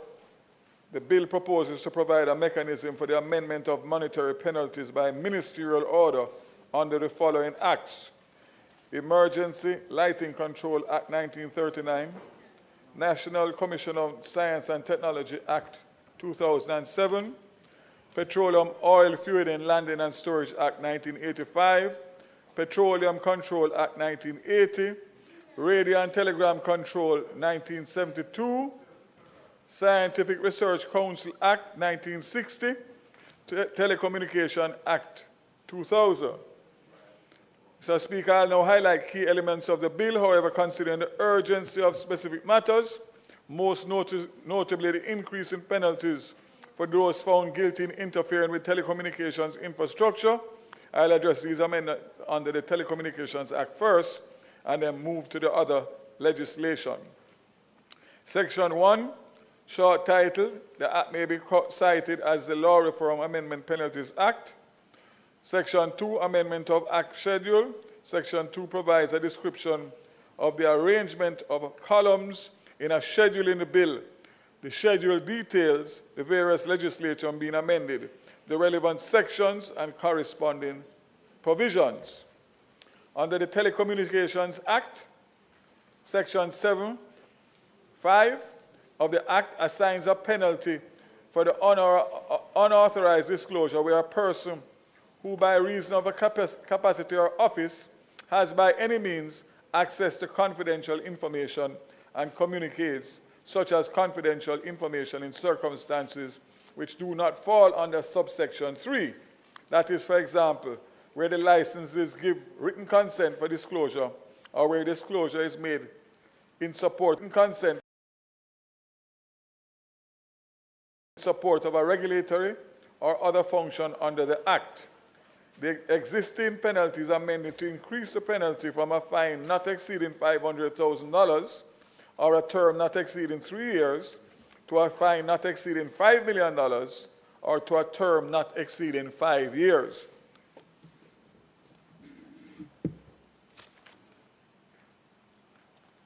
We don't need? No need?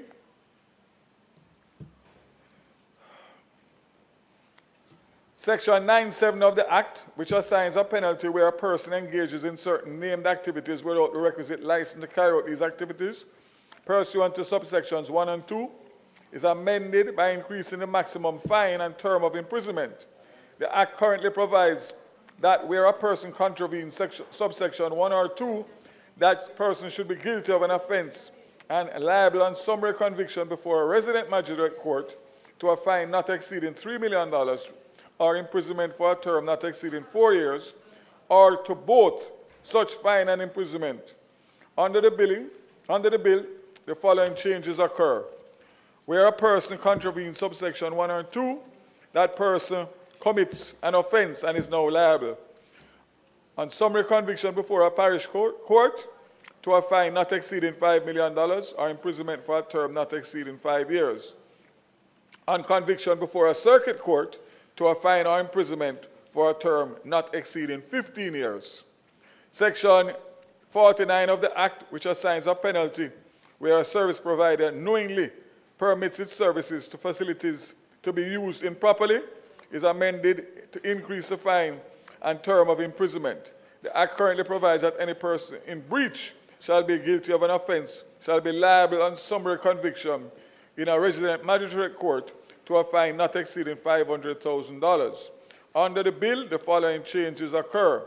Where a service provider knowingly permits the improper use of its service or facilities, that service provider commits an offense and is now liable on summary conviction before a parish court to a fine not exceeding $4 million or a term of imprisonment exceeding 4 years in the first instance, and $5 million or a term of imprisonment not exceeding 5 years in the case of any subsequent offense.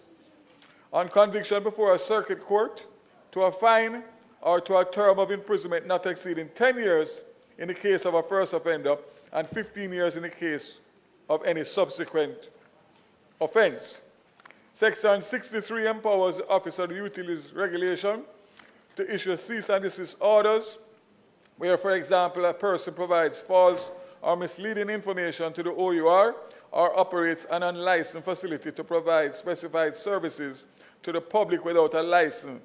As specified in subsection 2, specifically, section 63(5)(a) assigns a penalty where a person commits an offense under the subsection 1 or 2 of the Act. The Act currently provides that such person shall be liable in a resident magistrate court to a fine not exceeding $2 million or to imprisonment for a term not exceeding 2 years.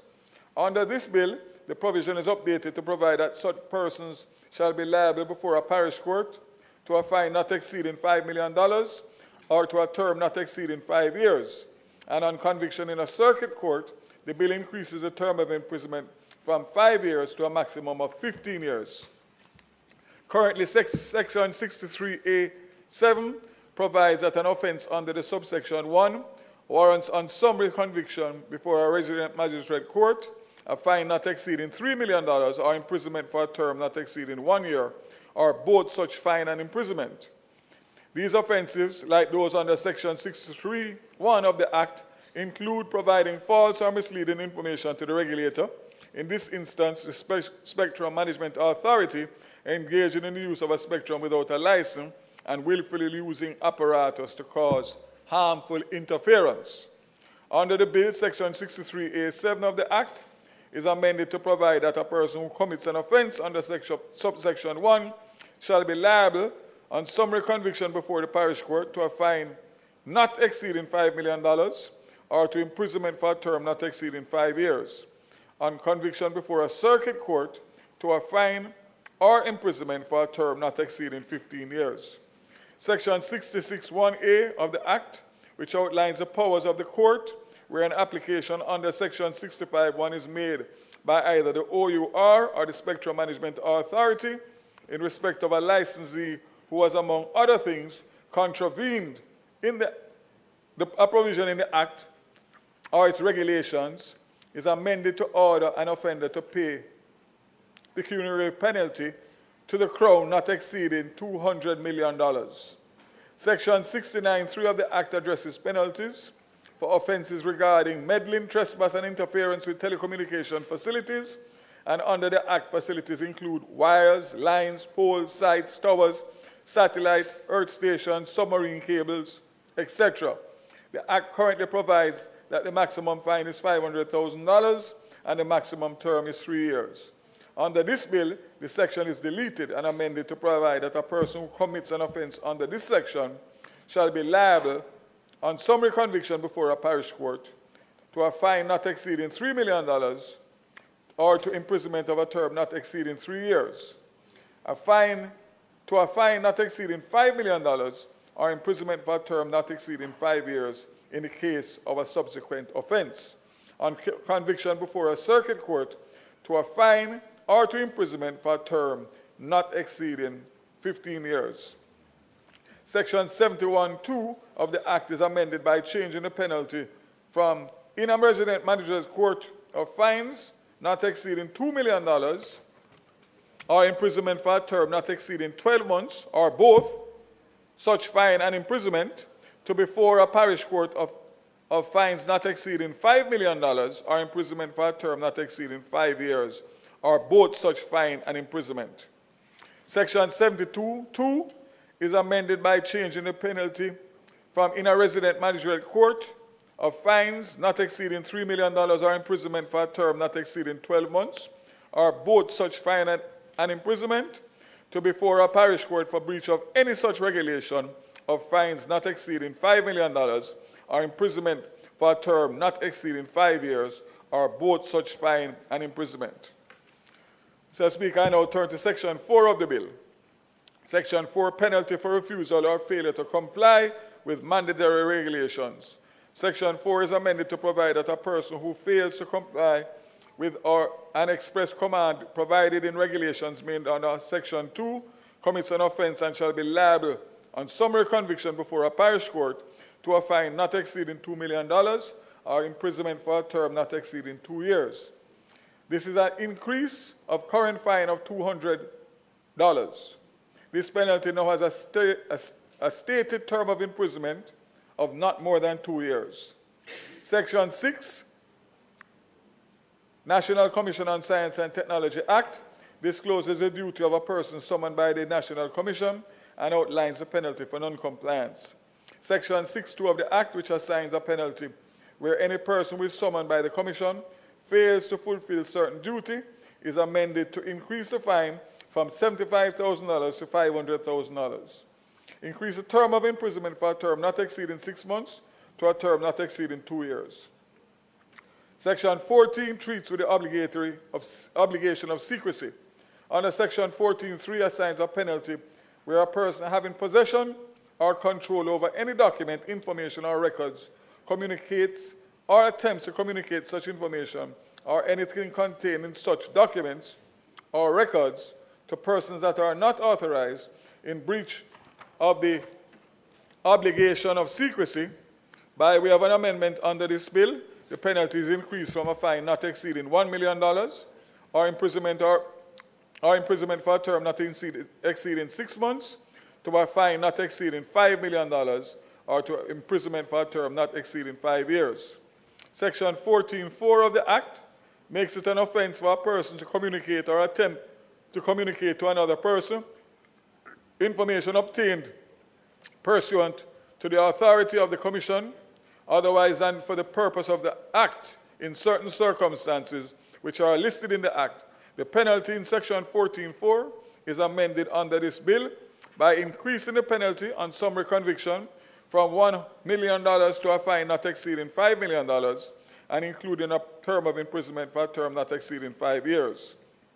A new jurisdiction is created at Section 14(4)(b), permitting matters to be decided in the circuit court. Specifically, the penalty stipulated for a conviction before a circuit court is a fine or imprisonment for a term not exceeding 10 years. In addition, a new section created, Section 17, which empowers the minister by order subject to affirmative resolution to amend the monetary penalties specified in the Act. Petroleum Oil Landing Storage Act, Section 6 of the Act outlines provisions stipulating the method of storing petroleum, is amended and updated to create two provisions. Section 6 subsection 1 and subsection 6 subsection 2, by separating the method stipulated for storing petroleum from the penalty to be applied where petroleum is kept in contravention of storing method that is stated in Section 6. In respect of the penalty, Section 6, subsection 2 provides as follows. The occupier of the premises on which the petroleum is kept commits an offence and shall be liable to summary conviction before a parish court to a fine equal to the market value of 1 litre of petroleum stored on the premises in contravention of the section, multiplied by the number of days which the petroleum was so stored, giving rise to the offence. The petroleum shall also be forfeited. Section 7 of the Act outlines the penalty for a scenario where a person deals in or sells petroleum by retail without holding a license in accordance with the Act. Currently, the Act states that the penalty is a maximum of $10,000 for each offence. Under this bill, however, Section 7 is amended by increasing the penalty from a fine not exceeding $10,000 for each offence to a fine not exceeding $5 million or imprisonment for a term not exceeding 5 years on summary conviction before a parish court. In addition, a new section, subsection 2B, is now included which allows for offence to be tried in the High Court, that is Circuit Court. The penalty there is a conviction, is a fine or imprisonment for a term not exceeding 15 years. Section 16 ascribes the penalty for non-payment of fines. Under Section 16, the provision grants the court a discretion in circumstances where a fine imposed under the Act was not paid to impose a term of imprisonment for a maximum of 6 months, with or without hard labor. By update, the penalty is expressed as follows. If an offender fails to pay a fine imposed under this Act, without delay, the court may sentence the offender to imprisonment for a term not exceeding 1 year, where the monetary penalty is $1 million or less, or 5 years, where the monetary penalty exceeds $1 million. The power of making and amending rules and regulations related to landing and storage of petroleum and oil fuel is set out at Section 18. By Section 18.3 of the Act provides a penalty for instances where a rule of regulation made by the minister is breached. The current penalty for a breach stipulates a maximum fine of $10,000 on summary conviction, and in default of payment of the fine, imprisonment with or without hard labor for a maximum period of 3 months. Under the bill, the penalty is amended to provide that a person who contravenes a rule or regulation made under the Act commits an offence and is liable to summary conviction before a parish court to a fine not exceeding $5 million or to imprisonment for a term not exceeding 5 years. Section 19, power to make conditions that discrimination shall not be exercised. Section 19.2 provides a penalty where there is a breach of subsection 1, which confers the power on the minister to make regulations that discrimination shall not be exercised by the owner, occupier, or employee of a store for oil fuel. The Act currently states that the maximum fine, $1,000, which is enforced summarily. Under the bill, the fine may not exceed $5 million and is enforced summarily in the parish court. Section 20 contains obligations imposed on a retailer returns and other information to be furnished. Section 22 of the Act assigns a penalty where any person fails to comply with subsection 1, which requires a license, who sells motor spirits by retail or operates a petroleum filling station to make return, keep records, and furnish such information. The Act currently provides that when failing to comply with subsection 1, the larceny and summary conviction shall be liable to a fine not exceeding $10,000. The bill now provides that Section 22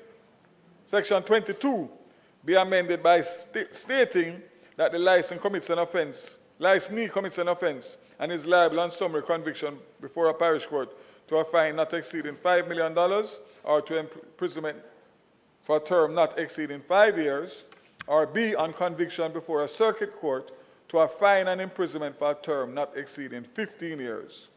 The Act is further amended by the insertion of Section 21, which provides that the minister may, by order subject to an affirmative resolution, amend the monetary penalties specified in the Act. The Petroleum Quality Control Act, Section 3.6 of the Act, provides a penalty where a report is made is not made to the nearest police station or an inspector by a license, Z, or their employee in instances where there is knowledge or reason to suspect that contaminated petroleum is in their possession, control, or on their premises. Under Section 3.6, as currently is, shall be deleted and now stated that any person who fails to perform a duty imposed on that person by virtue of subsection 4 and 5 commits an offense and liable on summary conviction before a parish court to a fine not exceeding $1 million or imprisonment for a term not exceeding 12 months, or both such fine and imprisonment. Section 4 of the Act provides restrictions on the retailing and transportation of petroleum. Under the bill, provision is made for a separate penalty for the contravention of subsection 1 and 2, and a penalty for the contravention of subsection 3, 4, and 4A.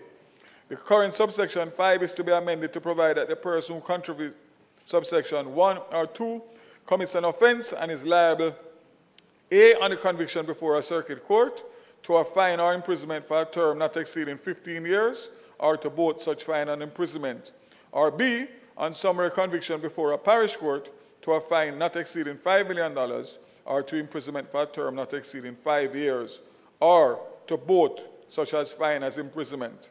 Section 4 is further amended by the insertion of subsection 5A after subsection 5, which provides that a person who contravenes subsection 3, 4, or 4A commits an offense and is liable, A, on summary conviction before a parish court to a fine exceeding $5 million, or to imprisonment for a term not exceeding 5 years, or to both such fine and imprisonment, or B, on conviction before a circuit court to a fine or to imprisonment for a term not exceeding 15 years, or to both such fine and imprisonment.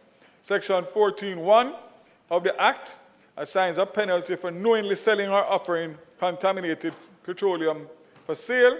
Subsection 1A is amended by changing the maximum term of imprisonment from 5 years to 15 years, and subsection is amended by deleting the words of that provision and providing that on conviction before a parish court, there is a fine not exceeding the market value of the uncontaminated petroleum at the time of sale, or imprisonment for a term not exceeding 5, or both such fine and imprisonment. Section 14.2 of the Act assigns a penalty where a person knowingly delivers contaminated fuel to a licensed retailer or to any other person for distribution.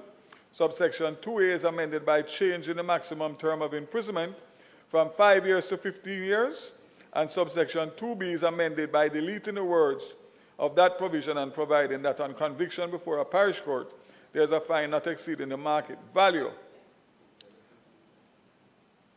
of the petroleum at the time of delivery, or to imprisonment for a term not exceeding 5 years, or both such fine and imprisonment.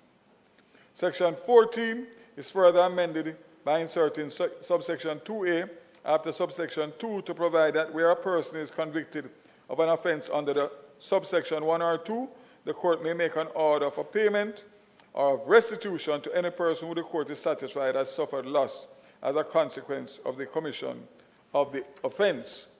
Section 15.1, which assigns a penalty where a licensed retailer, licensed haulage contractor, or a person registered as a driver under the Act has any contaminated petroleum in his possession, is amended under the bill, changing the fine on summary conviction from $1 million to a fine not exceeding 1/10 of the market value of the contaminated petroleum at the date the contaminated petroleum was found in possession of the person, and increasing the term of imprisonment from 2 years to a term of not exceeding 5 years. There is also now a provision under Section 15.1 for a penalty on conviction before the circuit court to a fine or to imprisonment for a term not exceeding 15 years. Section 20 of the Act, which provides a penalty where any person assaults or obstructs an inspector, analyst, or any other officer in the course of their duties, or contravenes Section 17.4 of the Act of any regulations made under the Act, is amended under the bill by increasing the fine on summary conviction from $200,000 to a fine not exceeding $5 million, increasing the term of imprisonment for 6 months to a term not exceeding 5 years. The Act is further amended by the insertion of Section 21, which provides that the Minister may, by order subject to affirmative resolution, amend the monetary penalties specified in the Act.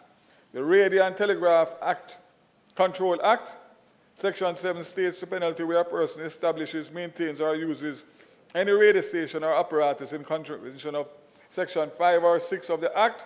The section is amended under the bill, increasing the fine on summary conviction from a fine not exceeding $1,000 to a fine not exceeding $5 million, increasing the term of imprisonment from a term of imprisonment not exceeding 12 months to a term not exceeding 5 years. Section 9, which states the penalty where a person who by way of trade, business, hire, sales, exchanges, or deals in any radio station or apparatus without a valid license issued for those purposes under the Act is amended under the bill, increasing the fine on summary conviction from a fine not exceeding $1,000 to a fine not exceeding $1 million, increasing the term of imprisonment from a term not exceeding 6 months to a term not exceeding 12 months. Section 10.2, which states that the penalty where any person fails to notify the person authorized by the Minister of a transaction in accordance with subsection 1 is amended under the bill by increasing the fine on summary conviction from a fine not exceeding $1,000 to a fine not exceeding $1 million, increasing the term of imprisonment from one not exceeding 3 months to a term not exceeding 12 months. Section 11.4 of the Act, which states the penalty for any person who obstructs, hinders, or prevents an inspector from entering any premises, vehicle, vessel, or aircraft pursuant to Section 2, is amended under the bill, increasing the fine on conviction before a parish court from a fine not exceeding $1,000 to a fine not exceeding $3 million. And B, increasing the terms of imprisonment from a term not exceeding 12 months to a term not exceeding 3 years. Section 12.3 of the Act, which states the penalty where any person obstructs, hinders, or prevents any inspector authorized pursuant to subsection 1 from entering any premises, vehicle, vessel, or aircraft specified in a warrant is amended under the bill, increasing the fine on conviction before a parish court from a fine not exceeding $1,000 to a fine not exceeding $3 million. And B, increasing the term of imprisonment from a term not exceeding 12 months to a term not exceeding 3 years. Coming down to the end, under the bill, Section 13, the Act is deleted entirely and replaced. Section 13.1 prohibits a person from sending or attempting to send any message by means of a radio, which that person knows is false or misleading, is likely to prejudice the efficiency of any safety services, is likely to endanger the safety of any person, vessel, aircraft, or vehicle. Falsely suggests that a vessel or aircraft is in distress or in need of assistance. Falsely suggests that the vessel or aircraft is not in distress or in need of assistance.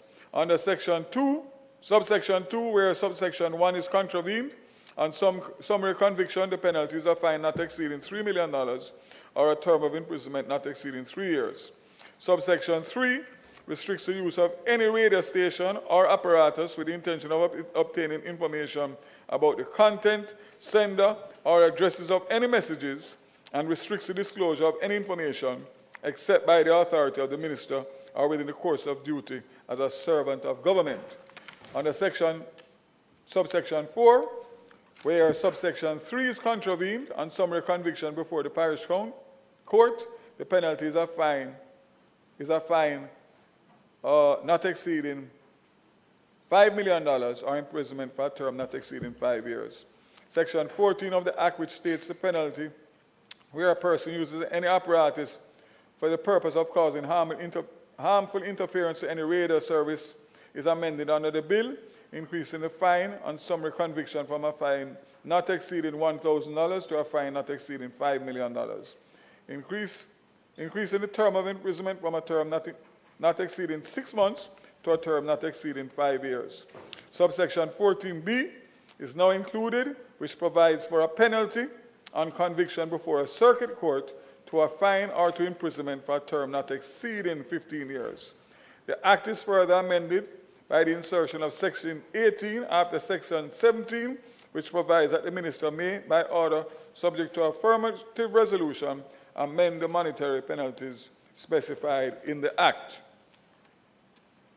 Lastly, Scientific Research Council Act, the Act is amended by inserting 14A, which provides that the Minister may, by order, subject to affirmative resolution, amend the monetary penalties specified in the Act. Section 18 of the Act, which deals with the offenses, is amended by increasing the penalty from a fine not exceeding $600 or to imprisonment with or without hard labor for a term not exceeding 2 years, or to both fine and imprisonment to a fine not exceeding $5 million, or to imprisonment for a term not exceeding 5 years. So, Mr. Speaker, as Jamaica seeks to make progressive steps toward the updating of its legislation, the passing of this bill is suitable and critical to the efforts to achieve the desired outcome. I therefore seek the approval of the members of the House for this bill.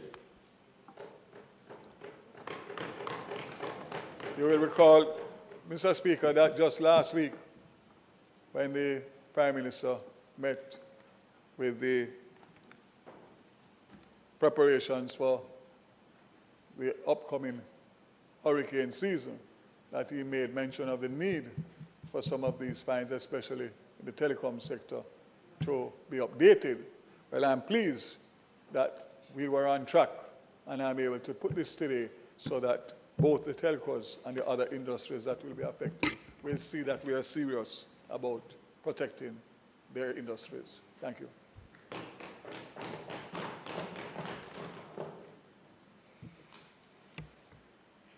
Question is that the bill be read a second time.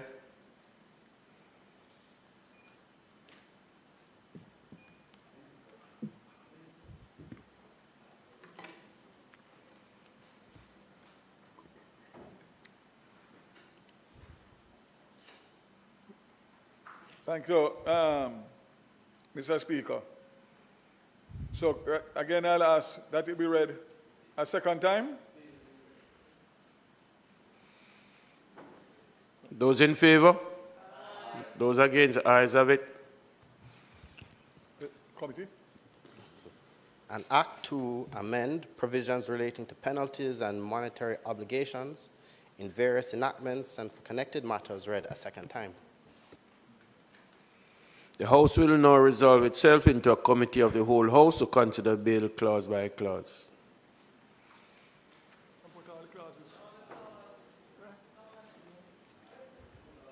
Thank you. Mr. Speaker, I said we just put the clauses. Yeah, so we put all the clauses together at once, in interest of time. The request is that we take the clauses in act. Those in favor? Those against? The question is that I do report the bill at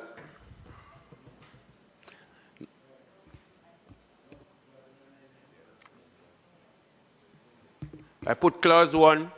Those in favor? I put clause, those against? Ayes have it. I put clause 2. Those in favor? Those against? Ayes have it. I put the schedule. Those in favor? Those against? Ayes have it. I put the title and the enacting clause. Those in favor? Those against? Ayes have it. The question is that I do report the bill as having passed committee stage without any amendment. Those in favor? Those against? Ayes have it. Mr. Speaker, I said the bill be read a third time. No. I do report the bill as having passed committee stage without any amendments.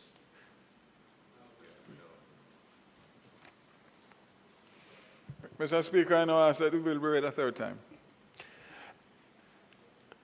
The question is that the bill be read a third time. Those in favor? Those against? Ayes have it. An act to amend provisions relating to penalties and monetary obligation in various enactments and for connected matters read a third time and passed.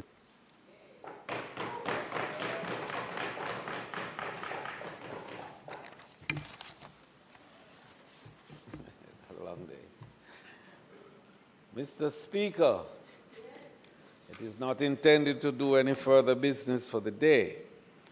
I just want to indicate that this has been a long day, and I think that members have done a fair amount of work today, and we've covered some good grounds. I therefore ask Mr. Speaker that we adjourn this Honorable House until Tuesday, June 17 at 2 p.m. in the George William Gordon House. Good. May it please you, Mr. Speaker. The request is that this House now stands adjourned until Tuesday, the 17th of June, 2025. Those in favor? Aye. Those against? The ayes have it. This House now stands adjourned.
These funds can be used for school-related expenses such as traveling, buying food, housing, or purchasing a laptop, for example. Eligibility is determined by the financial circumstances of applicants and the availability of grants. Apply early at slbja.com and be one of 4,200 beneficiaries of our granting aid.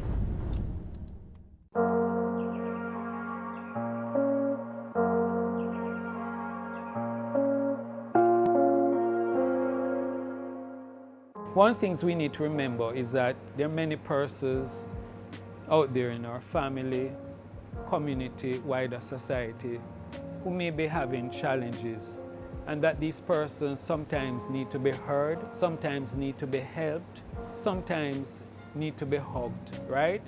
And the best we can do to promote mental wellness in our community is just to be there for people, to be able